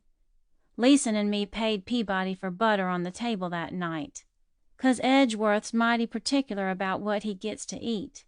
He'd come 10 miles to fix the machine, and we wanted him to have a good meal." Mr. Peabody turned a vivid scarlet.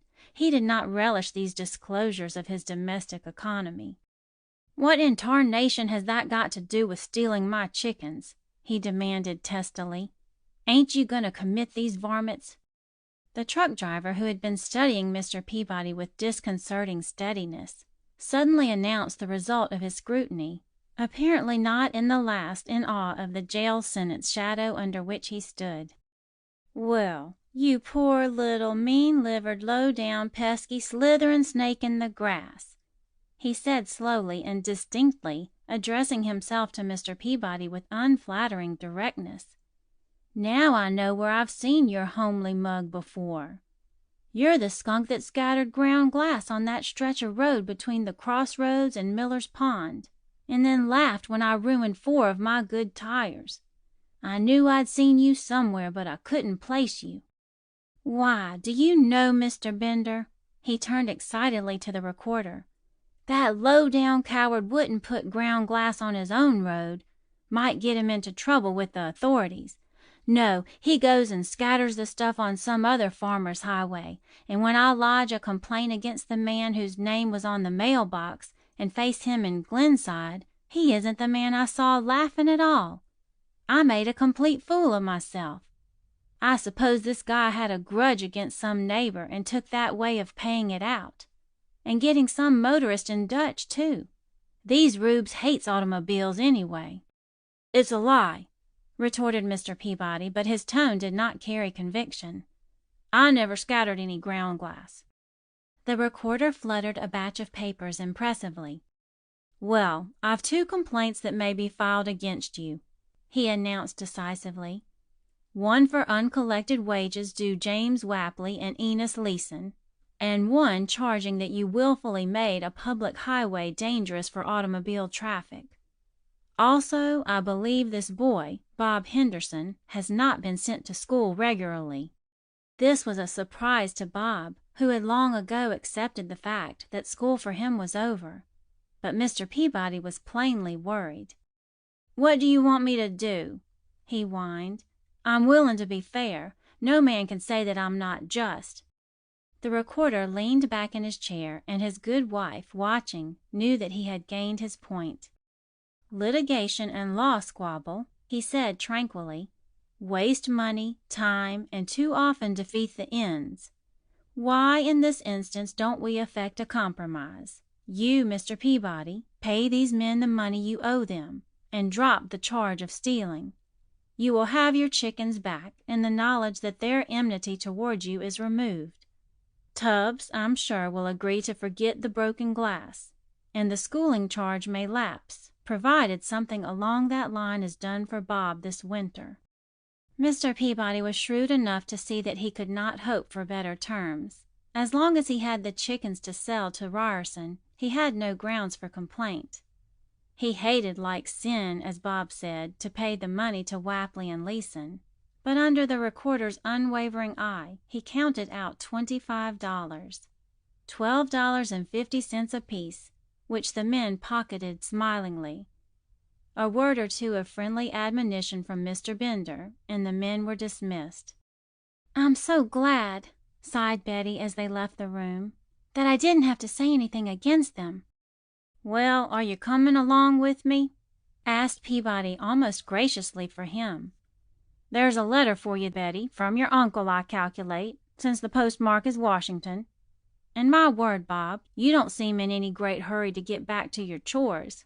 The sorrel must be eating his head off in Haverford's stable." The recorder exchanged a look with his wife. "Mr. Peabody," he said, "I shall be detained here an hour or so, and I don't want these young folks to leave until I have a word with them. Mrs. Bender will be only too glad to have you stay for lunch with us, and I'll meet you up at the house. My wife, Mr. Peabody." "Pleased to meet you, ma'am," stammered Mr. Peabody awkwardly.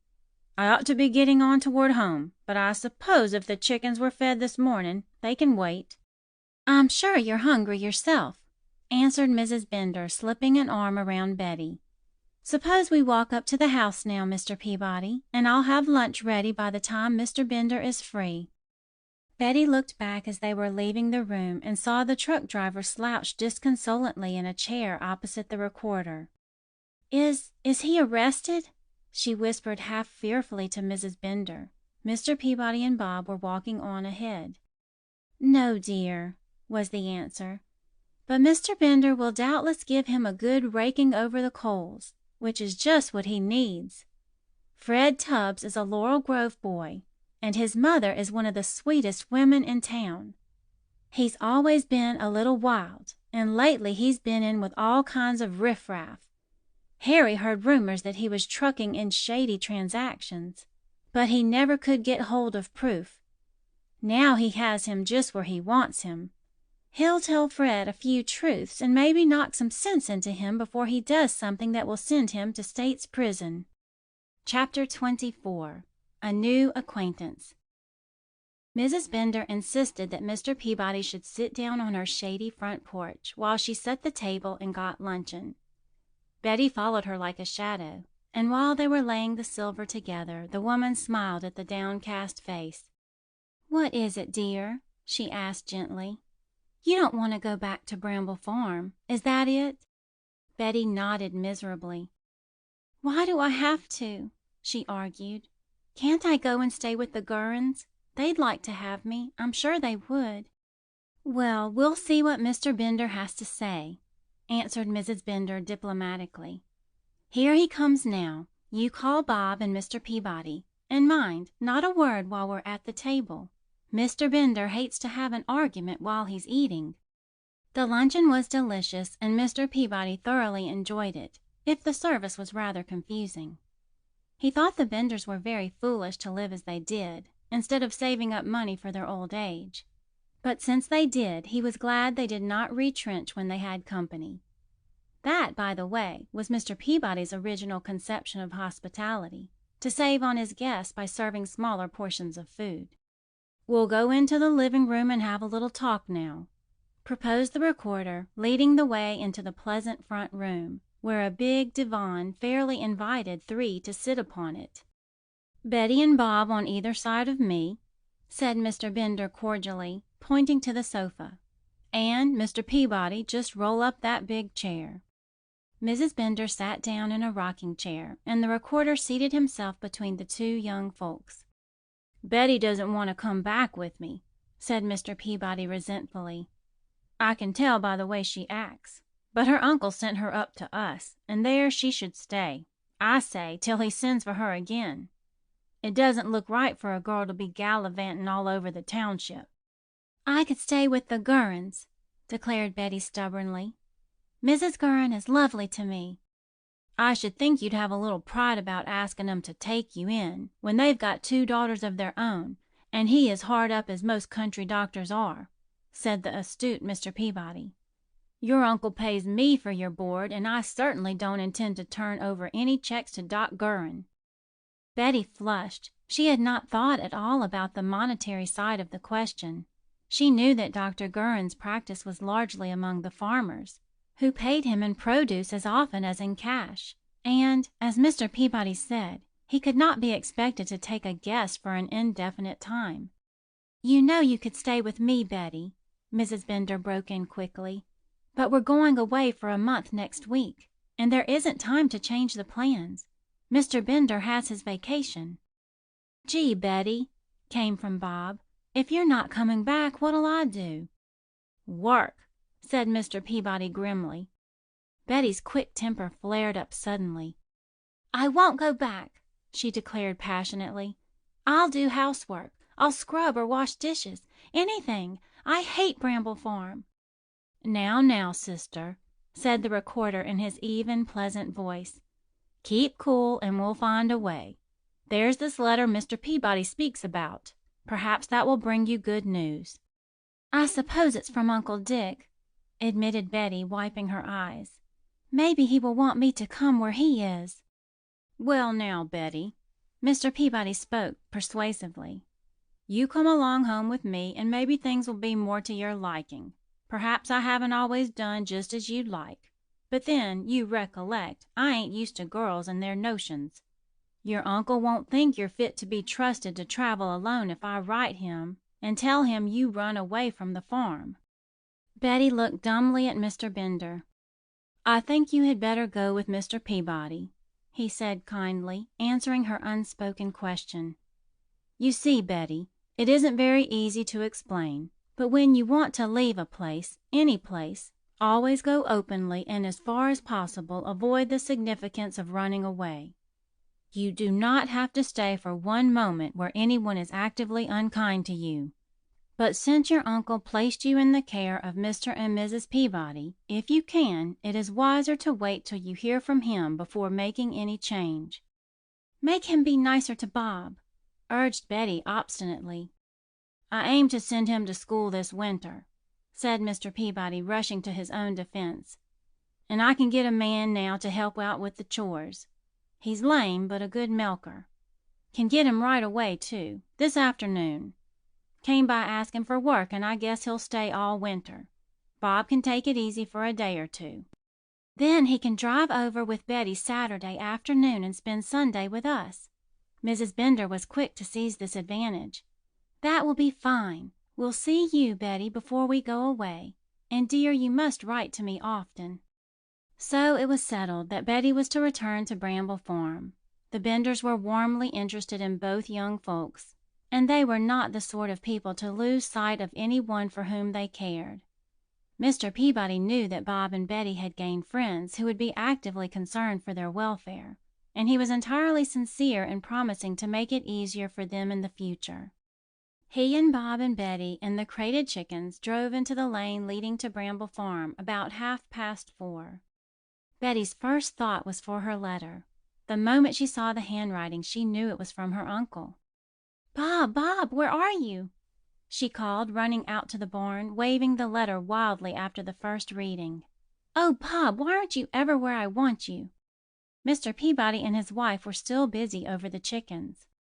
Bob, it seemed, was engaged in the unlovely task of cleaning the cow stables, after having, on Mr. Peabody's orders, gone after the lame man to engage him for the fall and winter work. But Betty was so eager to share her news with him that she stood just outside the stable and read him bits of the letter through the open window. "Uncle Dick's in Washington," she announced blithely. "He's been there a week, and he hopes he can send for me before the month is up. Won't that be fine, Bob? I'm not going to unpack my trunk, because I want to be able to go the minute he sends me word. And, oh yes, he sends me another check. Now we can have some more goodies from the grocery store next time you go to Glenside." "You cash that check and put the money away where you and no one else can find it," advised Bob seriously. "Don't let yourself get out of funds again, Betty. It may be another long wait before you hear from your uncle." "Oh, no, that won't happen again," said Betty carelessly. "He's in Washington, so everything must be all right. But, Bob, isn't it funny? He hasn't had one of my letters.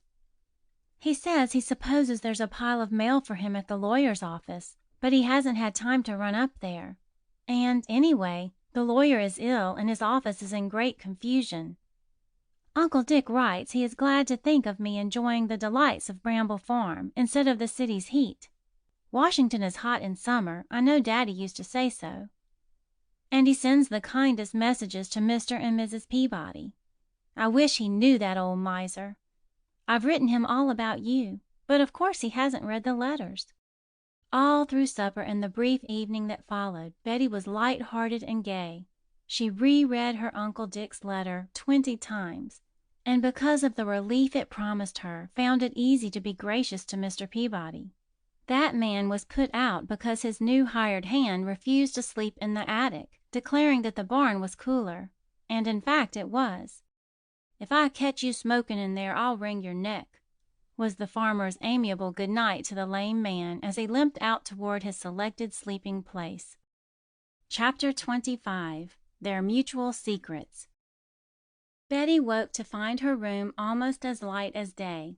She had been dreaming of breakfasting with her uncle in a blue and gold dining room of her own furnishing, and for the moment she thought it was morning. But the light flickered too much for sunlight, and as she became more fully awake, she realized it was a red glare. Fire! Fire!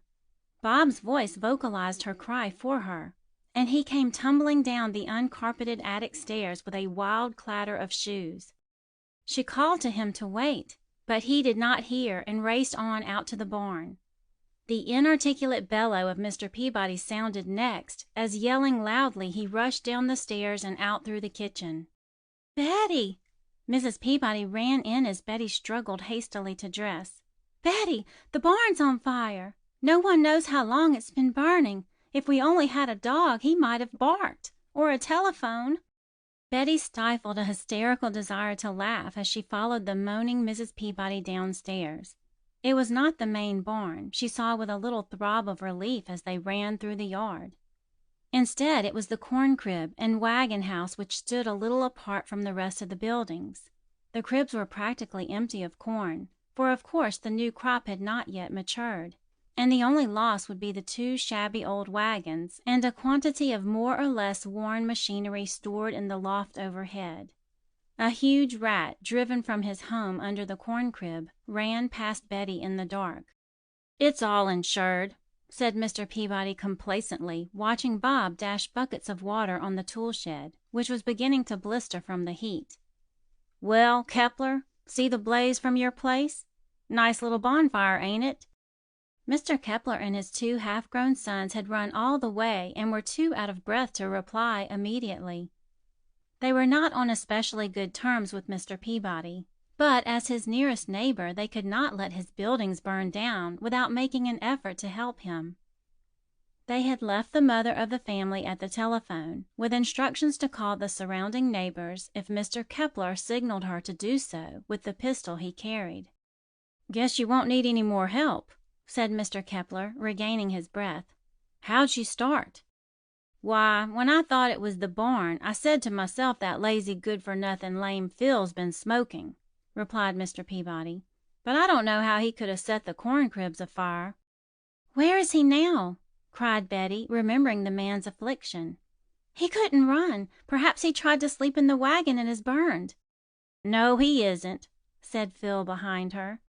He had been watching the fire from the safe vantage point of a boulder in the apple orchard.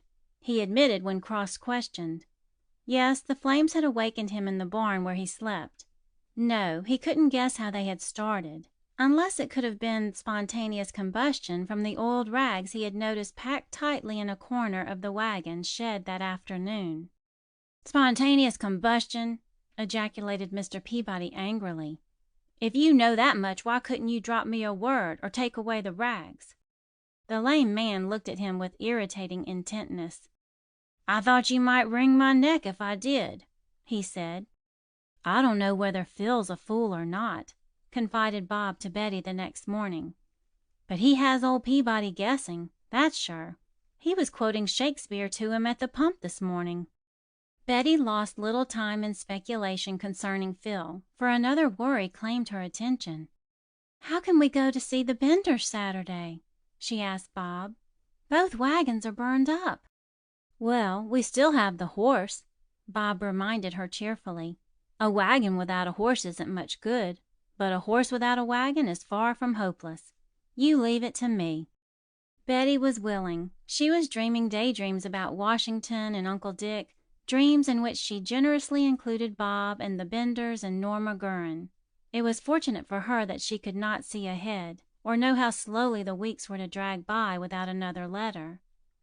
How Betty waited and finally went to the capital city to find her uncle herself will be told in the next volume of this series, to be called Betty Gordon in Washington, or Strange Adventures in a Great City. High-spirited, headstrong, pretty Betty finds adventures aplenty, not unmixed with a spice of danger, in the beautiful city of Washington, and quite unexpectedly she again meets Bob Henderson, who has left Bramble Farm to seek his fortune. That Bob was planning a surprise in connection with their visit to the Benders, she was well aware, but she would not spoil his enjoyment by trying to force him to divulge his secret. Betty had a secret of her own, saved up for the eventful day, which she had no idea of disclosing till the proper time should arrive. Saturday morning dawned warm and fair, and Bob tore into his morning's work, determined to leave Mr. Peabody no loophole for criticism, and possibly detention, though he had promised Bob the afternoon off. Phil was with them no more, having ambled off one night without warning and taken his peculiarities to a possibly more appreciative circle. Bob was hungry at noon, but he hardly touched his dinner, so eager was he to get away from the table and wash and dress ready for the trip to Laurel Grove. Poor Bob had no best clothes, but he resolutely refused to wear overalls to the Benders, and he had coaxed Mrs. Peabody to get his heavy winter trousers out of the mothballs and newspapers in which she had packed them away.